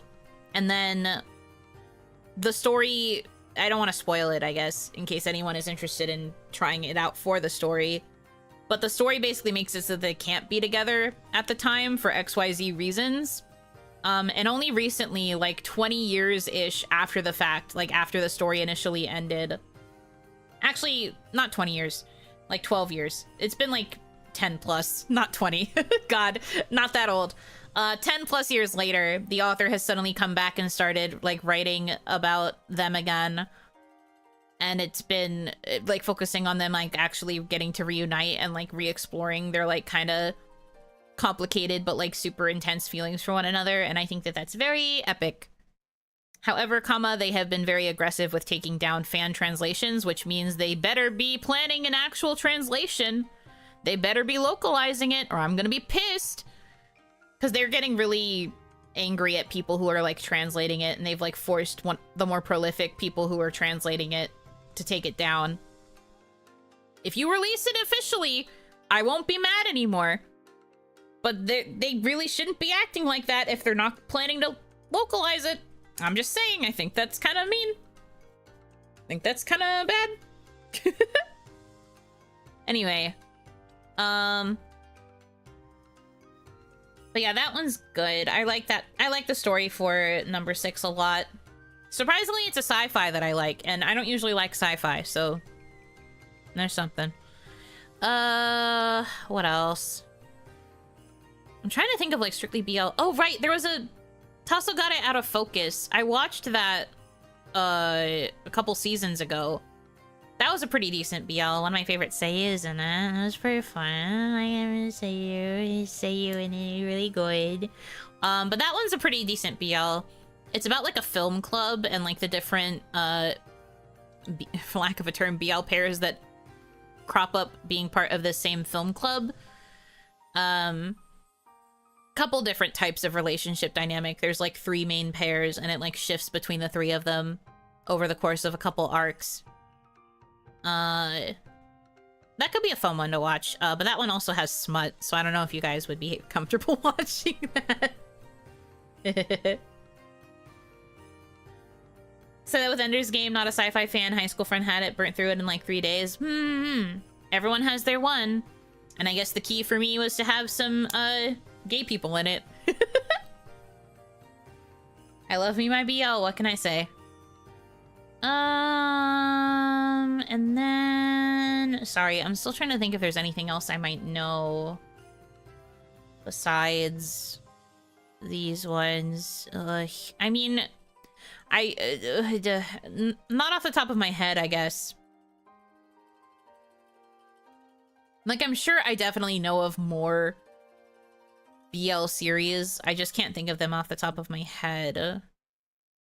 And admittedly, I watch a lot of shows that just have primarily, like, all-male casts, and then they, have a lot of, like, implied shipping.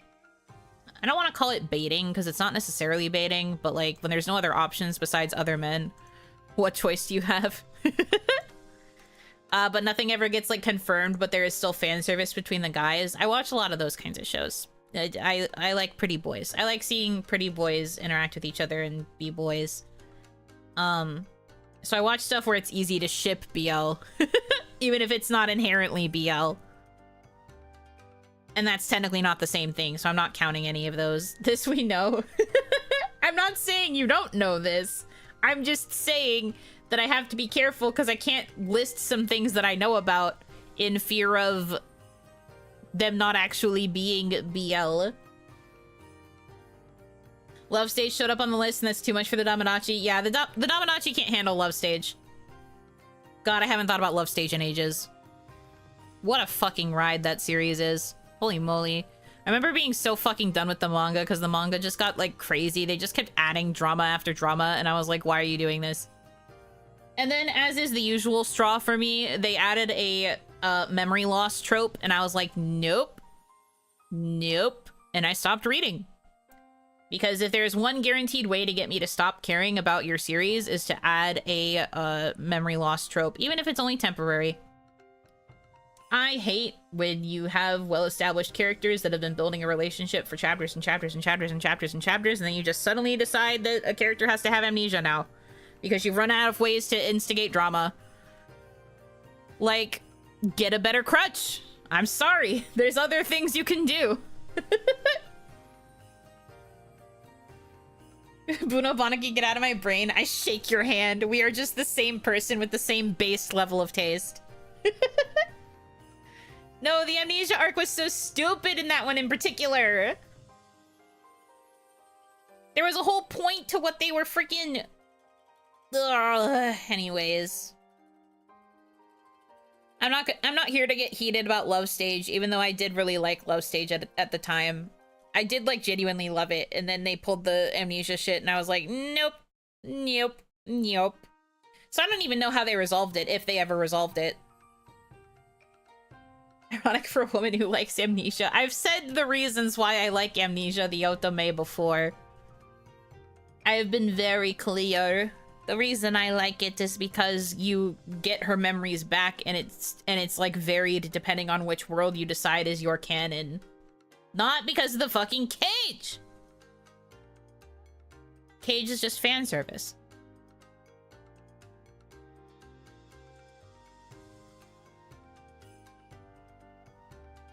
They were already together and the author didn't know how to do established relationship. It wasn't just that, but it was also like specifically erasing the memory of the guy who had been the most fucking loyal.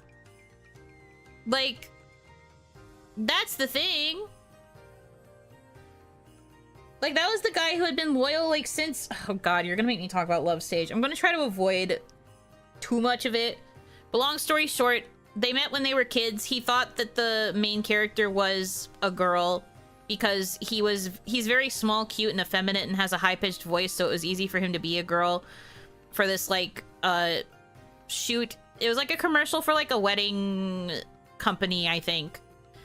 And the idea was, like, the mom and dad were getting married or whatever, and then they toss the bouquet back and like their kids or like kids are gonna get married or something, and then when they grow up there's like a time skip to when the kids who had been in the commercial are now in their 20s, which means that they're like marryable age, and the company's like, what if we did a commercial with the kids that we originally had in the commercial, but by now our main character isn't acting or modeling or anything anymore because he's got like severe social anxiety and is instead just like a nerdy otaku and like basically left showbiz. But the other guy remembers the time that they spent together as kids and like has been in love with that quote-unquote girl that he remembers. They meet up again because our main character gets coerced into doing the shoot because he gets promised money for anime merchandise. He's just like me for real. And then that's where our opposite guy finds out that it was a boy this entire time. And he's like shocked, but then that doesn't change his affection for him. And he's still like super in love with him. And he starts like trying to pursue him more actively now that they've reconnected. And our main character is just like, hey, what? Because he didn't really see himself as being interested in men. It's just a whole thing. Eventually, circumstances occur, silly shenanigananery, they reconnect, they slow burn romance, they do finally become a couple. And now the other guy, who I have now established to you, was like super dedicated. He did his best at, well, okay, at first he was not being respectful. He was kind of too aggressive. But then he kind of like learns and grows and becomes better to be a better partner for our main character. And then once they are finally established as a pair, what happens?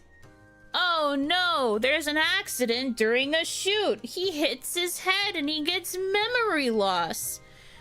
Now he doesn't remember the guy that he's dating at all. He forgot the entire connection that they had been building and the entire connection that he had for 20 plus years of his life. Oh no! How will our main character survive now that he's finally learned what it's like to fall in love with somebody? And I literally wanted to like... I wanted to just take the manga out back. I was like, you did not build up this entire situation just for there to be, oh no, an accident, ouchie head hurt. How dare you? How dare you? How dare you? This is unearthing so many memories because I had been so fucking invested in Love Stage. Holy. You know, wanted to throw hands. I did. I was just like, you can't do that to him. That's my baby. Filler in all but name. Yeah. And I guess the point of it was to maybe show the parallel of like trying to get this guy to fall in love again instead. Now that our main character understands that he's in love. Like from a narrative, from like a writing standpoint, I get what the point would be, but I just think that it was way too soon. I think the timing was bad, and I think that there's just so many other ways that you could have this happen without it having to be memory loss. Especially with something that was so freaking crucial. Evie Asko, thank you so much for the raid. Welcome in, raiders. Sorry I'm ranting about PL right now. But welcome in, welcome in. I hope you had a good stream. Let me head over to the Twitch side so that I can make sure I send you a proper shout out. But welcome in. Welcome in. Interesting time to raid. Yeah, sorry. They got me heated about BL over here. It happens sometimes. Let me get this, shout out. I hope you had a good stream. Feel free to hang around if you would like. Seraphim Sans, thank you for the follow over on Twitch. Oh, okay, I did miss a letter. Hold on. There you go. Thank you so much. What were you doing? Ooh, chatting and Persona 3 Portable? Ooh, I love Persona 3 Portable. I hope you are having fun playing it. Do you have a favorite boy? And is it Junpei? Because I love Junpei. That's my son. I didn't know how to express my love for Junpei Iori in that moment, but I do love him. He's very good. Hope you guys are having fun over there. It will happen again. You don't have to tell them that part. Shh. Anyway, since you might not know me, I am Yuno Hanaki. I am the one and only Oiran of indie V-singer group Milestones. I'm still kind of new to... Twitch, so I'm still trying to get used to stuff. I think I just started streaming on Twitch like a literal week ago, so... I'm building. I do prioritize YouTube for the most part, but I'm a variety streamer. I do a lot of yapping. I do a lot of gaming, comfy gaming, JRPGs, that kind of stuff. Sorry, I'm a bit frazzled. I was so caught up in my rant about BL that I forgot how to introduce myself. Sorry, but thank you so much for the raid. Also, thank you for the hydrate and posture check. My posture is already pretty good, but I will take another sip of water for you. Yeah, that's a note to anybody who is watching on YouTube or who wants to also watch on Twitch. I have set up channel point redeems and stuff, so if you want to gather up your channel points, you can. So thank you for the hydrate and posture check. And Evie Askell, thank you for the follow. Thank you.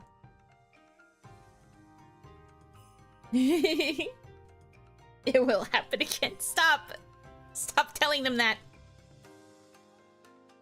Don't embarrass me in front of the new people. Anyway. Thank you.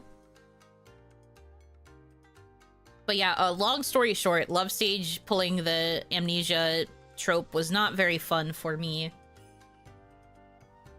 Purple YouTube won't let me verify my phone. No, nightmare. Yeah, I have all of the verification stuff set up because it's hard to moderate two chats, especially with how I can't really keep like the Twitch chat open to do moderation. So I'm just kind of, I like watch it on my shared chat screen and then I just pray nothing bad happens. R2 my D2, thank you for the stretch. I'll do a big stretchy.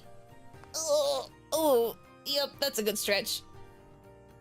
Back for lunch break, how's it going? It's going good. Been yapping, as one does.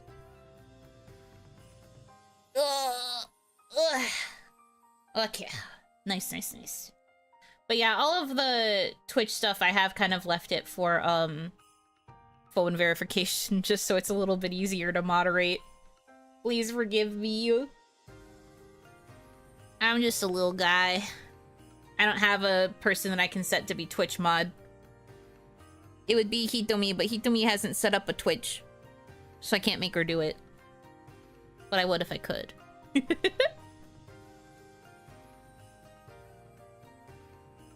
Have a good day. Thank you! You have a good rest of your day too!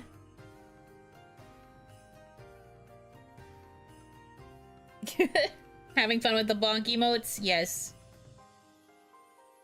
Good night. Oh, are you going to bed too? Rest well.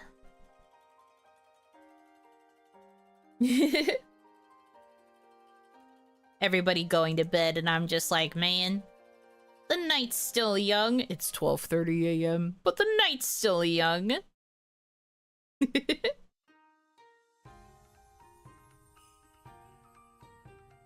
Going for quite a while. I think the endurance stream broke me. And now I feel like I can't... And now I feel like I can't not stream for, like, 5 hours average. Working 5 hours, Monka. Oh no. Good luck at work. Please get some good rest. Roll the gift gacha today. Ooh, who we rolling? The only lights guide you back to me. There is something so funny about the fact that you managed to roll yourself.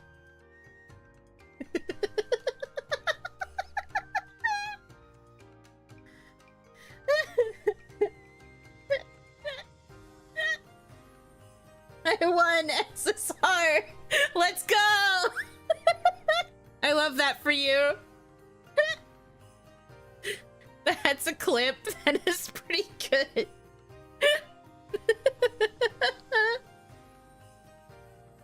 Congratulations, you win! It's that meme of Obama putting the gold medal around his own neck. That's you gifting the membership.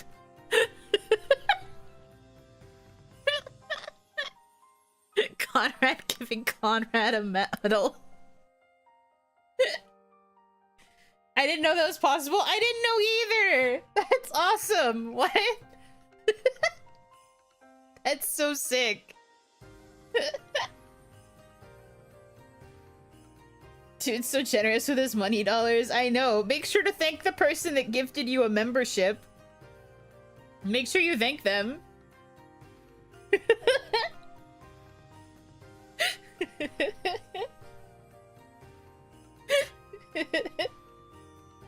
Again, it's literally just the meme image of Obama putting the medal around Obama's neck. Congratulations. Pay forward the gift? Nah, you don't gotta do that. I think it's very funny. Thanks, man. That's real cool. You great gift. Yeah. See? Good. Always gotta be thankful when you receive a gift. Holy moly, that's funny.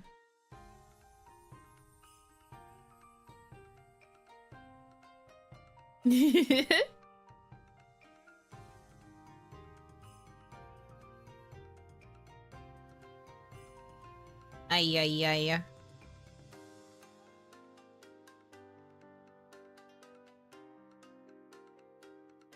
sometimes you gotta treat yourself. That's so true. You gotta treat yourself. You deserve it. It's just a little treat.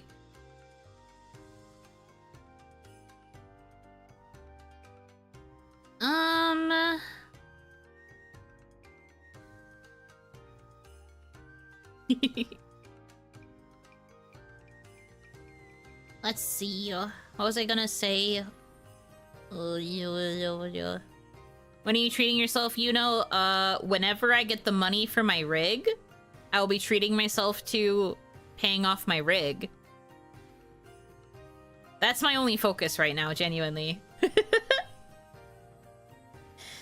Conrad, thank you for gifting another membership. Thank you very much. But yeah, that's my next intended treat. I'm literally not planning to spend any money until I can pay off rig. And also, I have to pay my rent, but that's about it. Just paying it forward. Seraphwing66, thank you for the follow on Twitch. Thank you, thank you. Gonna laugh if it somehow got Conrad again. It can't. Now that Conrad has a membership, he can't roll himself again. You have to wrestle Mr. YouTube for your monies. Honestly, yes. If we wrestled Mr. YouTube for my money, I would probably be able to afford the rigging at this point. That's the sad thing. I'd be able to afford it. Punches YouTube. I'm so mad.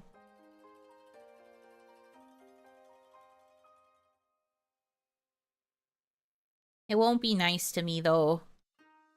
I'm hoping if I continue to grind, I will be able to eventually get it to happen. But I don't know, man. I don't know, man. In Minecraft? Yeah. I'll punch Mr. YouTube in Minecraft. I don't even know if that excuse really works anymore, to be honest, but still. Right.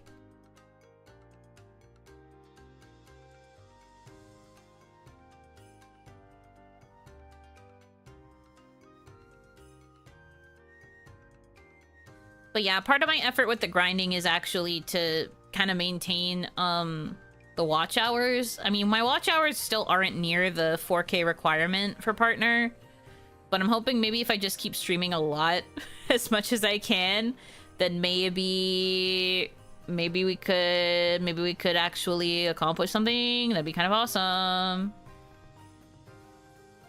It does not. It doesn't, but the meme always outlives the source. So true. Yeah, I had a feeling it didn't really work anymore. It's fine, though. I do still love it as a meme.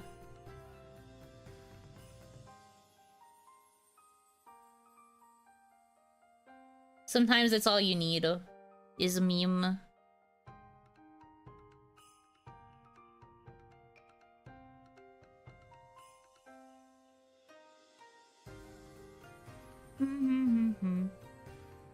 But yeah, I do still need to think about what I can do for, like, direct fundraising. This week might be a little bit more low-key as I try to figure that out. But probably next week you can expect to see more fundraising stuff, because I really gotta try and get through this. I really gotta do my best.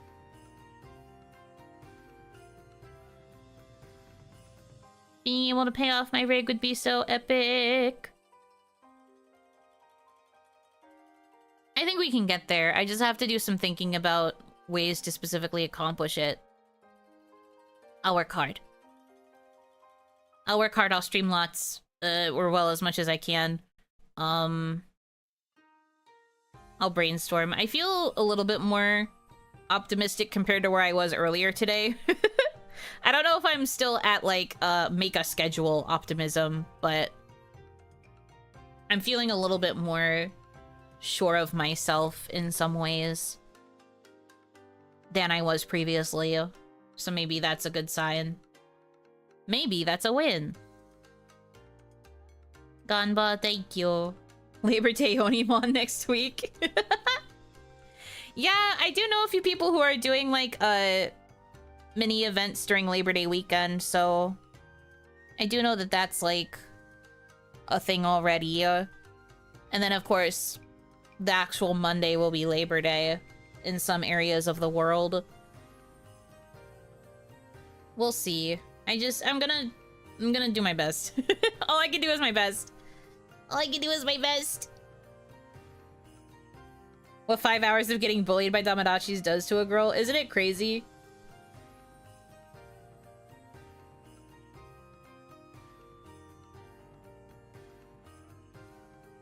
I think a karaoke relay is happening. I was thinking about how another VTuber I know is having a donathon. And I know... Yeah, the point of the donathon was to go into Labor Day. And then obviously, like, the school days event is still happening. The only thing I'm part of, though, is the event on Friday morning, though. I didn't do a solo stream. But yeah, you know, stuff's happening. Stuff's happening. I will think. I haven't really figured out if there's anything I can really do in terms of fundraising, crowdfund work stuff. I'll try and figure it out, though. Like I said, I will try to troubleshoot. I will think of ideas. Worst comes to worst, it might just be another endurance. It might just be another endurance. I'll figure out something I can do during it. And maybe it'll be fine. If it's Labor Day weekend, maybe then it would be okay. Because it's... people might be a little bit more free. Who knows? Oh, Hanaki, welcome in, welcome in. I work Labor Day, it'd be like that. Some people gotta work. You gotta have people that can work the restaurants and the entertainment areas for the people who get the day off. It sucks, but them's the breaks. I mean, I think we could all agree it would be kind of hard to have, like, every facet of society actually not work for a full day. I think the world would kind of implode if that ever happened.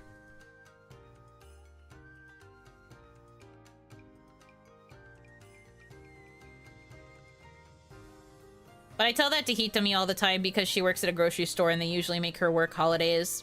I'm always just like, well, someone's gotta be working so that people can get food for their time off. At least working on holidays gets you at least time and a half, lol? What miracle place do you work?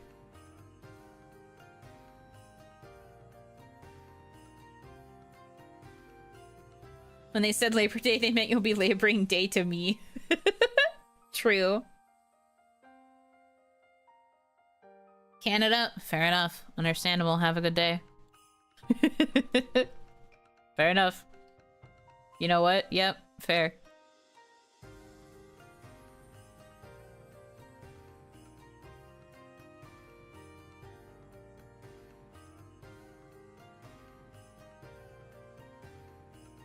We get 2 XP on holidays. That's lovely. I love that for you.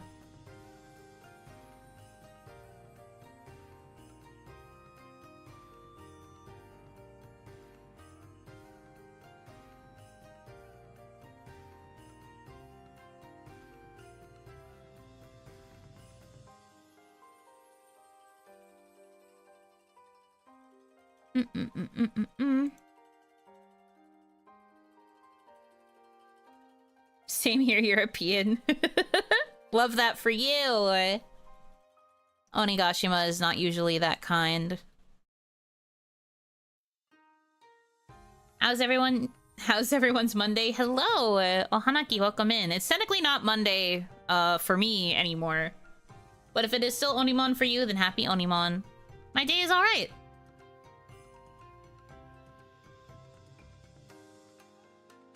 Happy Advanced Labor Day. We have that on May 1st where I live. Yeah, happy Advanced Labor Day. Or belated, depending on your perception of time. Onigashima be a rough place. True.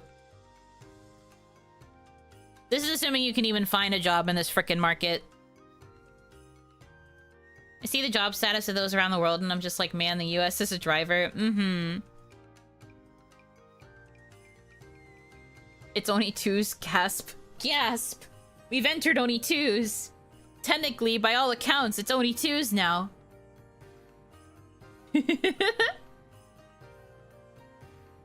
I am probably going to wrap a little bit soon, though, because I'm starting to feel it in my throat from all of the silliness we have done today. But, housekeeping. I will probably stream again later today. I don't know when. And I also don't know what I'll be doing. I have, like, a vague idea, maybe, of what I'll be doing. But I don't have a confirmed idea yet. But I will probably be streaming again. I feel it in my bones, the urge to stream. So I will still stream. There's a chance I might stream twice. It really depends on what we manage to do in the first stream. My first stream might be earlier in the day. And then... nighttime might be a different thing. It depends on vibes. Wednesday will still be considered an off day. Thursday, I do plan to do Chrono Trigger, probably, and then maybe another stream. I don't know. But I do plan to do Chrono Trigger. It might be nice if, since I currently have this, like, endurance brain, maybe I could endurance the rest of Chrono Trigger so we could get that off the playlist. JRPG. I know. But we'll see. We'll depend on what the energy is for Chrono Trigger, perhaps. What was that? Oh. Zatirdo, thank you for the tier 1 sub on Twitch. Thank you. Enjoy your emotes over there. They are somewhat different from the ones that we have here. Yeah, subscribe on Twitch. Yeah, sorry. I had to... The way I have my OBS set up, all of my notifs are, like, hidden behind my primary monitor. So I have to, like, turn my head and, like, crane my neck to see it. So if it looks like I'm doing something kind of weird whenever alerts like that come in, it's because I'm checking to make sure I think the right thing. Because I haven't memorized the sounds for the Twitch alerts yet. I'm working on it, but thank you. Super appreciated. But yeah, probably at least one stream on Thursday for Chrono Trigger, if not another stream later. And then Friday morning is the collab that I believe will be on Usachi Yui's channel. Oh my god. I forgot that sound is so loud. Why is the bits sound so loud compared to everything else? God, I hate you. Also, YC for the mixer. Thank you for the 100 bits. Tier 100 funds for the cute Oni. Thank you. I appreciate it. Yeah, bits! No, it's okay. Don't worry about it. I'm happy with the bits. The bits still make me happy. The sound scares me. Because it's so loud. I don't know why it's so loud in comparison. So strange. Oh, that was a hype train alert. Hype train, crazy. Volume it down. I guess I have to, but... I'll have to check the Twitch alert box, because that's where those are from. Yeah, bits. Yeah, bits. Yeah, bits. So true, I got you, homie. But anyway, like I was saying, the Spelling Bee collab is in the early morning EST. Probably will go for like 2 hours or so. So like 8 a.m. to 10 a.m. And then I might also stream later. Actually, no, I won't. I forgot I have something to do on Friday, so no, I won't. I lied. I lied like a liar. I'm sorry. Saucy Grandpa 01, thank you for the 100 bits. It didn't get me this time. I powered through it. Thank you. So yeah, that'll be the only thing on Friday. You'll see me during that collab. Saturday, okay, I have something I actually want to pitch to you guys before I, like, fully end this stream, okay? I'm pitching something. I'm pitching an idea. Rigged? Did you only do it to jump scare me? You're so mean. Anyways, I had the thought of Saturday being a consistent double stream day for the most part, but with the intention of the first stream of the day... Please, I'm trying to think. Thank you, YC, for the 100 bits. Money jump scare. She definitely receives this money, by the way. It's true. I will actually receive this money during the payout. I will actually receive this money. Thank you.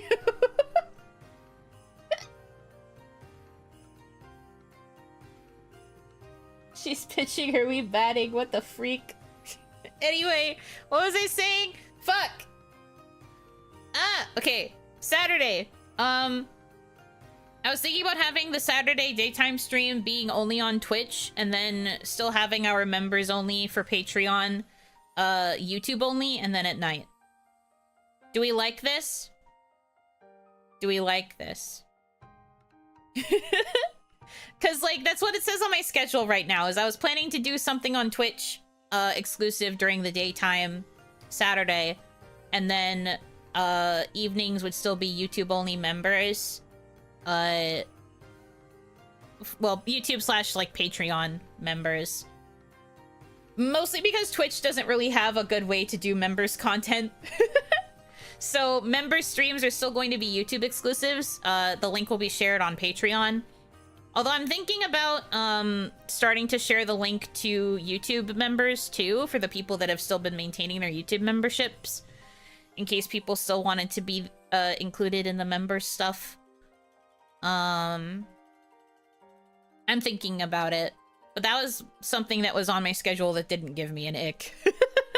I was just like, I feel like this is smart, because I want to have at least one day where I do something like purely for the Twitch viewers, and I can like lock in on taking care of the Twitch chat, just like how I usually lock in on the YouTube chat.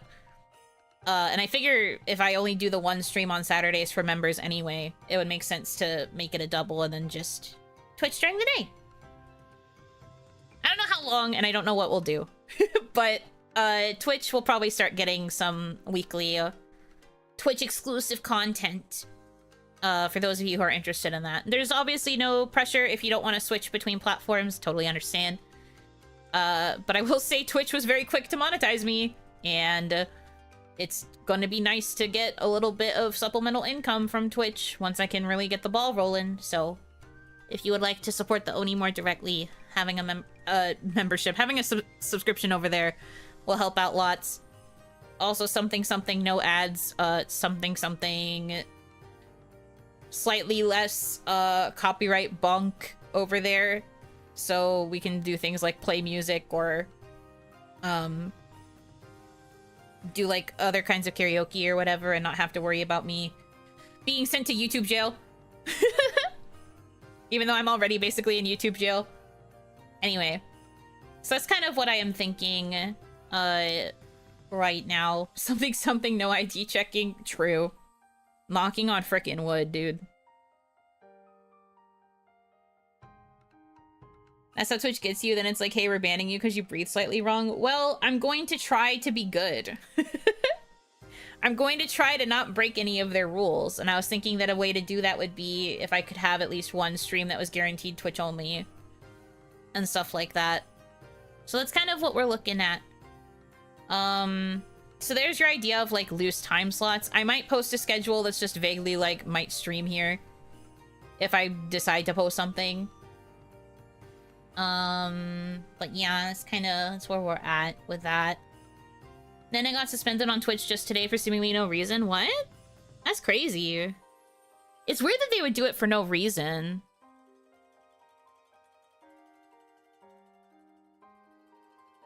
Well, I hope it's okay. What was the last stream she did? It was just a Zatsu, right? I wonder what happened. Usually that stuff can only happen if you get reported.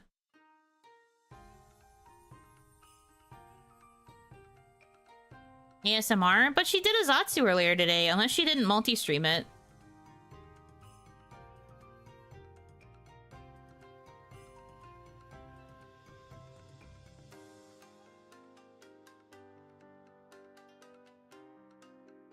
Twitch be like that? In some ways.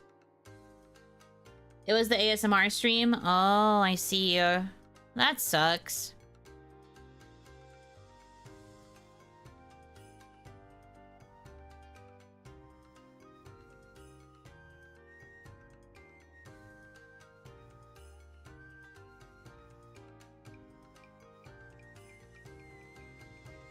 Yeah, it looks like they're being tough against the ASMR.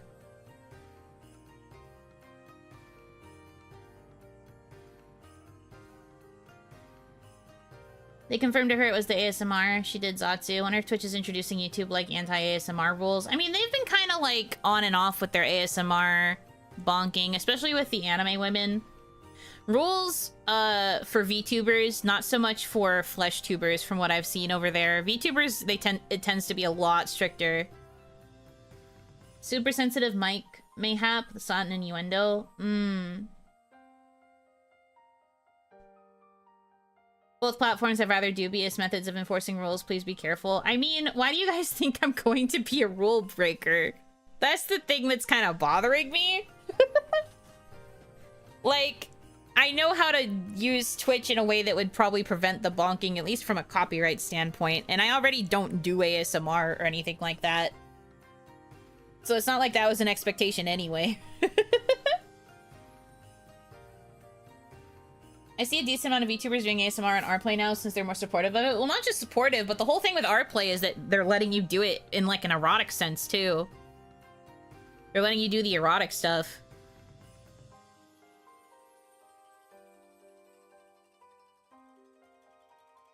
I think the problem with these popular platforms is gray areas of their policies. It's not gray areas, it's the payment processors. We already know. We already know it's because payment processors take anything that seems even slightly,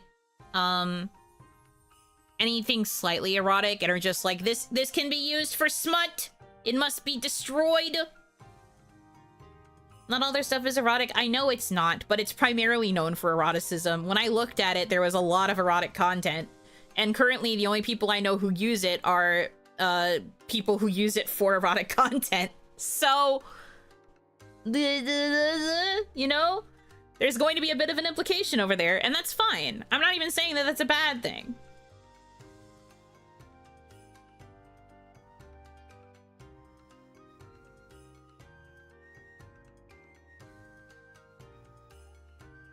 You know, Hanaki Yaoi, enjoyer, lover of women, rule breaker, breaker of rules, enjoyer of broken rules, writer. I don't get why they get to be the moral police. The big money processors, they control where the money go. Have a sudden interest in Rplay, never knew of its existence. Yeah, they talked about it during the Promise Uien debuts. All of them have Rplay accounts, and they do Rplay stuff at least once a week, if not more. And that's where they do all of their more risque content, the content that they think would absolutely get bonked by YouTube. They plan to play like erotic games over there. Some of them are doing erotic ASMR content. They've done like drinking of beverages over there.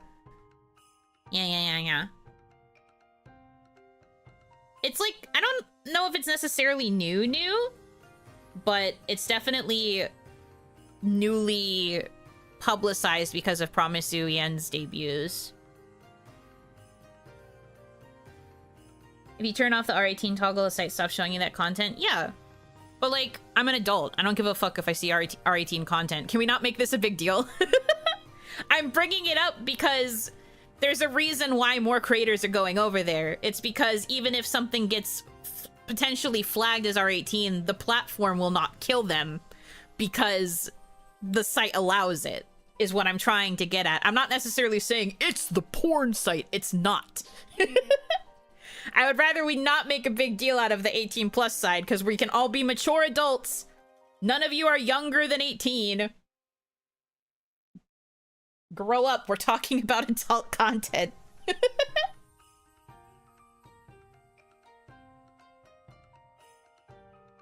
Anyways.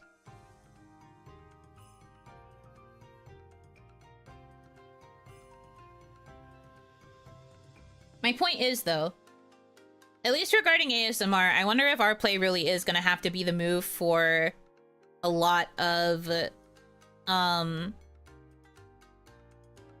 artists.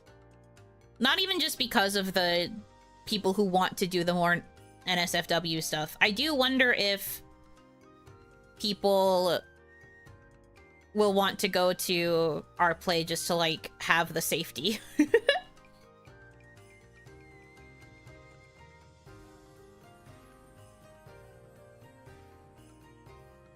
If the trend continues of random bonks risking your channel, I could see it. Yeah, it depends on the severity of the bonk. Isn't Patreon even banning ASMR now? Less ASMR, and it's more just like very specific scenarios of content. Because Patreon does technically still allow you to make 18+ content, but it's become a lot stricter with how you portray the content. You have to be very open about the fact that, like, everyone that's involved is a consenting adult. You have to be careful of, like, the sort of material that it depicts.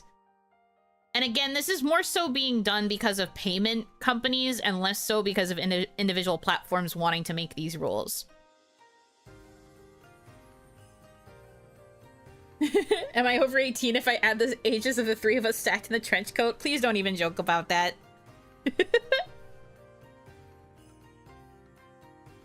Its interface still needs improvement, and monetization has some questions surrounding it, but they're open to those kinds of content and they're doing partnerships with VTubers. Yeah. I mean, it's, like I said, it's relatively new. It's going to have its growing pains. But the fact that it allows not safe for work content is already a major leg up, I feel, within, like, the current market. It's a niche that hasn't been targeted before. Because, like, before this, 18+ creators were having to go to places like, OnlyFans or, what's the freaking other one? There's, like, another site for, like, adult content that I just don't remember the name of. But that one, too. Even been affecting game platforms like Steam. Yeah. Fansly, that one. Not the hub. Fansly. It was that one. Thank you. Remember to mail us the consent forms in triplicate? Reminds me of when Tumblr shot themselves in the foot. Yeah, and then they kind of walked it back, and, like, the 18+ communities there have gotten a little bit back to where they were, but definitely not nearly to the same extent. Definitely much different from the heyday, that's for sure. When are you opening your only hams? Bleh.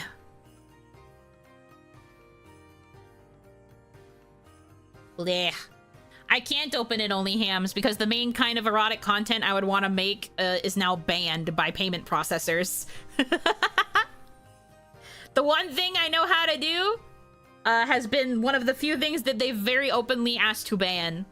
And not even in uncertain terms. If you even allude to that particular kind of content, they will murk you. They're just like, no thanks. You're gonna be obliterated.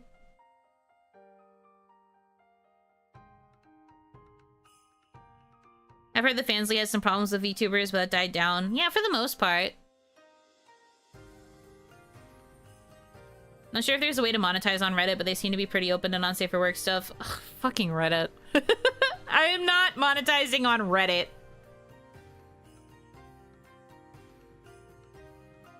Also, Reddit can be pretty bad.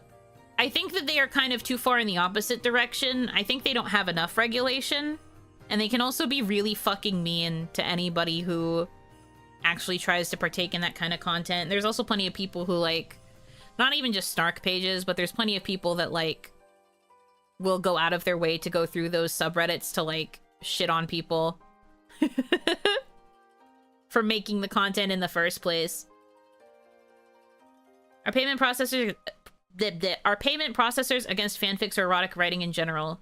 No, but you have to be very, very explicit about well, I guess if we're going based off of the new rules that payment processors have been implementing. Well, okay, first of all, don't monetize your fanfics. There have been whole legal cases about this. Don't do it.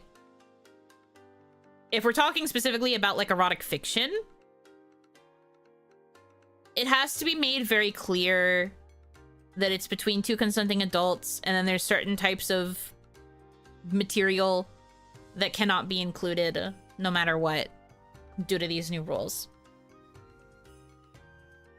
That's the thing that's like kind of hard about the situation. But no, you're not supposed to monetize your fanfics in general, erotic or not. Don't do it. That's a very bad, legally gray area that you're just better off not even attempting. You'll be better off not doing that. But no, fanfic, like writing in general has always been like a bit clearer cut in some ways when it comes to like getting crackdowns, I guess. I don't know, it's hard to articulate this. I think there's a workaround that will let you sell spicy Oiran content on DL site. I don't know, man. I'm not even particularly looking into selling spicy Oiran content. I'm just saying, had there been a situation where I would consider making spicy Oiran content, the types of content that I would have been making are very directly outlawed by a lot of the new rules these payment processors have implemented, which means a very big... Because, like, the thing you guys need to understand, most of my audience is American. And most Americans have one of the two major processors that are involved in all of this BS, right? So the only way that you could get through the workaround on a thing like DL site is if you had a different card that wasn't under one of those major processors. Good fucking luck with that. That's the only way the DL site workaround even works. You have to completely, like, outlaw a particular kind of card for payment options, because otherwise it gets flagged. And then it would cause problems. So I hope you guys have some niche cards lying around if we were going to do that. Consenting adults who roleplay non-consenting scenarios are so screwed. Yeah, that's one of the places that are targeted, yes.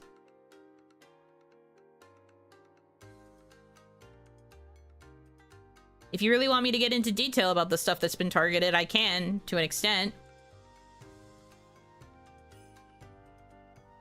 Mailing the payment, wait a few weeks, months. Oh god. Please, I'm gonna look like I'm a money laundering front. I'm gonna explode.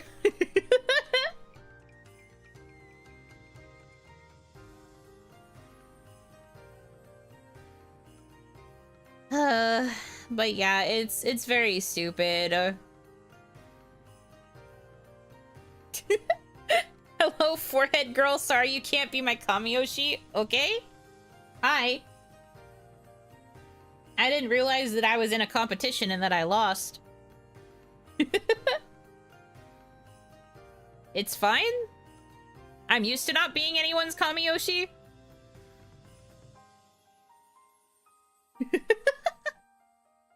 This is a very funny statement to make. Anyways. Mailing you non-sequential Amazon gift cards? No! No! Don't do that, I'm gonna get in trouble! It's over. Hey, Yuno, hope you had a nice little break after the 48-hour insanity. Yes! I slept for a few hours, and then I was up for 2, and then I slept for 2 more, and then I had pizza. It was a good break. And now I'm back to the grind.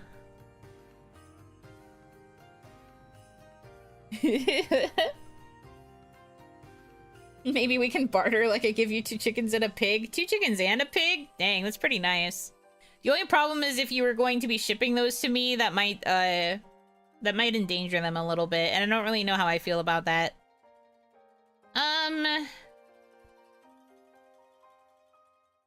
I don't know if I could accept that. We would have to assign monetary value to the animals. Don't worry, it will be $497. They'll never look at sub 500.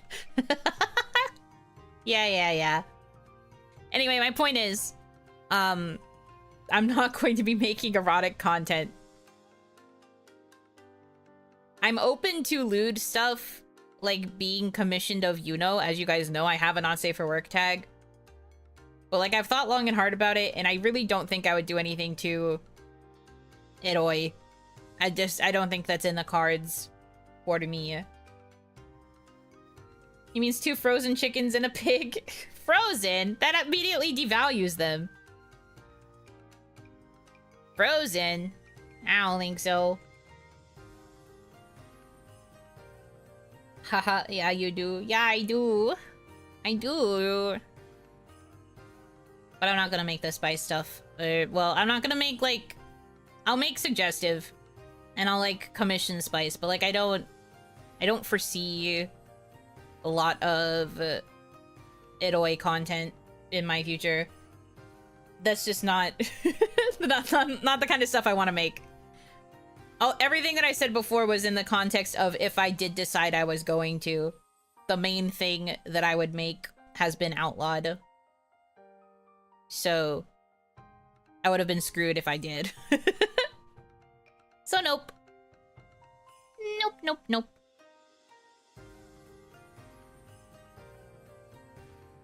Anyway. Strays away from your comfy image. I mean, I think you can still be Eroi while still being comfy. But, like... I'm just a girl, and I just don't really foresee it. Sorry, I'm trying to figure out how to word this in a way that's not... awkward. I think you can still be Eroi while being a comfy person. Because, like, comfy doesn't inherently mean, like, family-friendly. Obviously, have you seen me? Because, like, I'm definitely not wholesome. But I don't think I would go... I don't think I would full pivot in the other direction either. I guess. For me. It was going to be audio, right? Probably audio. I might have also done some, like, written content. Like, I'm fine with writing some erotica, personally. So, I might have done stuff like that. Probably nothing beyond that, however, obviously. That kind of stuff is hard to do as a VTuber anyway. But that's not in the cards. Especially not with the main thing that I like being outlawed. Not wholesome, but not too far in the other direction. You can call that half-some. Yeah, I'm half-some. We'll go with that.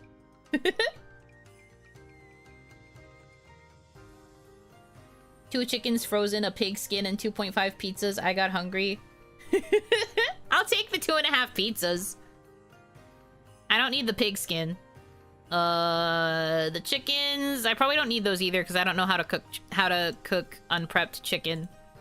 The only chicken I know how to make is chicken that's just like pre-made and frozen.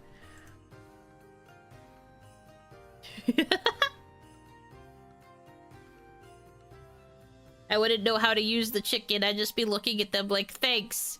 I don't know how to cook with this. Guess I'll die. With chicken in my freezer.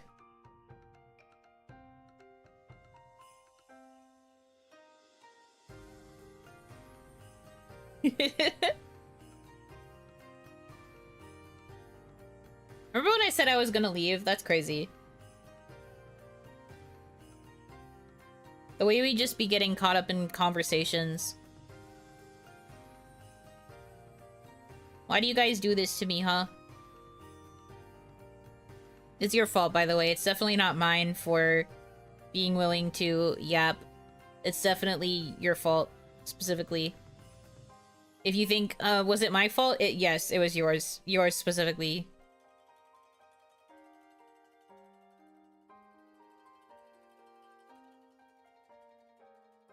Use the trap of conversation topic you can't avoid. Help. Help me. Damn. Seems like standard OniMon time. True. True. I'm glad they kept you going since I did just wake up and got in at the end. Oh my goodness, you just woke up? Good morning. I don't know what time zone you're in, but that feels like late. It feels like a bit late for just waking up. Sorry for being so cool and enjoyable to be around. Yeah, apologize for that.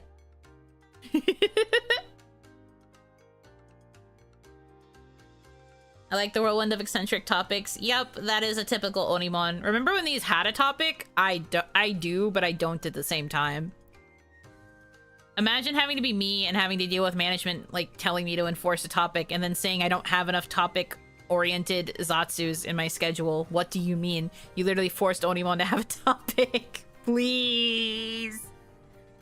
Crazy world. Crazy, crazy world. We can't help you love our company. Lit. Yes, you can. Make me hate you more. Sleep schedule horrid. It's 1 a.m. Oh my god. Yeah, my sleep schedule being horrid means I go to bed late, but I still wake up pretty early. And then I just have to take a nap in the middle of the day. I'm so sorry yours has gotten this bad. I hope you can fix it at least a little bit soon. You're smelly, that work? No! They think I'm smelly! They think I'm smelly. It's over. I'm not smelly. I literally said what I smell like earlier. I smell like fresh linen. Fresh linen. Nice, sweet laundry smell. I smell good. I smell good. I'm not smelly. Mine's rough. Sleep schedule-wise, that's fair.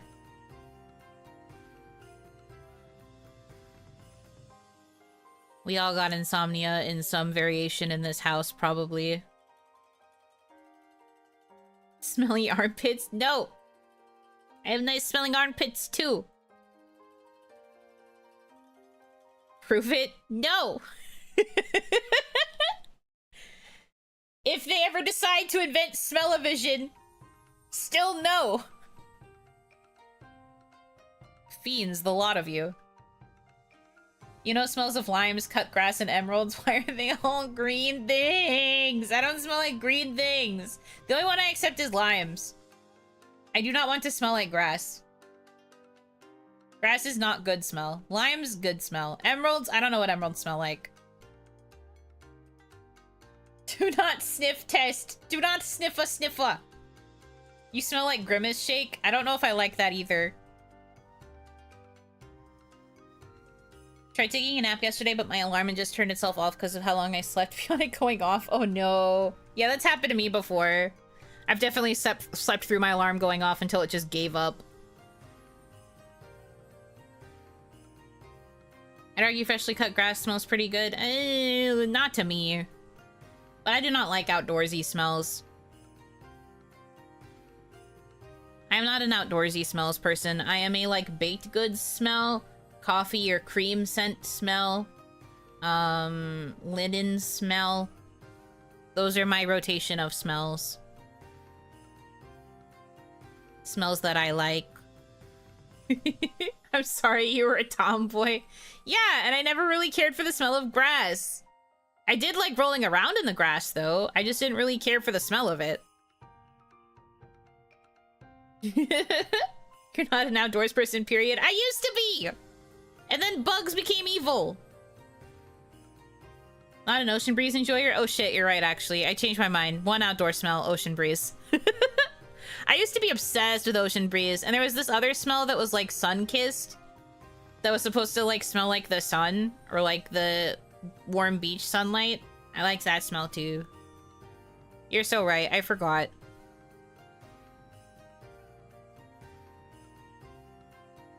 You're so right. I haven't used any like beachy or like oceany scents in so long, I kind of forgot.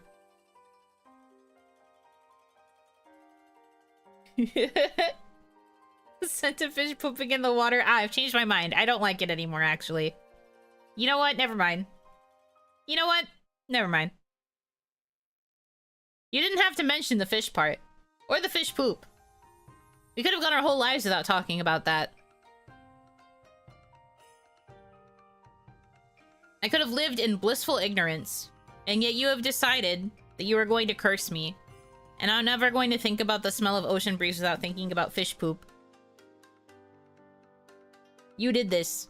You prefer humans? No! I don't want anybody doing that in the water! Not where I can see it. What the frick? Nasty. Nasty, the lot of you. Imparts cursed knowledge upon you. Man. I like going to the beach. I literally... Do you see the ocean outside my window? I like the beach. Why are you ruining it for me? Don't you want me to go outside more? Don't you want me to... Well, not touch grass in this case. Don't you want me to touch sand? What the frick? How am I supposed to do that if you're like this? No. Is fish poop in there? No. I don't... No. No. I don't like it. That sucks. Plus 3 to insight, but 1d6 psychic damage per turn. Literally me, and I'm gonna keep rolling 4s. I'm gonna keep taking the like some of the most high damage possible. I will palish. Help me. I don't like it. Yuck. This sucks so bad. I can't believe you would do this to me. This sucks so bad. That's crazy. Giant fish poop soup. I'm going to literally palish. No. If it's any consolation, fish poop gets cleaned out of the ocean by other fish eating it. That's fine. I don't eat fish, so that's fine. I don't have to deal with that. If the fish want to eat each other's poop, sure. I don't eat fish, therefore I don't ingest the poop. We're good. I'm doing a thumbs up right now. We're good. I don't have to deal with all that. Great. I love that for me. This is another victory for the Yuno Hanakis of the world. Let's go. I can hear the oofs from the tick damage. Oof. Oof. Oof. Yeah, every step I take, it's another tick. It's like in Pokemon when you're poisoned and the screen like glitches out. That's happening to me every time. I hope this is within Twitch TOS. It should be. We're just talking about animal biology.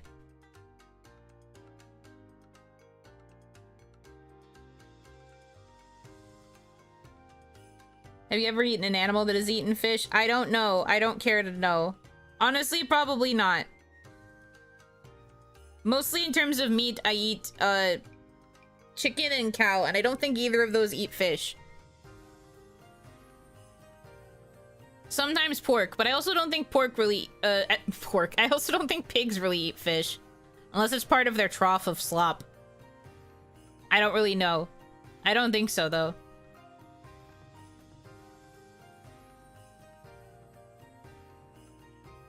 That's the worst in old school Nuzlocke, so you had no antidotes? We only had to deal with that, like, once or twice in the Soul Silver Nuzlocke. The poison glitching, definitely worse in, like, old games, though.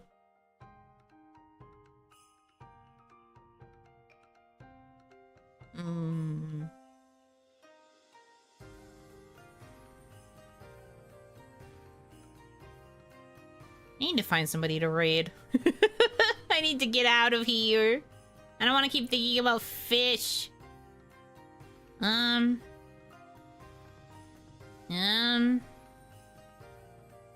Koha has a collab. Should I raid Kohaku? Maybe I should raid Kohaku. What a topic to end on. Truly the stream of all time. Actually, they might be ending soon. God damn it. No! Man.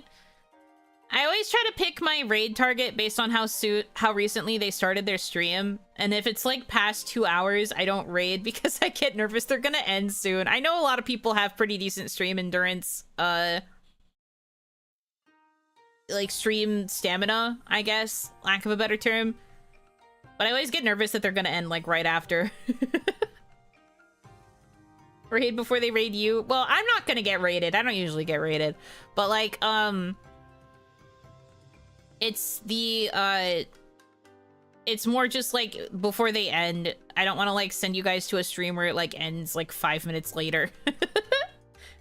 Or it's like on the ending screen. Remember that time me and Lua rated each other when we both ended at the exact same time and so it just left you guys in the void? It's things like that I want to try to avoid. I think this person might still be doing karaoke for a little bit longer, maybe. We're gonna go with that. I'm gonna pray. I'm gonna pray. They're ending, or at least the game part is over. Okay, frick. Yeah, okay, frick. Hopefully this person's still gonna be going for a little bit longer. I didn't do the math to figure it out, but I hope so. Anyways, we're gonna wrap up here. Reminder, probably a stream tomorrow. Don't know what it's gonna be yet. You'll know when the waiting room is up. And there might even be another one in the evening. Casp. Who knows? 2 Yuno? 2 no even? We'll see. And then the rest of the week I already talked about, but like basically we're gonna kind of be playing it by ear because I don't have a formal schedule. I'm just gonna like decide something and then I will throw up a waiting room and then you'll just get to be like, oh shit, it's Yuno. And it's gonna kind of be how it goes, okay? Okay. Be patient with me. Be patient with me. I am mentally ill and in a brain fog, so I'm doing my best. Thank you. But anyway, this was still really fun. I feel a little bit better. As I said, spending time with you guys made me happy and stuff. Blah, blah, blah. But yeah, thank you guys so much for choosing to spend time with me. I hope that you have a good rest of your time zone. And until I see you again, Yunotsu, good night.